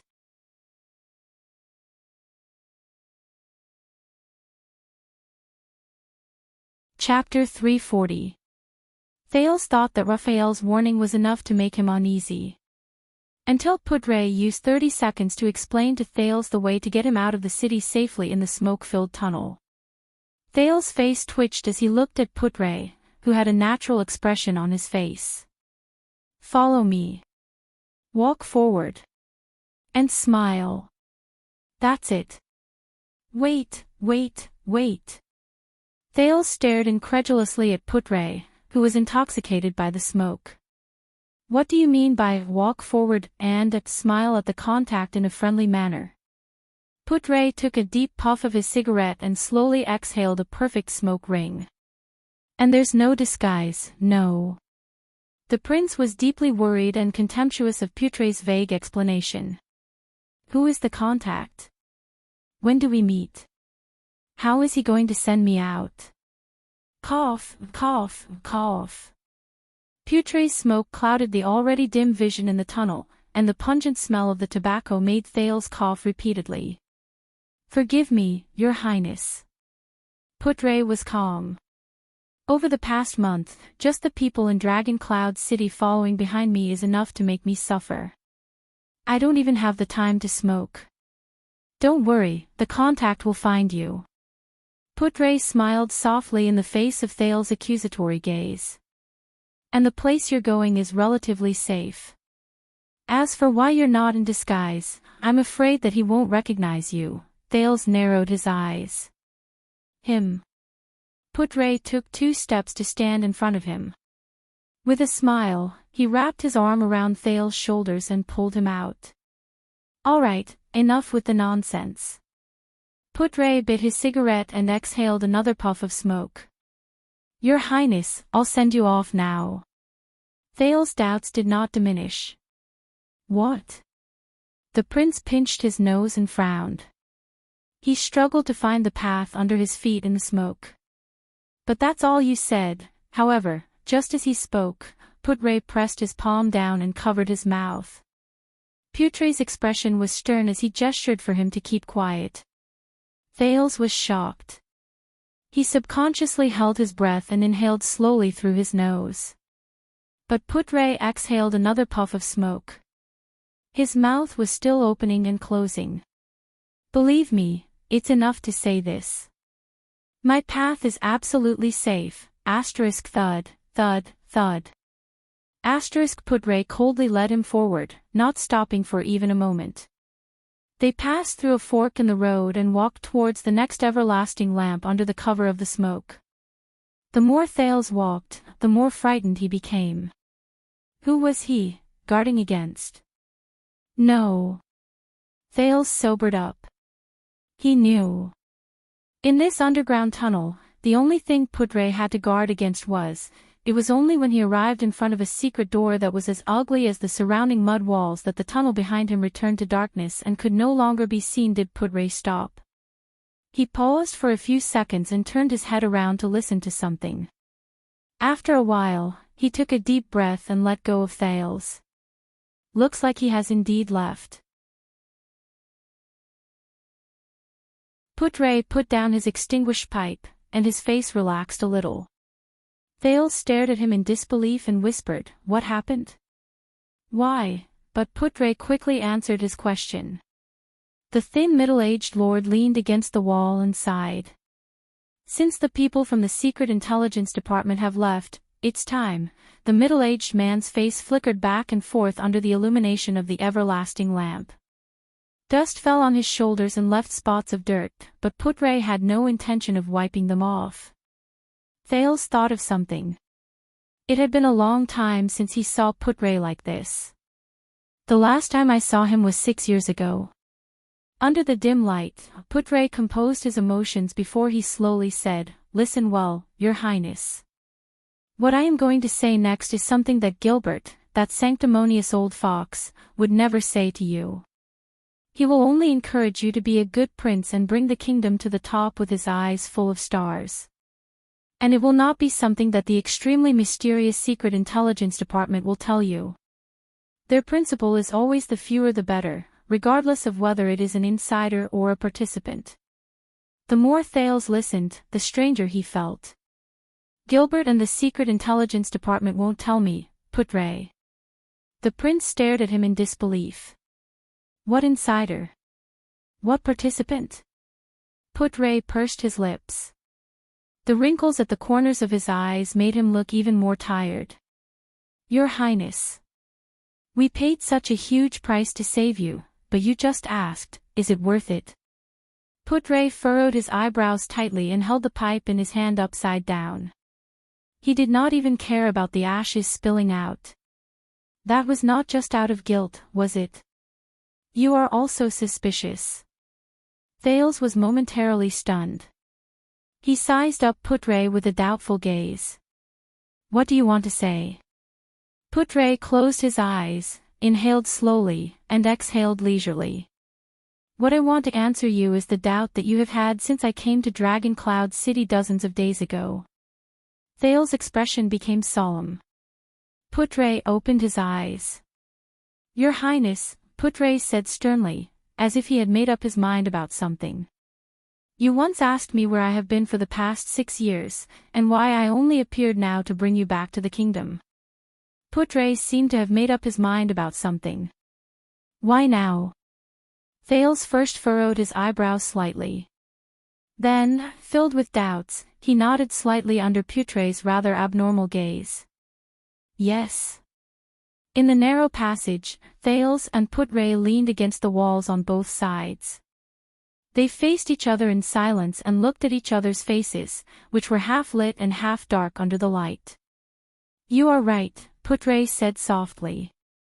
"We did not decide to rescue you on a whim, or because we felt that 6 years was too long. There is a reason why we, including the Secret Intelligence Department, who had been secretly watching over you for 6 years, suddenly appeared in Dragon Cloud City to rescue you." Thales' pupils focused slightly. His heartbeat slowly quickened. "You mean," Putre inhaled again, as though this action required a great deal of courage from him. "I think there are some things you have to know, at least some parts of it." Thales was terrified to realize that Putre's tone was actually trembling slightly. Even he began to feel nervous unknowingly. "Your Highness, do you still remember what happened in Dragon Cloud City 6 years ago?" "Phew." Thales exhaled and tried to recall those unpleasant memories. "I would like to forget about the calamity attacking the city, the great dragon returning, Lampard regicide, but Putre interrupted him almost rudely. "No," the Thin Lord said coldly, "it's not just these. On that day 6 years ago, in a dark place that we cannot see, outside Heroic Spirit Palace and Shield District, some other things happened." Thales' eyes slowly widened. "Other things? I believe you can tell that when I was young, I worked under Prince Midier." Putre talked about the past. His voice sounded a little pained. "Sometimes, I would get closer to the Secret Intelligence Department. That's why I was able to find the necessary support so quickly during the crisis 6 years ago." Thales' heart froze. He began to size up the man in front of him again. "Yes. I can see it. But, this is the first time you admit it." "Putre Nimain." Putre heaved a long sigh, as if he was still reminiscing about the past. 6 years ago, the headquarters of the Secret Intelligence Department in Dragon Cloud City above us had not yet been renovated into this chess room. At that time, it was just an inn. Putre's weariness was clear on his face. "That night, I received help from the owner of this place. That was how I obtained support, gathered resources, and gave the order to take action. It was all thanks to him that you were able to escape from prison." Thales subconsciously looked up. Of course, he could only see a bumpy ceiling and some cobwebs in the corners of the walls. Even his nose was filled with the coldness and slight dampness unique to the basement. The chess room. In the headquarters of the Secret Intelligence Department? The prince lowered his head. He was still puzzled. "But?" Putre nodded as he thought. "But, on the morning we broke into the palace and fought against Lampard." Putre's tone was heavy and sad. "The owner of this inn was the person in charge of the Extep branch of the Secret Intelligence Department. She was a special class intelligence officer who had been lurking here for nearly 20 years, Karen Booker. Died an unnatural death." Thales was shocked at first. Then, he rolled his eyes. He could understand Putre's sadness, and could understand the strangeness of Booker's unnatural death. But, compared to what Putre wanted to say, Thales quickly asked, "The intelligence officer died an unnatural death. What happened?" Putre's gaze dimmed. His face contorted a few times under the flickering light. "Burglary. The robber stabbed Booker in the back 4 times. Thales frowned. "But, yes, Booker is my old friend for many years."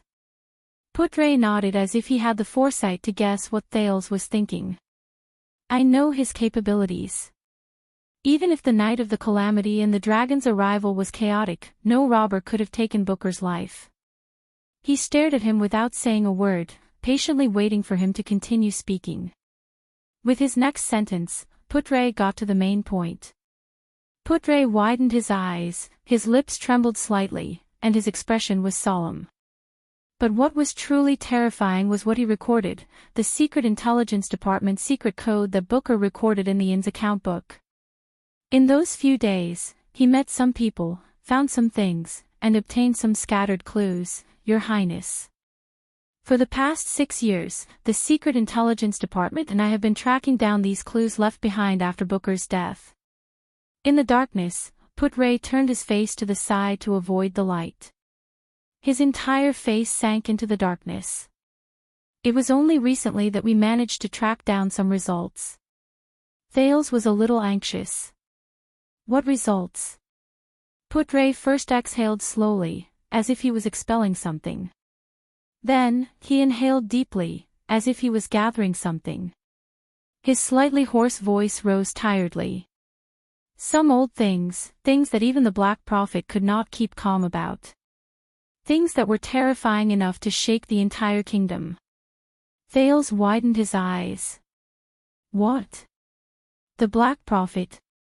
Shake the kingdom. Putray nodded solemnly. From that day onwards, we understood that you were actually not safe, and neither was Constellation. So, the matter of your rescue has been elevated to the kingdom's and even the Secret Intelligence Department's most urgent task. With indescribable pity and grief, he stared at Thales. So, on this day, 6 years later, Renaissance Palace has decided to bring you out of Extet and back to Eternal Star City at all costs. Thales was stunned. He did not understand. Putray seemed to heave a sigh of relief. His entire body relaxed. This is the answer. It is the answer to what I have been doing for the past 6 years, and the answer to why you suddenly returned to the kingdom. But Thales still did not relax. He stood up abruptly. What? What exactly is it? He could not help but raise his voice. 6 years ago in Dragon Cloud City, what exactly happened above our heads? What was it that could shake all of Constellation? Putray's eyes were fixed on Putray anxiously as he searched for his wording. But Putray disappointed him. The other party shook his head. No, Your Highness, that is all I have to say. Thales immediately became anxious. But Putray raised a hand and interrupted him. Because I do not know either. Putray's face was filled with worry and misery. I do not know, nor do I dare to believe that what I discovered is the truth.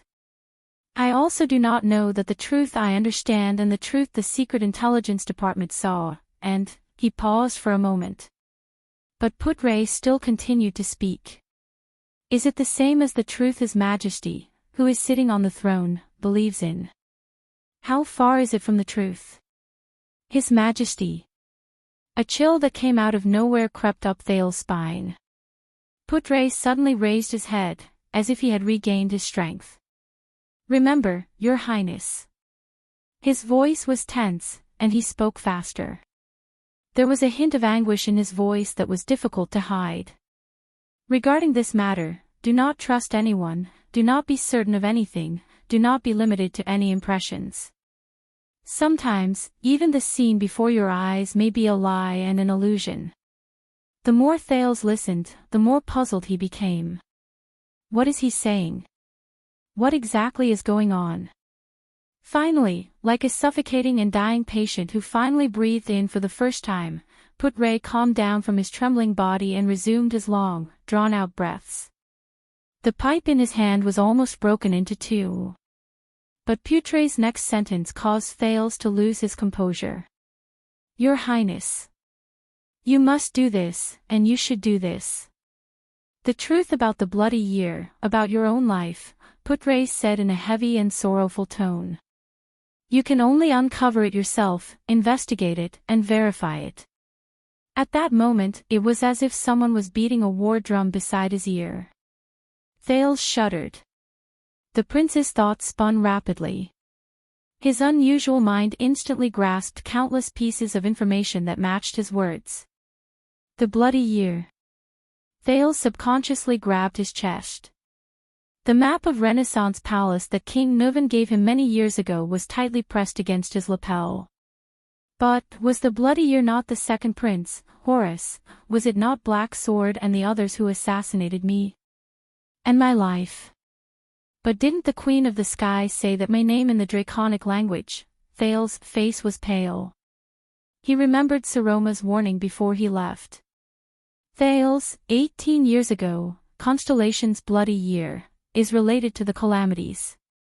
As to Giza, his mind was in a mess. The surplus of information and information almost made him lose himself. Putre, the Black Prophet, the Secret Intelligence Department, and even King Kessel, did they discover some secret? Discover some secret. How much of it overlaps with the secret I know? Thales swayed a little and leaned against the wall. Silence returned to the tunnel. After a few seconds, the prince slowly raised his head and stared at the person in front of him blankly. He stared at the middle-aged man's dead gaze. Putre looked at the secret door and sighed softly. It's time. You should depart, Your Highness. This was Putre's parting words. The secret door opened. A teenager slowly walked out of the secret passage, climbed out of a cave, bypassed the ruins of the low wall that served as a cover, and walked into this remote and deserted alley. He stopped and slowly raised his head. The teenager stood in a daze in the open-air Dragon Cloud City. He stood in a corner filled with junk. His thoughts were in a mess. In the distance, the bright moon had already risen. It illuminated his path home. At this moment, ha ha ha, in the distance outside the alley, a rude and unpleasant voice rang out of nowhere. Ha ha ha, this is impossible. Thales was shocked. He subconsciously pressed himself against the wall and held his breath. We respect you, so we are not joking. Another slightly callous voice rang out. Dragon Cloud City is no longer the same as before. This matter must be resolved. The new bosses of Bao District have already expressed their stance. As long as you agree, they are willing to. The rude and violent voice rang out again, as if he did not care about politely interrupting the former person. You know, a few hours ago, that dead-faced man with drooping eyebrows from Heroic Spirit Palace also came to me. His goal was similar to yours, and what he said was also similar. The rude voice imitated the dead-faced man in his words. He was much more impressive than the few of you. He carried that ugly blade on his back and led 2 rows of guards into Shield District in an aggressive manner. He slammed the blade in front of me and looked as if he would kill anyone who stared at him. He said as if he was demanding a debt, in the name of the Archduchess of Dragon Cloud City, I want the whereabouts of that prince. Ha ha ha ha, I'm so scared. But there was only mockery in the rude voice's laughter. The fear in his words could not be heard at all. Thales shuddered slightly. Are you saying that the crazy star killer personally brought people to look for you? A third voice rose from the other side. He seemed to be in cahoots with the previous cold voice. He asked cautiously, you mean that the crazy star killer personally brought people to look for you? Star killer. When he heard the familiar name, Thales pulled his thoughts back to the present and threw away all unnecessary emotions. It sounded like 2 parties were in a confrontation. The rude voice was the minority on one side, and the other side was the majority. Ha, do you know how I answered him? The rude and fierce voice rang out again, and it was filled with disdain. You better listen carefully, because I am also prepared to answer you in the same way. The next moment, it sounded like the owner of the rude voice spat on the ground. Bah! I don't give AF**CK if you are the star killer, the star manipulator, the Archduchess, or the Archduchess.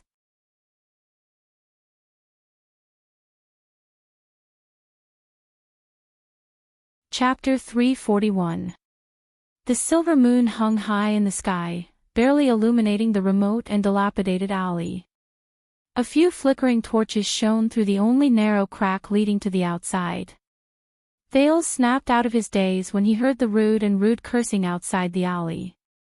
Even though he was a little dizzy from moving underground, and the corners and alleys he passed through after he came to the surface were a little complicated, Thales knew very well that he had left the Secret Intelligence Department's protection and was exposed to Dragon Cloud City's field of vision.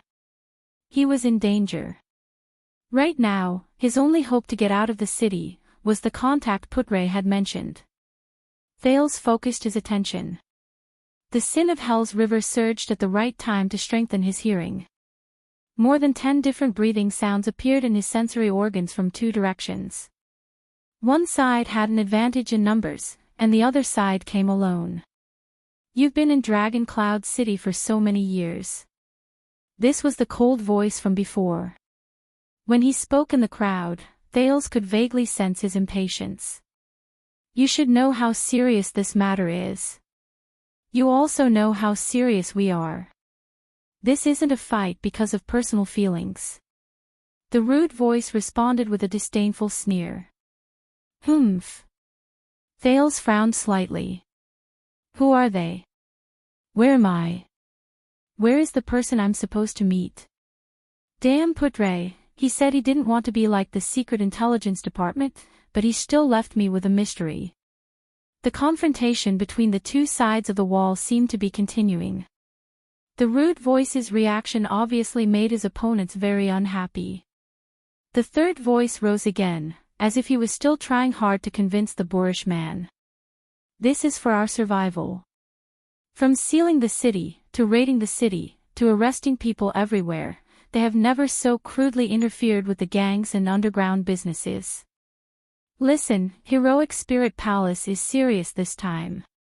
I think they don't even care if they die together with us. Thales felt a chill in his heart. A few hours had passed since noon, when Lampard was assassinated, and he fled Heroic Spirit Palace. The prince could roughly imagine Dragon Cloud City's current state. I don't think so, the rude voice answered casually. I'm doing quite well. Asterisk bang. Asterisk, hey. Someone seemed to have knocked on a wooden board in anger. You old, but with another muffled sound, he, who was about to explode in anger, seemed to be stopped by his companions. Thales pushed his body closer to the rough and broken wall in front of him. He pricked up his ears and tried his best to grasp all the useful information he could. Really? It was the cautious third person. Compared to his cold-hearted companion, he seemed to be more inclined to solve the problem through negotiation. Since this afternoon, all the goods that we planned to sell this month have been confiscated from the market in Sword District.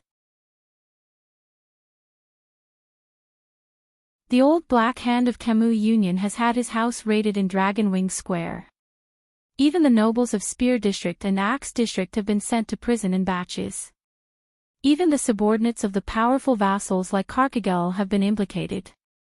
As long as they have a criminal record, the patrol team will arrest them and send them to the water dungeon without any questions. And you, do you think that you're special? Do you think that you can stay out of the Poor People's Shield District and Hammer District just because of your relationship with the Ground Shaker? Do you think that the patrols and the Archduchess guards will always let you go? He paused. A cold voice took over his words. You're wrong. And one day, you will pay the price for it. Thales' heart skipped a beat. He heard a few key words. The prince subconsciously looked around. This remote alley seemed to be quite old. The irregular brick walls were badly damaged, as if they would collapse at the slightest touch. The house on the left that was connected to the alley had obviously not been inhabited for a long time. This half-built house was in a worse state than the abandoned house that Thales had stayed in before. It was as if someone had taken a huge hammer and smashed a third of it vertically downwards, starting from the roof. But Thales immediately realized that the ground under his feet was also full of broken stones and rotten wood. There was even a deep pit of unknown origin. It's like a messy battlefield. Is there such a place in Dragon Cloud City? When he thought of this, Thales shuddered slightly. Under the moonlight, he turned his head in disbelief. Through the narrow cracks in the alley and a few holes in the broken walls, he looked around. The broken beams of the house, the collapsed brick walls, the dirty path, and the faintly discernible stench, Thales was stunned. He recognized this place. He still remembered the rough and uneven texture of the dirt road under his feet, the old houses that were low and messy, and the alleys that were as complicated as a maze. The only thing missing was the hustle and bustle of people. This is... Thales touched the broken wall and stared blankly at the house whose roof had been smashed off. This is Shield District. This is Dragon Cloud City's Shield District. 6 years ago, it was the Shield District that was destroyed in a single day under the frenzied battle between two mystics. It's the Shield District where he escaped with Little Rascal. It's the Shield District where he fought back with Black Sword. This is the place. An inexplicable melancholy surged in Thales' heart. It's been so many years. In the end, I still returned to this place. However, doubts arose in Thales' heart. Why did Pudray want me to come to this place? Ha ha ha ha ha, the boorish voice suddenly laughed out loud, attracting Thales' attention.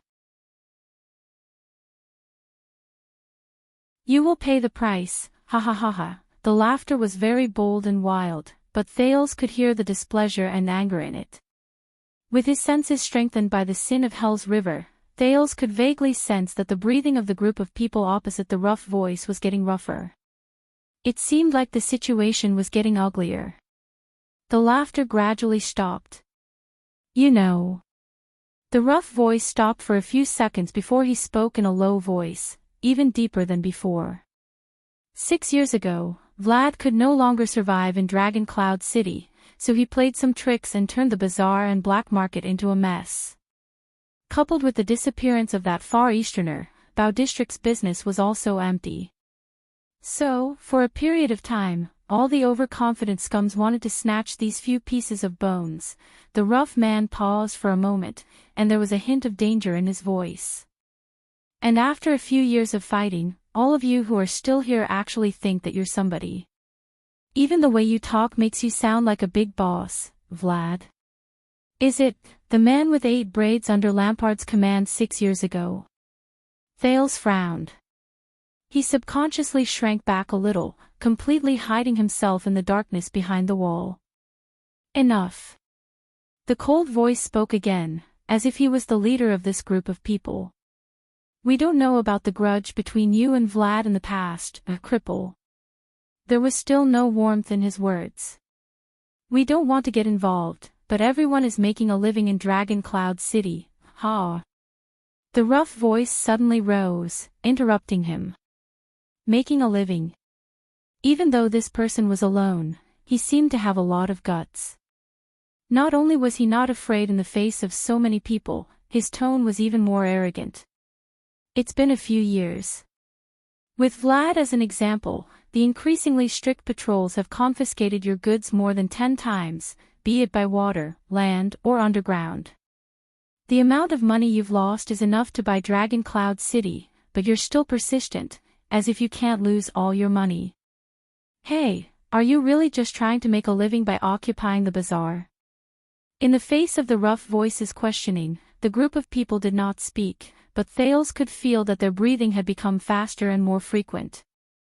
Even so, all of you have never given up on giving gifts to the nobles in the inner city, as if you can't spend all your money.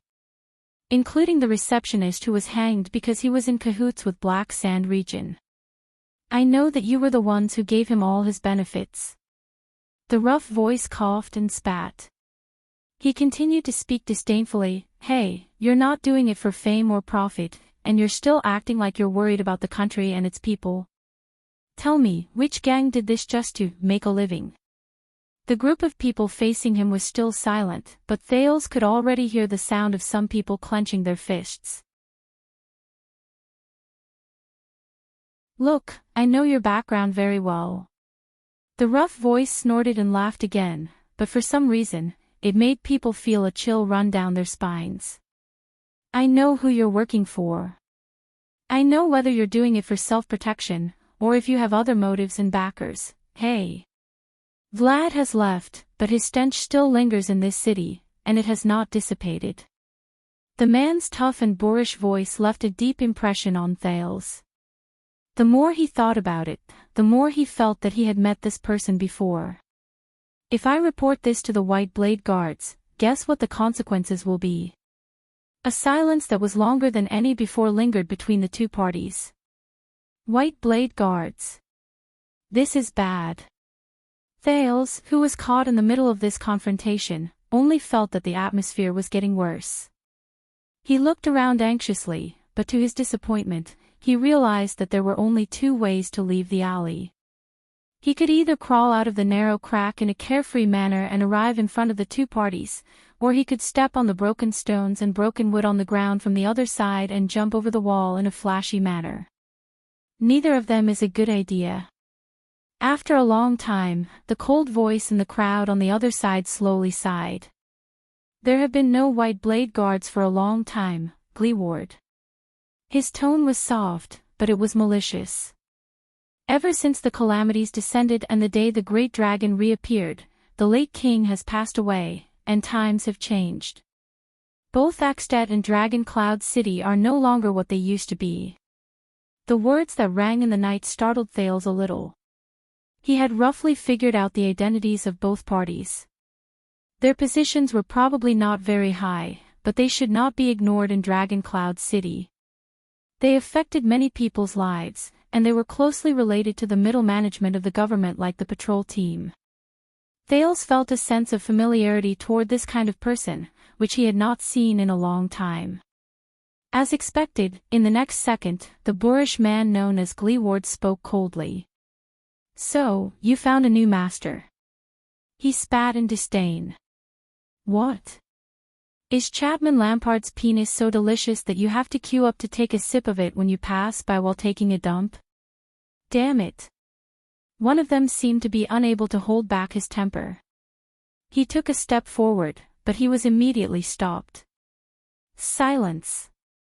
This time, it was the third voice. He seemed to be the one with the most weight after the cold voice. His words were obviously much more cautious. He spoke in a negotiating tone. I know, Chief Gleeward, we usually don't interfere with each other, and we have a tacit understanding, but this time. But Gleeward did not seem to buy it. His boorish voice interrupted the other person. Then get lost. Gleeward's boorish voice was unpleasant and piercing to the ears. I don't care how important that prince is, I don't care who assassinated that kinslayer, I don't care what kind of bullsh** T heroic spirit palace is playing, I don't care whose balls you black-skinned dogs are licking, I don't care whose bones you took to get involved, and I don't care whether you want to rebel or get promoted. I only care about one thing, you sons of the * cheese. Thales bit his lower lip. Thales bit his lower lip. As expected, his disappearance caused a series of chaos in Dragon Cloud City, and even affected these. Gleeward pounded his fists and growled, I'm going to kill you.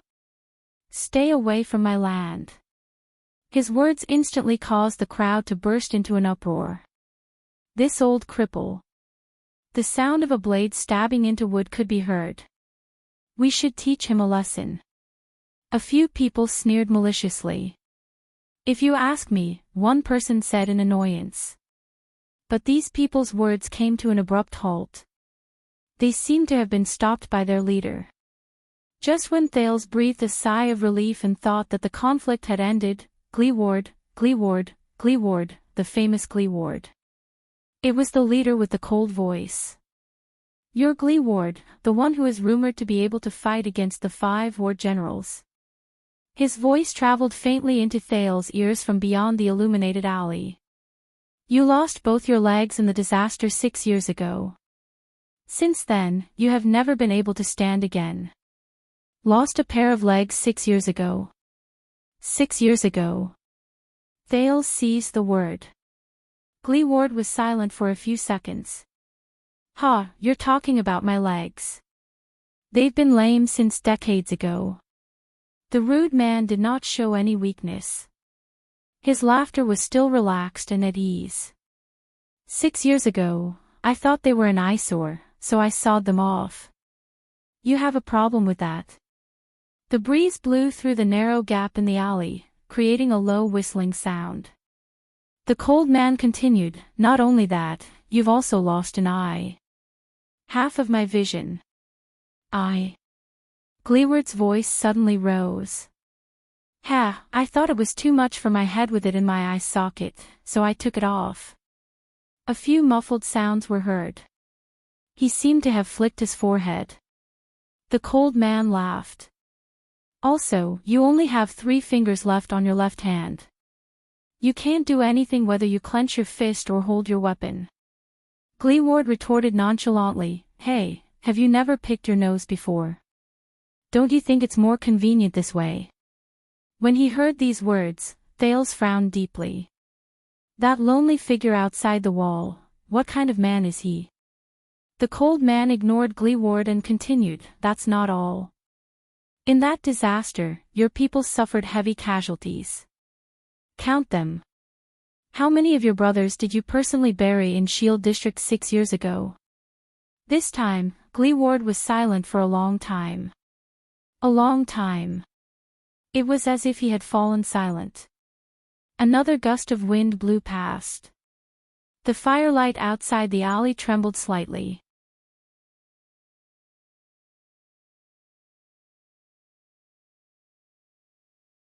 For example, right now, if we shoot you with crossbows from a dozen steps away. What can you do? If we're really serious, if we really want to do something to you, to Shield District, to Hammer District, to your poor subordinates, to their wives and children, to the livelihood of their employers, and to make their lives 100 times worse than they are now, the man's words became slower and slower, and it made Gleeward's heart grow colder. What do you think a cripple like you, who can't even walk, can't hold a sword steadily, can't even see the road clearly, and can only live in a wheelchair for the rest of his life, can do? Gleeward still did not say a word. He seemed to have truly fallen silent. Look at the situation clearly and make a wise choice. The man sneered and stopped moving. Since you know the people behind us very well, then you should know that we are very powerful and can do it, but a cripple like you can't stop us, and can't stop us. So, I'll give you another chance, Gleeward. Reconsider your answer.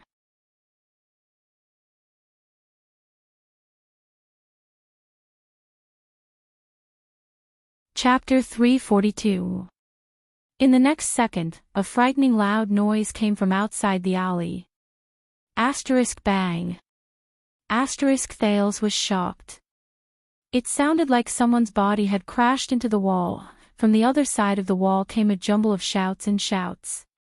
No, this bastard, Gleeward, get your weapons, but it was not over yet. Boom.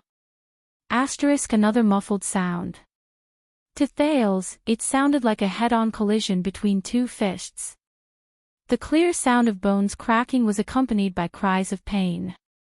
Damn it, kill him. Swoosh. This time, it was the sound of blades cutting into flesh. This son of AB TCH, crack. This time, it was the sound of bones cracking. Damn it, how did he do it? Kill him, The continuous screams of the crowd rose from outside the alley. Thales became more and more nervous as he listened. What happened? Where are the throwing knives? Use the throwing knives to deal with. The chaotic crowd began to sound hysterical. I swear, we won't let you go, won't. Everyone you hold dear, we will. Thawed. Another muffled sound of a body falling to the ground cut off the threatening voice. Quick, give me the knife, rip. Crash, Thales' heart skipped a beat. He was both unfamiliar and familiar with this sound. The arteries of the warriors on the battlefield were cut, and blood gushed out and splattered all over the ground. The sounds of the crowd grew more and more panicked. No, no, wait, we have something to talk about, asterisk bang. Thud. Asterisk the muffled, fatal sounds rose again. Thales was terrified as he listened from behind the wall. The sounds of the crowd grew sparser. No, no, no, I'm just an errand boy, asterisk bang. Asterisk Thales was startled. The wall he was leaning against trembled slightly, as if someone had been thrown over. A lot of dust fell from the wall. After that, the noises outside, whether it was the cries for help or the sounds of fighting, became much fewer. In the end, a loud voice begging for mercy came with a sobbing tone. Don't, it's their idea to stalk and catch you alone. I'm really not with them, but in the next moment, a chilling and clear voice rang out. Crack. Thales closed his eyes. He also recognized this voice. It was the sound of a neck being forcibly broken. After more than a dozen soul-stirring noises, the area behind the short wall finally quieted down. The chaos outside seemed to have subsided. It was only then that Thales opened his eyes solemnly and carefully. He held his breath. It can't be, right? In the terrifying silence, there were only 2 breaths left in the alley. One was steady, heavy, and slightly panting. One was panicking and anxious, and the frequency was rapid. Even if he activated the sin of Hell's River to its fullest, he could not hear the breathing of other living beings. There were only 2 people left. Thales closed his mouth in shock. A few seconds later, the boorish male voice that had not been heard for a long time was heard again, accompanied by a grunt. Humph, damned adept, you think you can be so unreasonable just because you have a few tricks up your sleeve. Ah, it really hurts. There was a sizzling sound, as if a blade had been pulled out of his flesh. Clang, the sound of metal hitting the floor. Following this sound, the other person's breathing behind the wall became even more rapid and unstable. YYU, GGGGGGGGGG Chief Gleeward, I am not, the voice was trembling. As a response, Gleeward's faint, cold chuckle traveled into his ears. Humph, a dozen or so people. You can't even beat a cripple in a wheelchair. I really feel ashamed for you. Thales furrowed his eyebrows tightly. What the hell? 1 against a dozen, and there were even mutants among them. Yet, he was so scared that he couldn't even say a word. Hey! However, Gleeward's next words caused his breathing to freeze. You're lucky, little man. I need a tongue to pass the message. The owner of the trembling voice seemed to understand the meaning of this sentence and immediately slowed down. The next second, he hurriedly said, as if he was crying tears of joy, oh of course. Chief Gleeward, tell me, no matter what you say, I will. Humph, Gleeward's cold snort forced the survivor's fawning and trembling voice to swallow his words. In the terrifying silence, Thales, who was listening in the corner, did not even dare to breathe loudly. It was obvious that the person behind the wall was a dangerous character. Listen up, scum. Gleeward's rough and unpleasant voice rose slowly. Do you think that you can force me to submit to you with threats and violence? You must know that Vlad has used more than 10 years and used all his methods. In the end, he even brought the military crossbow from Black Sand region, but he still couldn't kill me. There was a rarely seen ferocity in Gleeward's voice. Humph, forget about losing a leg and an eye. Even if I can't speak, can't see, have my limbs rot, and am forever paralyzed, the boorish warrior's voice was deep, but his words were as hard as steel. I can still grit my teeth and jump out of bed, and each and every one of you, chew into pieces. Asterisk slap. Asterisk a cry of surprise rose from behind the wall. Thales could feel that the survivor had been lifted by Gleeward. Do you think that the Star Killer is very terrifying when he goes on a rampage in the city? Ha!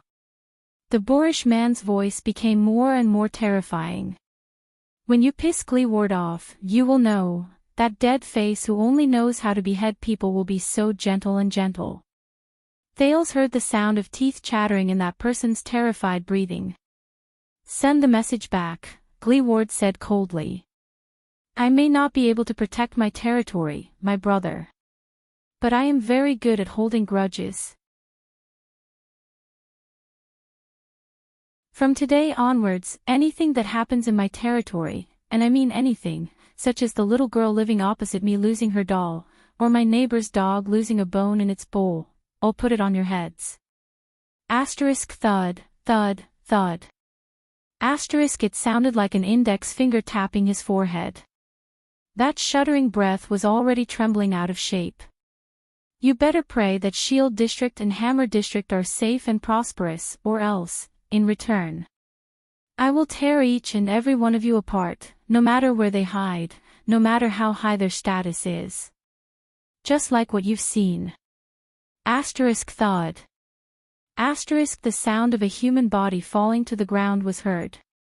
Get lost, Gleeward said slowly, his voice as cold as ice. In the next second, amid the rapid and shuddering breaths, the sound of panicked footsteps rose. It knocked over countless items along the way, and there was also the sound of clothes rubbing against the ground. The footsteps gradually faded into the distance. Behind the wall, Thales quietly exhaled. Fortunately, he only felt his heart beating a little faster. It's over.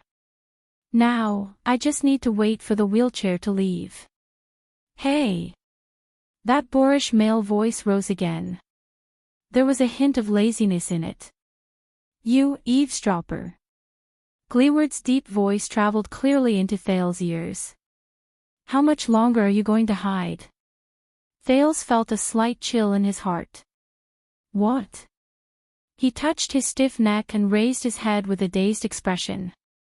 He stared at the low wall that hid him completely. Calm down. Calm down, Thales. The prince pursed his lips in a hopeful manner. Maybe he's not talking about me. Humph, stop pretending, you behind the wall. Gleeward seemed to be clenching his fists, and a frightening crisp sound rose. Is it fun to watch the show? Heh, you won't be so lucky when I catch you. The prince closed his eyes, filled with resignation. Thales took a deep breath. Look on the bright side, Thales. It's late at night, and this is the almost abandoned Shield District. That guy. He can't be someone who just happened to be taking a stroll here. Besides, based on what Gleeward said just now, he should be traveling alone, which is why he was surrounded by his opponents in this place. And coming to this place in the middle of the night means, Thales adjusted his breathing and used that reason to convince himself over and over again. Then, he resolutely took a step forward. He walked out of the narrow alley. A cold wind blew. The exaggerated temperature difference between day and night in Northland made Thales flinch. Outside the alley, a desolate and dilapidated Shield District appeared before him. But what really attracted his attention was the mess before him. Thales stared blankly at the scene under the night sky. More than 10 corpses lay motionless on the ground or stuck to the wall. Their postures were all different, and their expressions were frozen at the last moment. Some were horrified, some were terrified, and some were angry. Some of them had deformed limbs, some had their bodies bent, and some even had their organs spilling out. Under the contrast of the dark night and the bright moon, they looked exceptionally hideous and bizarre. A few torches fell weakly on the ground, but they still burned stubbornly, providing some illumination. Thales slipped. He accidentally stepped on a puddle of blood.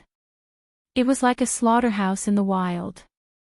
In this scene that made people hold their breaths, Thales gulped hard and saw the only person who was still alive.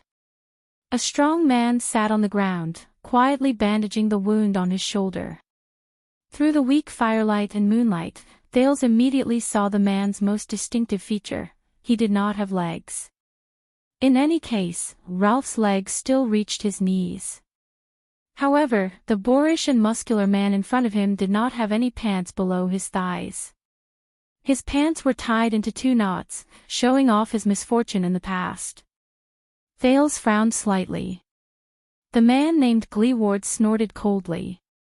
He bit the cloth used to bandage his wound and forced himself to raise his head. Tell me, you followed me here in the middle of the night. Were you sent by Nicholas, Vlad, or someone else? Ha! Gleeward's eyes were filled with puzzlement. With the help of the light, Thales saw the man's face, just as he expected. There was nothing in Gleeward's left eye socket. There was only a dark hole. Under his short hair, there was only a round hole where his left ear should have been. It was as if his ear had been cut off at the root. Thales was stunned. A brat? The strong man frowned, and he looked puzzled. While Gleeward spoke, he used his left hand, which only had 3 fingers left, to pull up a corner of the cloth. He bit the other corner in his mouth while he supported himself with his right hand on the ground to help his hunched body maintain its balance while he desperately bandaged his wound. A faint sadness rose in Thales' heart. This man, there's only half of him left. Hey! Don't let your mind wander, brat. Thales' expression changed. He snapped out of his daze and scratched his forehead. Actually, I'm almost 14 years old, you really are a child. Gleeward shook his head and snorted softly. Why, is child labor popular now? TSK, why are people so cruel nowadays? Cruel. Thales could only smile helplessly as he stared at Gleeward, who sat among the corpses on the ground. Gleeward's face was flat, but his nose was rather high. His face was covered in ungroomed stubble, which made people wonder if he had carelessly cut it with a table knife. He bandaged his wound and grabbed behind him with his left hand. Rumbling sounds of friction came from the darkness. A wooden wheelchair was pulled to his side by the man. Gleeward gritted his teeth and fastened the wheelchair to the side of a protruding stone slab. He grabbed the arm of the chair with his left hand and used his right hand to support himself from the ground. He propped up half of his body from the ground and leaned towards the wheelchair while trembling. He wanted to sit in the wheelchair. Thales thought of something. When he saw Gleeward's strenuous movements, he wanted to step forward and help.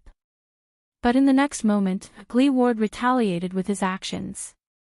The strong man grunted, and his powerful right arm seemed to explode with endless power as he pushed the ground. In the next second, the boorish man rose steadily into the air.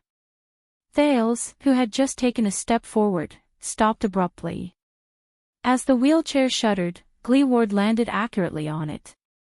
In the wheelchair, Gleeward leaned back and exhaled comfortably. He cast a scornful glance at the corpses on the ground and flashed a cold smile. At that moment, Thales suddenly realized that even though the man seemed to be handicapped and only had half of his body left, but there was no doubt about it. The man before him was one of the strongest and most valiant warriors he had ever seen. At that moment, a woman's voice, which he had not heard for a long time, rang in his ears. Gentle, light, but with a hint of stubbornness that refused to compromise. No, Chiron. They don't need cheap sympathy. They don't need help and sympathy from us so-called normal people and healthy people to satisfy our own moral evaluation. What they need is for us to remove our blinders and treat them like normal people, because there's nothing abnormal about them to begin with. And the reason why they can't become normal people is because we are too self-righteous. We are not tolerant enough. It's because this imperfect society doesn't give them the soil to become normal people, whether it's because of the lack of software, or the inconvenience of life caused by the lack of hardware. Stop calling them handicapped. Because they aren't. It's her. It's her. But who is she? He subconsciously reached out. But he did not catch anything. There was only emptiness. Hey! How can you be distracted? Gleeward pushed the wheelchair in front of him and sized Thales up. He tapped his own head with a doubtful expression. Are you retarded? Thales was shocked. He shoved the memory that had suddenly appeared back into the depths of his mind. Gleeward clenched his right fist, and it made a clear sound.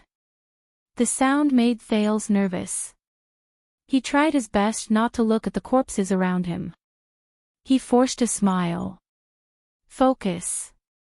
Now, Thales took a deep breath, trying to make himself appear more friendly. Putre said it. Smile, smile. Smile when you face your contact. The prince bared his white teeth and stared at the man in the wheelchair. So, you are the person Putre mentioned.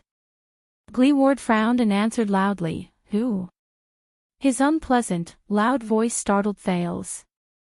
Putre, it's that.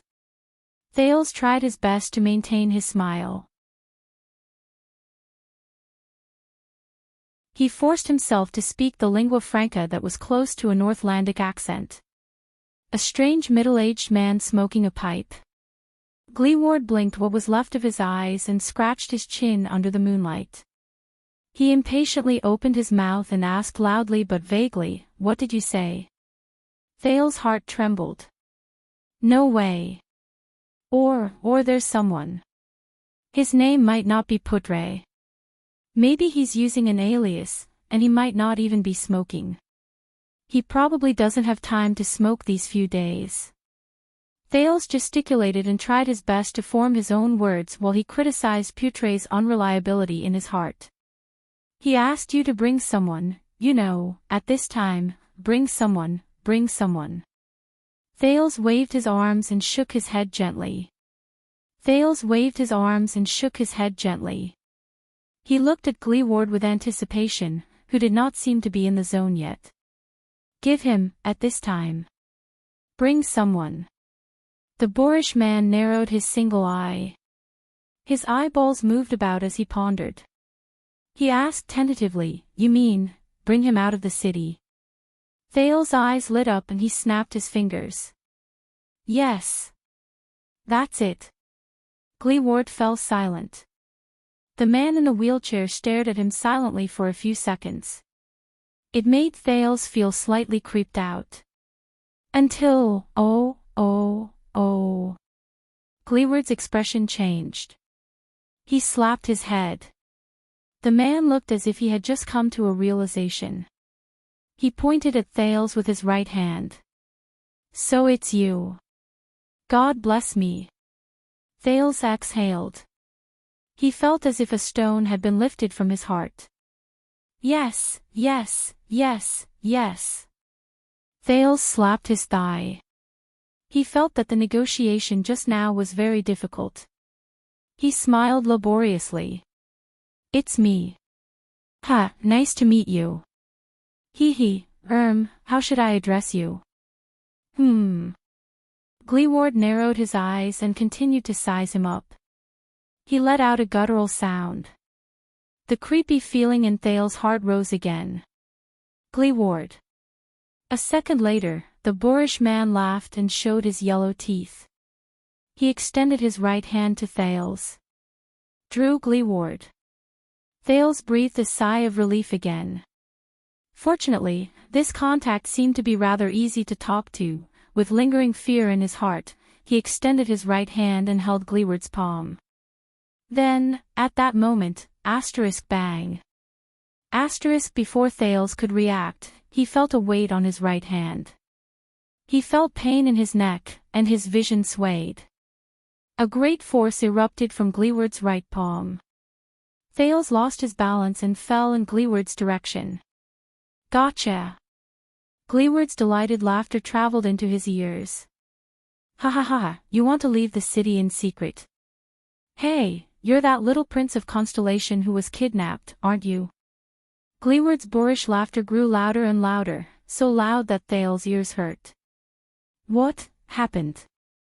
Thales struggled to open his eyes, but to his horror, he discovered that Gleeward, who was in a wheelchair, had already locked his hands tightly behind his back.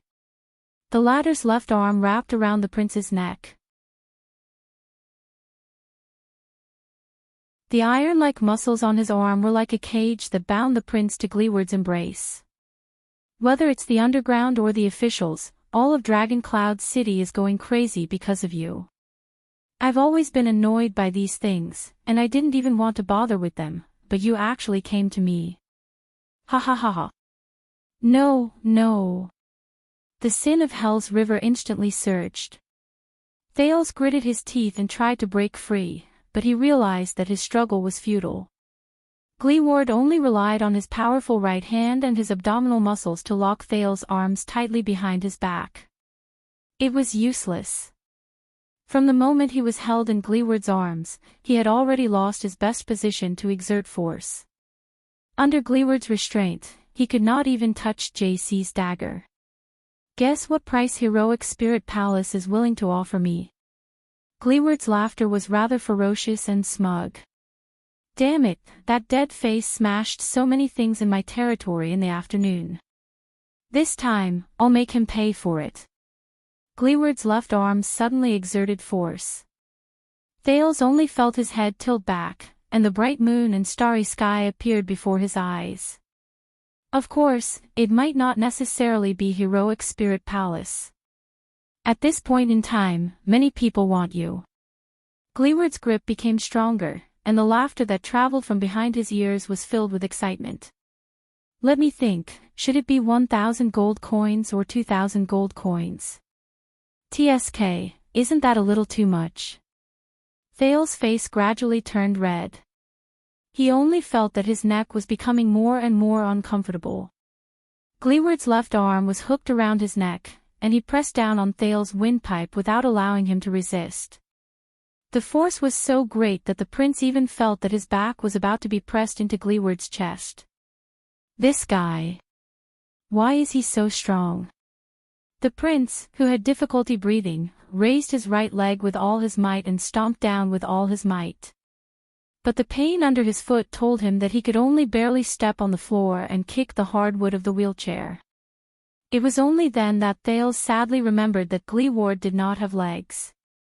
Or, I can ask for something else. I have to be more careful about this. Thales' vision gradually became blurry as his breathing became uneven. Soon, many golden stars that only he could see appeared in the starry sky before him. No. I can't go on like this. He desperately sucked in a bit of air, and with his rich experience from being choked many times, he held his breath and stopped moving to exhaust his strength.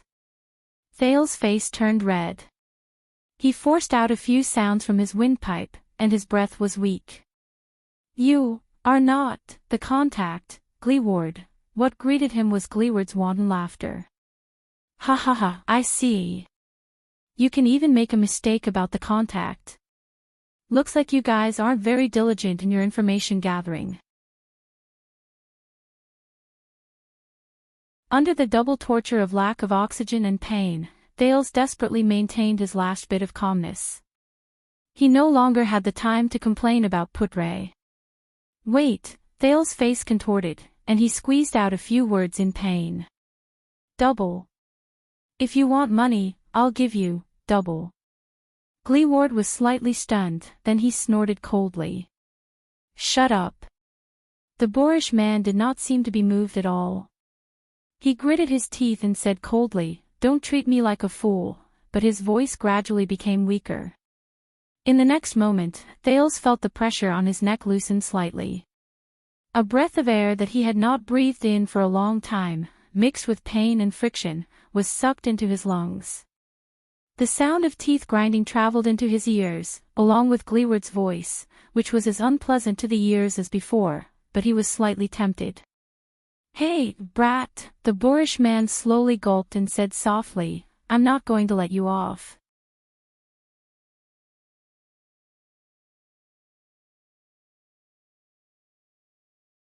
Chapter 343. Thales, who was drenched in sweat, coughed while he sucked in mouthfuls of air as if he was cherishing the water in the desert. His entire body trembled. But Gleeward did not let him go. It was still difficult for him to break free. Really, whether it's 1,000 or 2,000 gold coins, I'll give you double. Thales regained some of his rationality. He panted and sweated non-stop, feeling weak. The Jadestar royal family is very rich, and so is Constellation. The Secret Intelligence Department's assets in Dragon Cloud City alone are worth more than 100,000, Gleeward raised an eyebrow. Very well, wait. But a second later, the man's expression darkened. You mean, you want to go to Constellation to get it? The Secret Intelligence Department will do. Thales, who had just recovered from the stars in his vision, blinked hard. They will definitely give. The next moment, he felt a heavy pressure on his neck, and his windpipe was blocked again. Shut up, do you really think I'm an idiot? This was Gleeward's exasperated voice. Listen, I only accept cash. Thales sucked in his last breath of air with great difficulty. Damn it. This bastard, do I look like I have cash on me? If you, hand me over. Thales tried his best to fight for a chance. The City of Faraway Prayers is at war with the Alliance of Freedom and Constellation. Gleeward cut him off impatiently. Shut up, I don't understand politics. Thales, who was seeing stars again, felt exasperated. What kind of person is this? Forget it, let's go look for Dead Face. It's safer there, Gleeward mumbled. He increased his strength, trying to knock Thales out. Thales knew that things were not going well. He racked his brain, fighting against the air and his enemy while he desperately shouted that one word. Shield District. A few seconds after the word left his mouth, Gleeward's arm loosened again. What? He asked with a frown. Thales took the opportunity to take a few deep breaths to clear his mind. Yes. Shield District. I heard your conversation just now, the prince said painfully, shifting the back of his head slightly away from Gleeward's chest. Just now, no matter how insulted and despised he was, Gleeward did not move. But when the enemy started using Shield District and his brothers and sisters to threaten him. This is Shield District, right? Thales panted, and his words gradually became smoother.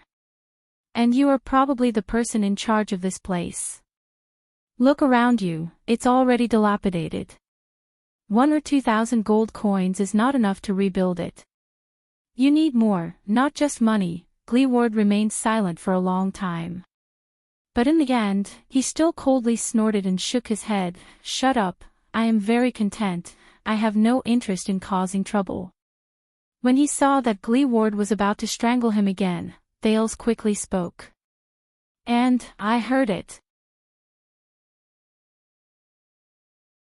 The people who died in Shield District 6 years ago were your subordinates and brothers, right? When he said this, Thales felt Gleeward shudder behind him. During these 6 years, their surviving family members also need to be compensated for their financial losses. They need to live. You should be very worried, right? I guess Dragon Cloud City doesn't have a disaster emergency fund to compensate for Shield District's losses. Thales spoke fluently in an invincible manner while he racked his brains for a way to escape. Gleeward let out a dull, displeased sound. Shut up.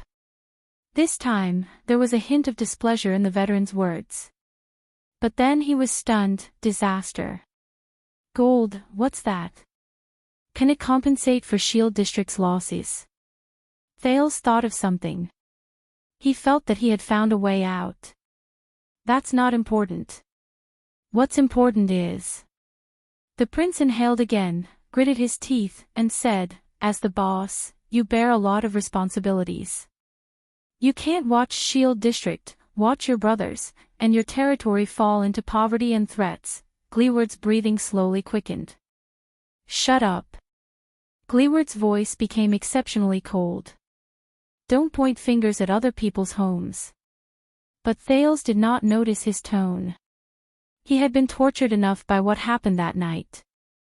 But now, I, the rich prince of a country with a lot of money, can help you. You have a chance to save Shield District, which no one cares about. You can rebuild it, and not just extort a large sum of money from the Star Killer, as long as you give me. Gleeward let out a low growl. Shut up, he said through gritted teeth. Thales greedily inhaled the next mouthful of air. He wanted to drag it out first, so that he could scoop out all the information related to Shield District and the place that the wheelchair warrior cared about. 6 years ago, when the calamity descended, I was there. I saw the people in Shield District. They were so innocent, but they had to go through such a calamity. Gleeward did not speak, but he began to tremble slightly. Thales felt that there was hope. He could not help but speak faster. You don't seem like a cold-blooded and selfish person, Gleeward.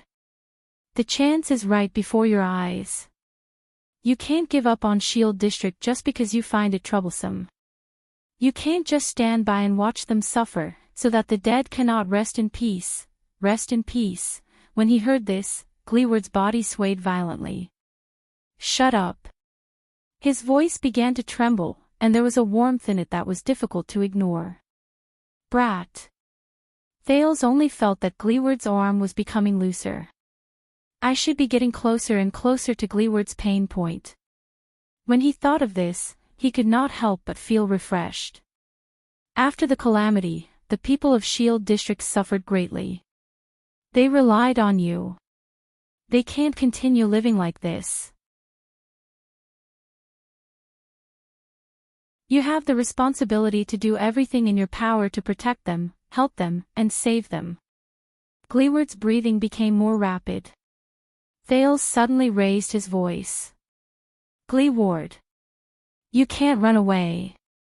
Your inaction not only makes it impossible for the dead to rest in peace, to those who are still living and suffering, this is no different from murdering them with your own hands. The moment the word murder came out of his mouth, Thales suddenly felt the hands around his neck tremble violently. His ears trembled, and Gleeward's shout, which he had never heard before, traveled into his ears. Shut up, shut up, shut up. The shocked Thales only felt that his ears were still ringing. Before he could relax, Gleeward's arm tightened around his neck again. So what now? Thales struggled in pain again, but this time, Gleeward's grip did not hold back at all. It was as if he wanted to strangle him to death. For some reason, Gleeward seemed to have descended into rage and madness. His voice also became increasingly terrifying. Listen up, brat. Who the F***ck do you think you are? Don't you dare lecture me. His arm was trembling, but he did not loosen his grip at all. It was a clear sign that his master had practiced the art of killing hundreds of times and had rich experience. Don't you dare lecture me on how to protect Shield District. Gleeward was agitated, as if he was on the verge of breaking down. 6 years ago, with the Soul Slayer pike in hand, I stood here, in Shield District, in the midst of endless blood and death. I fought against the damned blood. Blood calamity with my life. Fought, Gleeward panted, but he paused a few times. Fought. Thales felt that at that moment, the teeth of this warrior, who was still strong and optimistic in the face of a group of opponents, were actually chattering. It was as if he had remembered his deepest nightmare. The next moment, Gleeward gritted his teeth and roared like a volcano eruption. When we fought to the death. Under the moonlight, the veteran in the wheelchair roared in pain and anger. You were still wearing diapers, drinking milk in your grandmother's arms. Thales could not care less about his ears, which were about to go deaf. His vision began to blur again. **T. This is a perverted sadist. Thales half closed his eyes and felt the torment of his empty lungs, as well as his desire to breathe and live. His consciousness gradually faded. But at the same time, a strange feeling surged through his body. The sin of Hell's river began to boil on its own again. It was like a restless and agitated beast. It was waiting for the moment to rush out of the cage. At least, it allowed the dizzy Thales to maintain his last bit of clarity. Under the double torture, the exhausted Thales trembled all over. With his last breath, he spat out a word, "No." At that moment, thump, thump, thump, the sudden sounds of horse hooves and wheels rattling could be heard in the empty ruins of Shield District. A carriage arrived not too far away from them. "Chief Gleeward, your guest, have already." A lively and cheerful young voice rose into the air. The voice paused for a moment. With a ferocious expression, Gleeward raised his head and met the owner of the voice. He could not help but loosen his grip on Thales as he tried his best to restrain him. The purple-faced Thales breathed in air again. He coughed madly. He had inhaled quite a lot of saliva during the fight just now. The increasingly restless sin of Hell's River in his body gradually calmed down. The next moment, "Wah! Chief, I am sorry, I was wrong. No, I mean I shouldn't, I can't, no, I mean I won't tell anyone, no, I mean I didn't see anything, I don't know anything, I just came for a stroll tonight, no, I mean I didn't even come to Shield District tonight." Gleeward shook his head and tried to clear his mind. He looked at the carriage and its driver. "Is that Kevin?" On an uncovered freight carriage, a young coachman covered his eyes and shouted something in a frenzy. A hunchbacked figure was sitting in the cargo hold at the back of the carriage. He was coughing slightly. Gleeward was stunned. Tonight was different for Kevin, the poor boy from Shield District. He was supposed to drive this shabby, low-quality carriage and bring Chief Gleeward's guest to a special and remote place in Shield District. Kevin did not know why Chief Gleeward had carefully chosen this place to meet, but as long as it was the chief's order, he had to do it. That was Drew Gleeward, the man who single-handedly protected Dragon Cloud City during the legendary disasters of the Calamities and Hydra, Kilika. Yes, Kevin still remembers those years and those disasters. It's like a nightmare. But, when Kevin arrived at his destination and met the chief, he could not believe what he saw. "What is that?" Of course, Kevin was not referring to the corpses and blood all over the ground. As the manliest man in Dragon Cloud City, Chief Gleeward, who could command the wind and clouds, would not cause a storm of blood wherever he went. It was a teenager. Yes. A delicate-looking but thin teenager.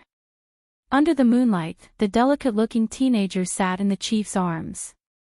He looked excited and in pain. The teenager placed his hands behind his back and placed them on Chief Gleeward's knees. They trembled slightly, as if he was touching and rubbing against something. His face was flushed and his lips opened and closed. He looked agitated and excited as he twisted his waist and moved up and down. When he saw this, Kevin's heart froze. No way. What about Chief Gleeward, who has always been open-minded and heroic? Kevin narrowed his eyes and tried to take a closer look.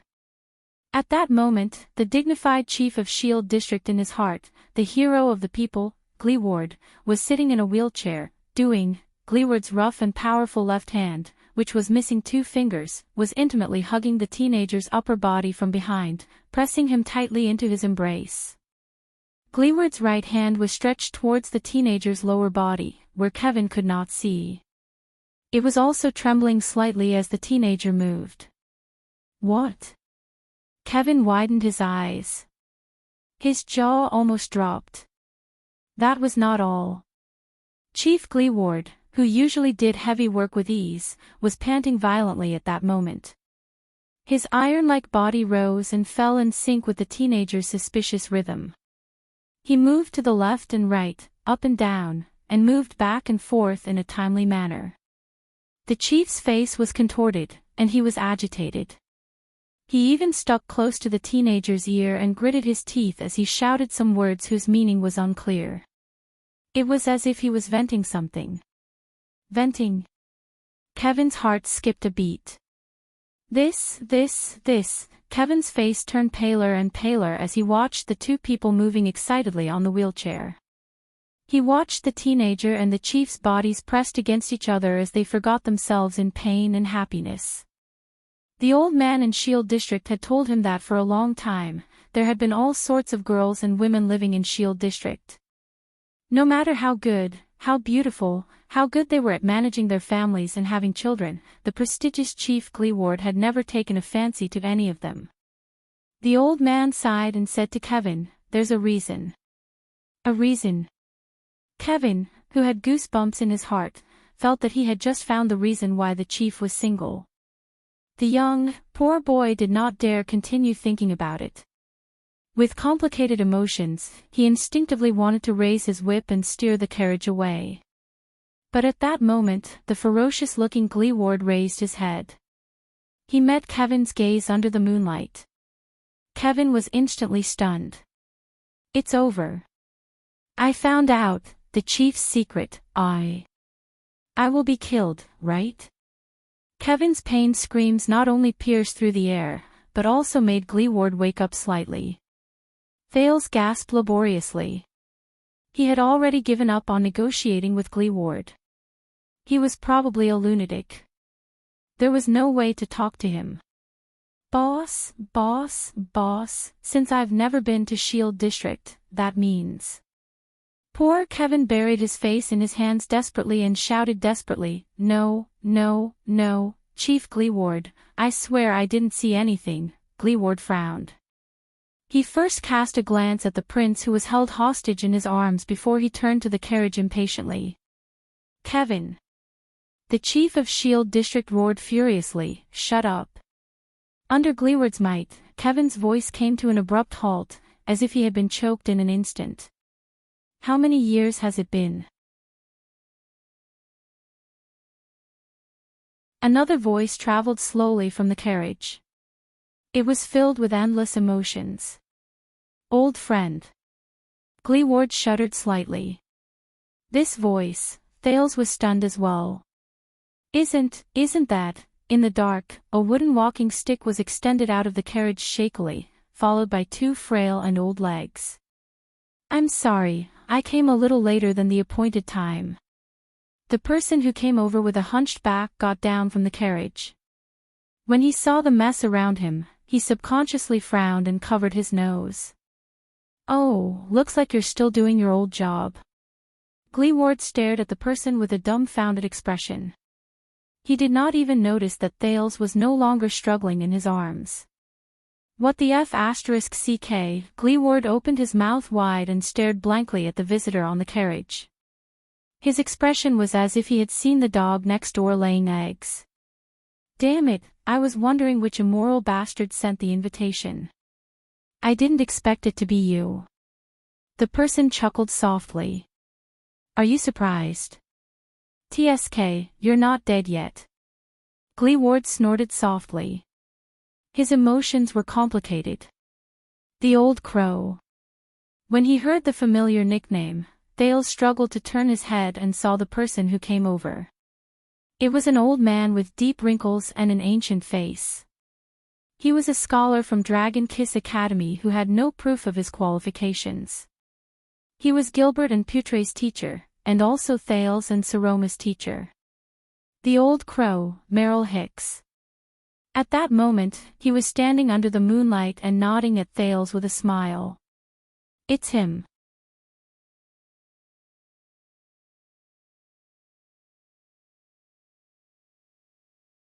Chapter 344.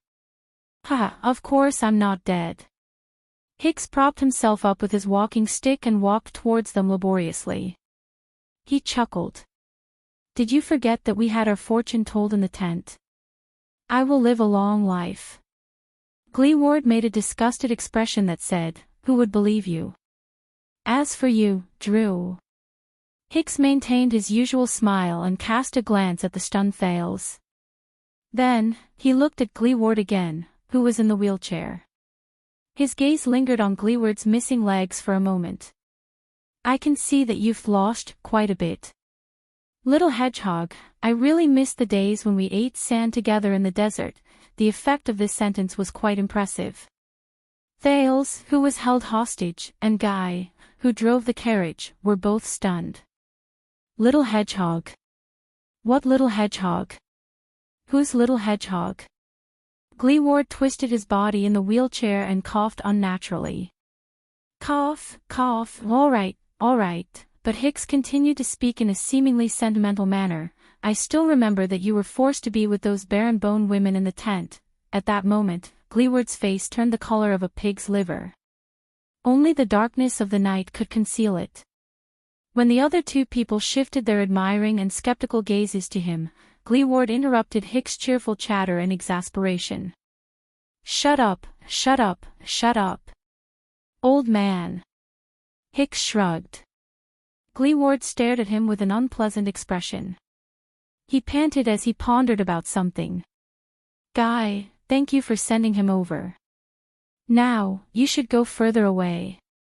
Gleeward paused, as if he felt that it was not safe. He narrowed his single eye and warned Guy in a soft voice, you don't want to hear that I'll kill you if you find out, do you? Guy trembled slightly. He looked at the dying teenager in his chief's arms and squeezed out a terrified and strange smile. All right, Chief. After Cale left, Gleeward exhaled. The veteran looked at Hicks in displeasure. Very well, old crow, since you're in Dragon Cloud City, very well, I'll treat you to a meal. As long as it's in my territory, you can choose the location, but, Gleeward's expression changed. He changed the topic and said fiercely, you are not allowed to mention the past. Not even a single word. He looked very serious. Thales listened to their conversation suspiciously, but he had already guessed some things, so he preferred to remain silent. Leave everything to Hicks. Really? What a pity. Hicks sighed. Those precious years can't be easily forgotten. In the desert god's beast cage, we were reduced to slaves and lost all our dignity. You, on the other hand, swallowed fresh blood and fought against human or inhuman opponents. You fought for the last mouthful of stinky food and clenched your teeth to survive, until, Gleeward's expression changed again. Oh my, I'm so kid. He closed his eyes in pain and annoyance. Shut up, shut up, shut up. I told you not to mention it again. Hicks nodded with a smile. He placed his hands on his walking stick and coughed softly. Once Gleeward made sure that Hicks did not speak again, he slowly exhaled, as if he had just avoided a great danger. He waved Thale's hand. All right, finish what you wanted to say. I'm still in a hurry to get rich. When Gleeward said this, his words came to an abrupt halt. The veteran frowned. He looked at Thales, who was no longer struggling and was trying his best to recover. Then, he looked at the newcomer, Hicks. Hicks still had that mysterious smile on his face as he stared at him quietly. Then, Gleeward, I would like to ask you for a favor. Gleeward's expression froze on his face. In the next second, Thales felt his body loosen. Gleeward had let go of him. F***ck, old crow. The veteran looked at the hostage in disbelief, then at his old friend. You didn't ask to meet me in this strange place on a whim, did you? Thales lay on the ground. He felt that his limbs were sore and powerless after being deprived of oxygen for a long time. This brat didn't suddenly appear out of nowhere because of a coincidence, did he? In the face of Gleeward's bewildered question, Hicks shook his head. Of course not.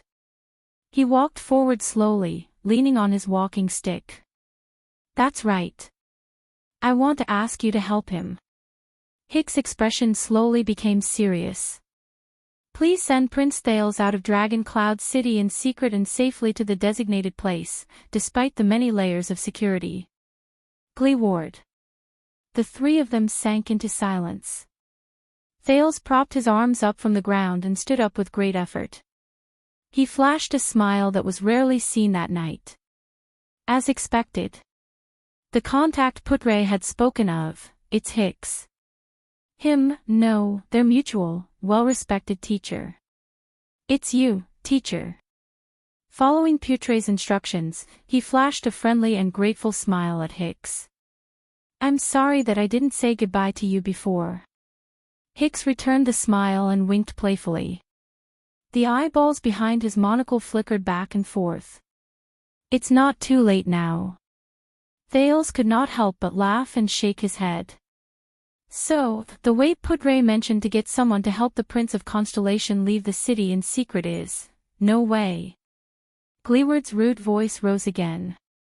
Thales looked at the veteran in front of him with a puzzled expression. Gleeward's expression was angry and his breathing was rapid. He stared at the old crow in front of him. For the sake of our past friendship, it's not a problem for me to treat you to a meal or something, but this? Gleeward pointed at Thales in exasperation. This is not a favor, it's a huge problem. Thales raised his eyebrows.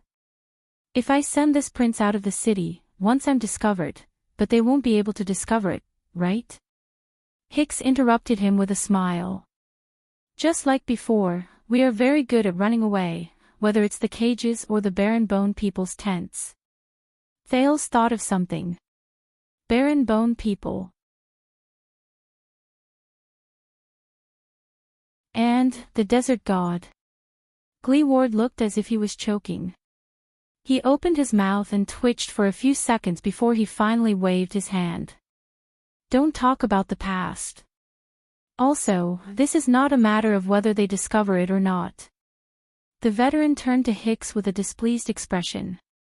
This is too risky. It involves the lives and deaths of so many of my subordinates.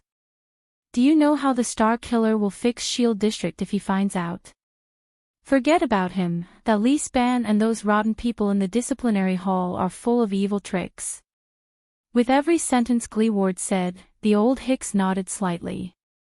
It was as if he was listening to him pour out his troubles. Gleeward snorted in dissatisfaction. You don't know how chaotic Dragon Cloud City became after Nuven died. Do you know what will happen to my brothers once I fall? I just want to stay as far away from this stupid matter as possible. Thales coughed. Thales coughed. You wanted to exchange me for the bounty just now. Gleeward's expression stiffened. Exposed, he glared at Thales fiercely. Shut up. Brat. He turned his head again and said to Hicks, help him. And he's a constellatiate. No way. No matter how great our friendship is. Gleeward's final tone was firm and brooked no room for doubt. Hicks sighed, but did not say anything else. The atmosphere turned cold again. A few seconds later, speaking of which, old crow. Gleeward snorted coldly and gestured at Thales with his chin. For your sake, I won't take him for the bounty. Take him to someone else. The further away from me, the better. I'll pretend that I never saw you. Thales' expression darkened. What? Hicks' eyebrows slowly furrowed. His skinny hands, which rested on the walking stick, trembled slightly. But immediately after, he relaxed his brows. All right, Gleeward. Hicks put on a smile again. Before I leave, I only ask you to do one more thing. Gleeward widened his eyes, tilted his head, and put on an expression that said, what else do you want? Hey, you. Hicks' expression changed instantly. He shook his head regretfully. You know, sometimes, when I dream about our time in the Flying Squirrel tribe, Gleeward's expression changed again. All right. Gleeward cut him off as if he was begging for mercy. If you have anything to say, just say it. The veteran stared at the old crow in pain again, then looked elsewhere. He waved his hand in despair. I'll just pretend that I accidentally inhaled when I passed by a cesspool. Hicks' satisfied smile appeared on his face again. He nodded and said softly, look at his eyes. Once he said this, both Thales and Gleeward were stunned. What? The veteran in the wheelchair blinked and scratched his head in confusion. Whose eyes? Thales, who was equally confused, asked.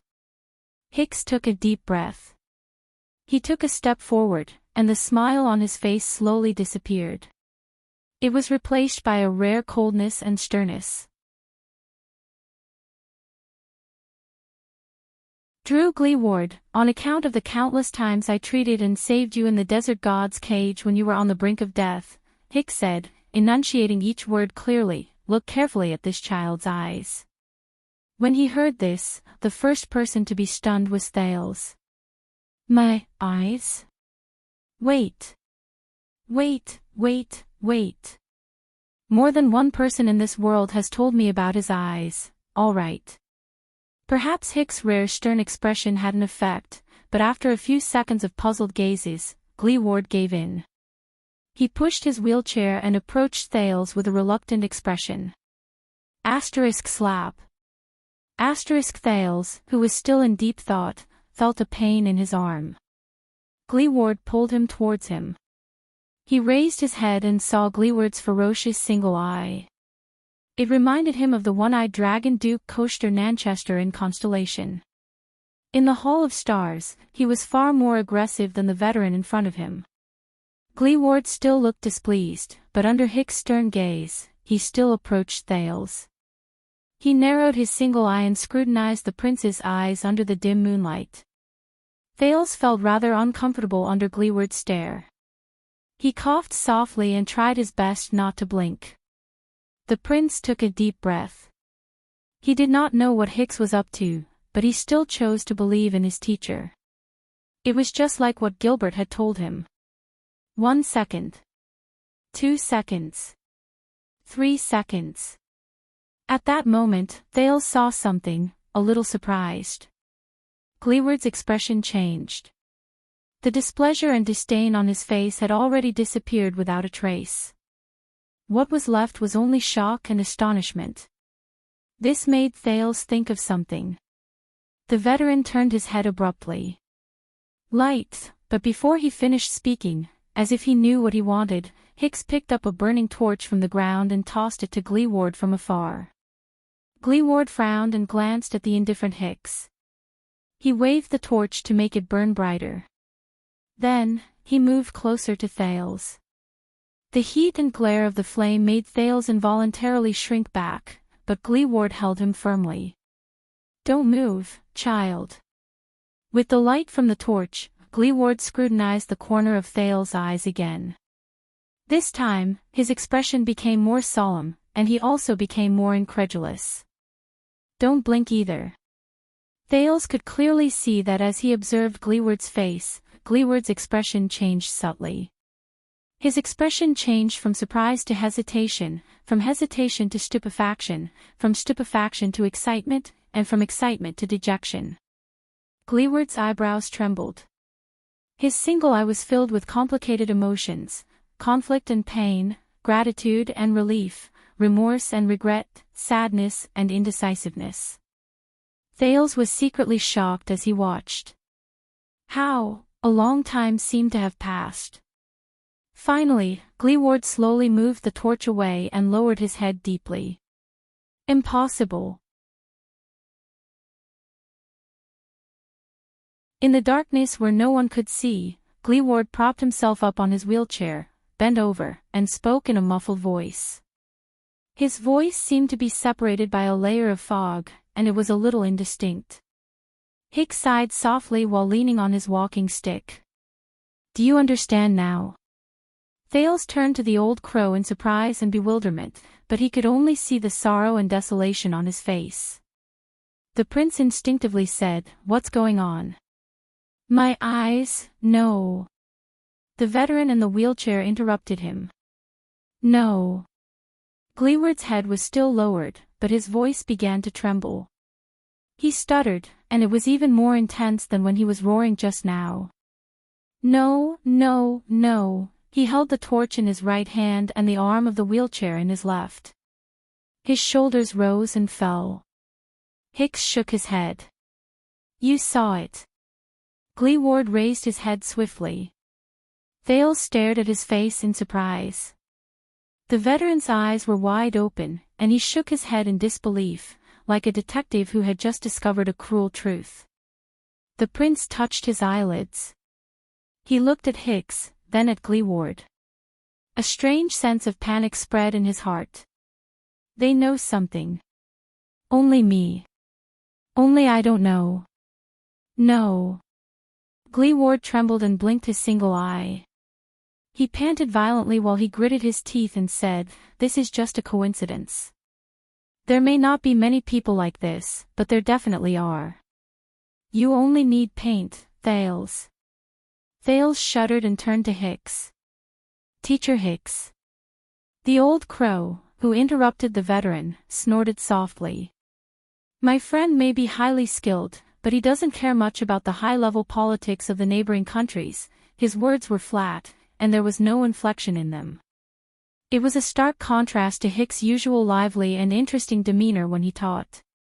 "So, can I trouble you to tell him?" Hicks did not look at any of them, but stared firmly at his walking stick. "What is your full name?" "Full name?" Thales shuddered. He knew. He knew what they were conflicted about. That is, the night returned to silence. Only the torch in Gleeward's hand continued to crackle. Thales answered subconsciously. His gaze was fixed on Gleeward's obviously abnormal body. My full name is Thales Therangerana Kessel Jadestar. Thud. The torch fell to the ground and rolled into a pool of blood beside it, struggling helplessly. Gleeward sat in his wheelchair in a daze. He stared blankly at Thales, who was also absent-minded. His right hand was still in the air, still in the position of holding the torch. But he still did not move. It was as if he was living in a dream.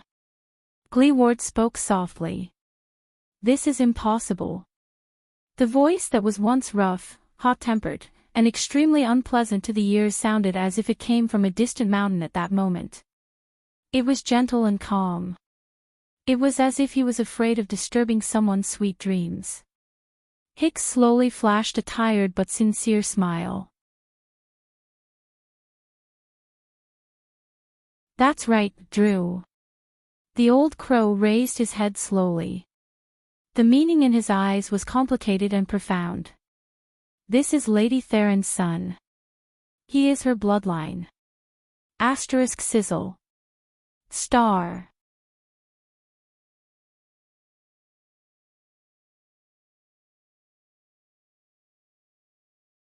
Chapter 345.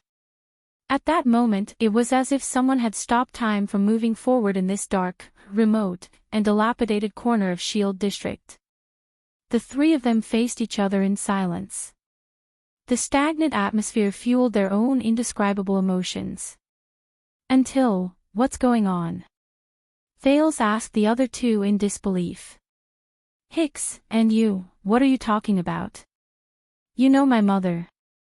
Under the moonlight, the prince's face was full of surprise.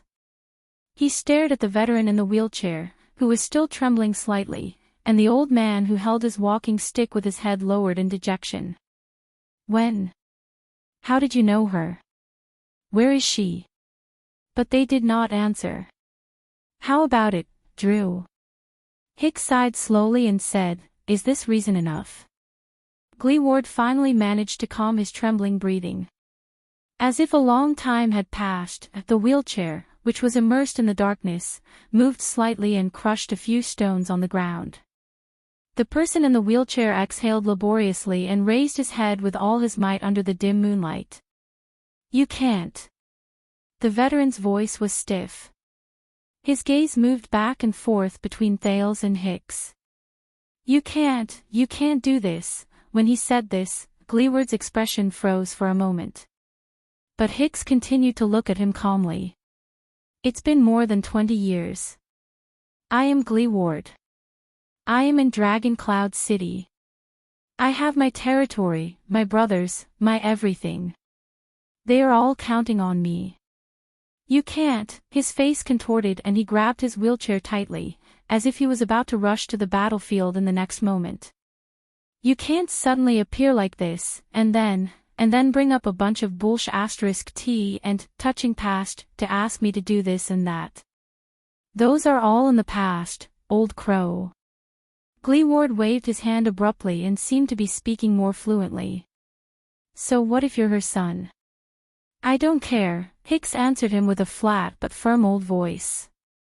It's precisely because those are all in the past, Drew. That's why it will exist forever.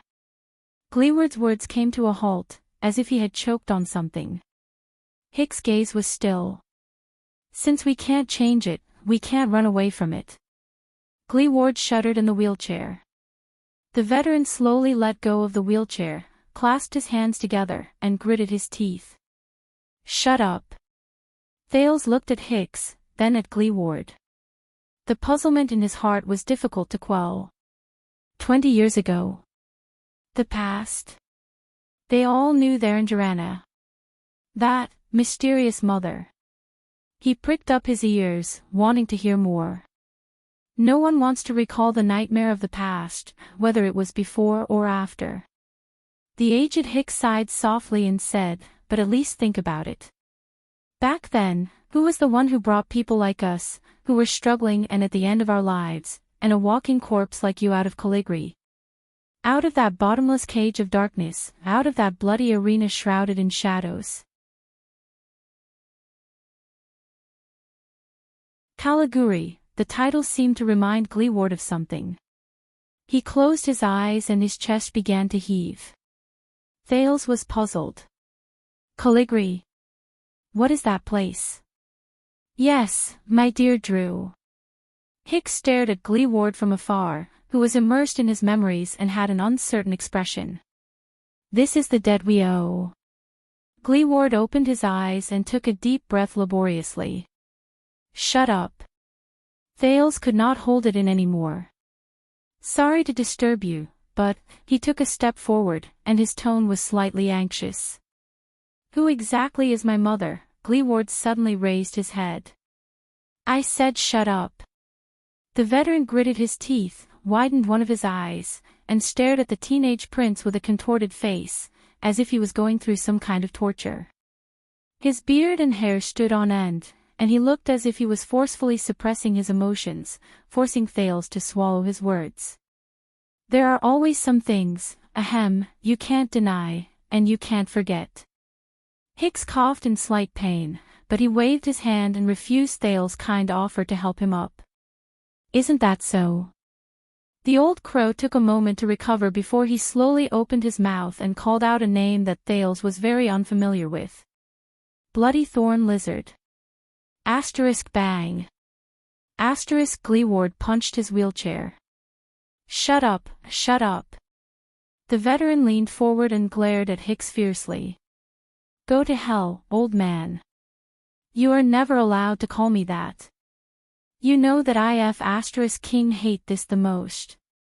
His voice was filled with hostility and pain. He slapped his wheelchair fiercely. You know that. Thales stared at Gleeward in astonishment. The prince became increasingly suspicious of Theron's relationship with them. At the same time, he was also worried about his future. But Hicks only continued to support himself with his walking stick. He stood there indifferently. Then send this child away, Drew. This is all I asked of you in the past. Then, you can go back and be the local tyrant with a clear conscience. You can flaunt your power as the boss of your gang. Gleeward fell back against his seat and panted a few times. It was as if the conversation just now had exhausted most of his energy. A gust of wind blew past. The huge temperature difference between day and night in Dragon Cloud City made Thales shudder. He could not help but sneeze. No. Gleeward's pain but firm voice traveled into his ears. Dream on. I won't take this job. Thales was shocked. What? That's it. You won't take it. A cold glare appeared behind Hicks' monocle. He said calmly, Is that your answer? Gleeward.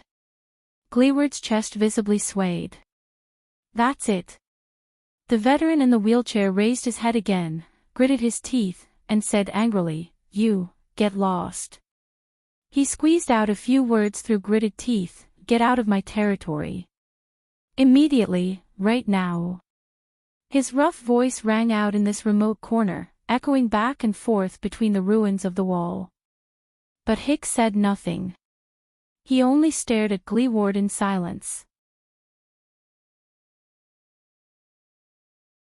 Gleeward, whose expression was contorted, and Hicks, whose expression was cold, stared at each other under the moonlight. This atmosphere made Thales rather uneasy. For a moment, it overshadowed his curiosity about his mysterious mother, and made him even more confused about how he could escape. After a long time, Hicks sighed slowly. "Is that so?" The veteran in the wheelchair stared at the old man in front of him. His gaze was filled with a hidden meaning that Thales could not understand. "Boss?" In the distance, Kevin, who heard the roar, drove the carriage closer and asked anxiously, "What's wrong?" Gleeward panted a few times, adjusted his breathing, and restrained his emotions that were out of control. "Kevin," the veteran said stiffly to the young man in the carriage, "where did they come from?" "Send them back to where they came from." Kevin was slightly taken aback. "Huh?" Gleeward closed his eyes, then opened them again. "Damn it." The boss of Shield District gritted his teeth stiffly and slammed his wheelchair. "Get them out of them." His voice was rough, and his words were cold. Thales sighed in his heart. Kevin was shocked by the way the boss behaved. He first trembled a little, then immediately nodded. "Oh, okay," Gleeward snorted coldly. He gave Hicks, who was still silent, a rude glare, as if he was his mortal enemy. The next moment, the veteran moved abruptly. He turned his wheelchair to face the opposite direction from Hicks. On the way, he violently pushed aside a corpse that was blocking his path. Then, he cast a glance in Thales' direction with a complicated expression. But the moment before his gaze met the latter's, he quickly looked away. F***CKU, Old Crow. Then, amidst the friction between the wheels and the ground, Gleeward's figure on the wheelchair disappeared into the night. He left without any delay. He ran over countless gravel along the way. The sound of the wheelchair gradually faded away. Thales silently watched the direction in which Gleeward left. Doubt and disappointment coexisted in his heart. Old sir, and this. After making sure that Gleeward was far away, Kevin rubbed his hands as if he had a headache. He looked at the old crow and Thales with a troubled expression. He remembered the boss' attitude towards them just now. He pointed at the carriage and thought about the tone he should use. "Maybe we should." Hicks tapped his walking stick and flashed a friendly smile. "It will be done in a while, young man. Please wait for me at the front. We have to say goodbye." Under Hicks' polite and friendly smile, Kevin drove the carriage into the distance with a skeptical look. Thales stared at his teacher with a slightly dejected expression. "You saw it, Thales." Hicks turned his head and looked at Thales apologetically. "I'm very sorry. I'm afraid I can't help you. And you can't just follow me back to Axe District. It's too dangerous." Thales stared at him quietly. He shook his head and threw the slight regret that rose in his heart out of his mind. In truth, Thales realized that the ups and downs in his emotions were not as great as he had imagined. His worry about his own safety was largely diluted by the information revealed in the conversation between the two of them just now. Their land. This name again. When he thought of this, Thales could not help but sigh softly. Hicks. The prince sucked in a breath and fixed his gaze on the old crow. "Mr. Hicks, you are willing to travel a long and arduous journey to Extet to be my teacher. Is it really just because of Putre and Gilbert's recommendation?" The old crow froze for a moment. "Who knows?" Hicks reacted quickly. He chuckled softly. Maybe it's because of the generous salary. Hicks. In the end, the prince could not suppress the doubts in his heart. It's about my mother. Don't you have anything to say? Of course, the biggest doubt in his heart was far from this. Hicks' figure stopped on the spot. There was a moment of silence between the two of them. After a while, the old man slowly opened his wrinkled mouth. Hicks said slowly, "Shouldn't you be more familiar with her than I am?" Thale's breathing froze. I've never seen her, he said a little awkwardly as he recalled the few memories of the land in his mind. I've only heard about her from other people's mouths. Yes, Thales thought quietly. The abnormality I was born with. In Mindy's hall, the king and Gilbert told him the strangely pronounced name with certainty. There was also the stern high priestess Lycia. The insane Queen Kia during the Bloody Year. The majestic queen of the sky who descended from the sky. Every bit of information about his mother made him more and more confused. Who exactly is Theranjarana? What kind of existence is she? So that's how it is. Hicks looked at him and sighed slowly. It's such a pity. Thales cast him a questioning look. So? Hicks looked at him for a long time before he smiled faintly. When I was not so old and not so young, I was quite unlucky for a while. Hicks recalled the past and sighed. The process was too complicated. In any case, I was robbed and sold to the Great Desert as a slave. Thales was stunned. The Great Desert. Hicks nodded with a smile. Yes, it's the place you're about to go. The Great Desert. The old crow sighed faintly. His gaze moved past Thales, as if he was looking somewhere else. What a big place. There are only 3 things left in the world there: you, sand. The old crow narrowed his eyes. And sand. Thales could not help but frown. No matter how far you walk, how long you walk, and how fast you walk, you will never reach the end. All the rules of the world, morality, order, fairness, strength, and even time lose their meaning there. As for slaves. Hicks patted the back of his hand and said with a sigh, it's hard to imagine that this system, which disappeared after the ancient empire, still exists in the Great Desert. You can exaggerate and imagine my miserable state at that time. As he recalled the past, Hicks' gaze was indifferent, but his tone was thought-provoking. A group of people who had lost all hope, all dignity, and most of their selves, prisoners of war, criminals, drunkards, cripples, prostitutes, beggars, lunatics, exiles. Just like that, like wild beasts and livestock, they were kept in filthy, cruel, hopeless, and painful cages. They were given all kinds of slave codes, and they went through all kinds of hell that people could imagine, waiting for death. Thales listened attentively and resisted the urge to ask questions. He searched his heart for a piece of relevant information. Hicks coughed softly. A strange light shone in his eyes. And that was the place where I first met your mother. Theranjarana. Hicks' voice was very soft, as if he was coaxing a cute child. Thales watched him quietly. The old crow sighed with emotion and said, I still remember Theron's long, fiery red hair that reached her waist, her delicate and translucent skin, her beautifully curved lips, and her light gray eyes, just like yours. Long, fiery red hair. Thales frowned. This was the only description of Theron's appearance that he had obtained over the past few years. But the most impressive thing about her was not these. Hicks smiled helplessly. I still can't forget Theron. The way she turned her head to look at people was full of confusion and mystery, but the way she grinned and snickered made people feel that she was mischievous and hateful. That girl was sometimes as passionate as fire and mischievous, and sometimes as calm as water, wise and far-sighted. Thales paused and asked curiously, what? Yes, I know that this is very contradictory. Hicks seemed to know the doubts in Thale's heart. He waved his hand and laughed. But I just have this feeling.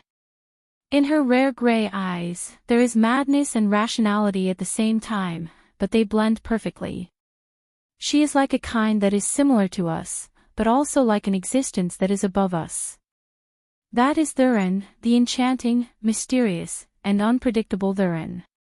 Hicks shook his head helplessly and dejectedly. I am quite confident in my choice of words, but I have to admit that when it comes to that girl, my eloquence is pathetically poor. I can't even describe her. Thales was stunned. Madness and rationality. She's like our kind, but also like an existence above us. What's going on? Thurin is, the more the old crow went on, the more ethereal his gaze became, as if it was shining into a corner that ordinary people could not see. The amazing Thurin was the nickname given to her by the cage masters. She was the only slave who could retain her original name. Thales thought of something. Slave. Thales' eyes were filled with surprise and bewilderment. You mean, my mother was a slave in the desert? How is that possible? Doubts arose in his heart. If it's according to what the Queen of the Skies said, she was. As if unwilling to let Thales continue thinking about it, Hicks raised his voice. Until she proved that she was not. Slave. The amazing Thurin. Thales pondered and subconsciously continued, what do you mean? When he said this, the old crow exhaled and paused for a moment. He closed his eyes gently, and a warm smile appeared on his face. Your mother. She was very smart and very persuasive. That girl used 2 to 3 years to pull the hopeless slaves who lived like walking corpses out of the abyss, out of hell, out of quagmires, out of despair. She brought us together. Thales listened attentively. From the old crow's slowly fluctuating emotions, he could feel the countless pasts of the past contained in those simple words. A few seconds later, Hicks, who was immersed in his memories, opened his eyes. He let out a long sigh and ended his speech with a few words. In the end, we found a way to survive. We escaped. You're tuning into the LoveLore Library YouTube channel. We're so grateful for your support, and don't forget to subscribe to join us on this incredible journey through captivating stories.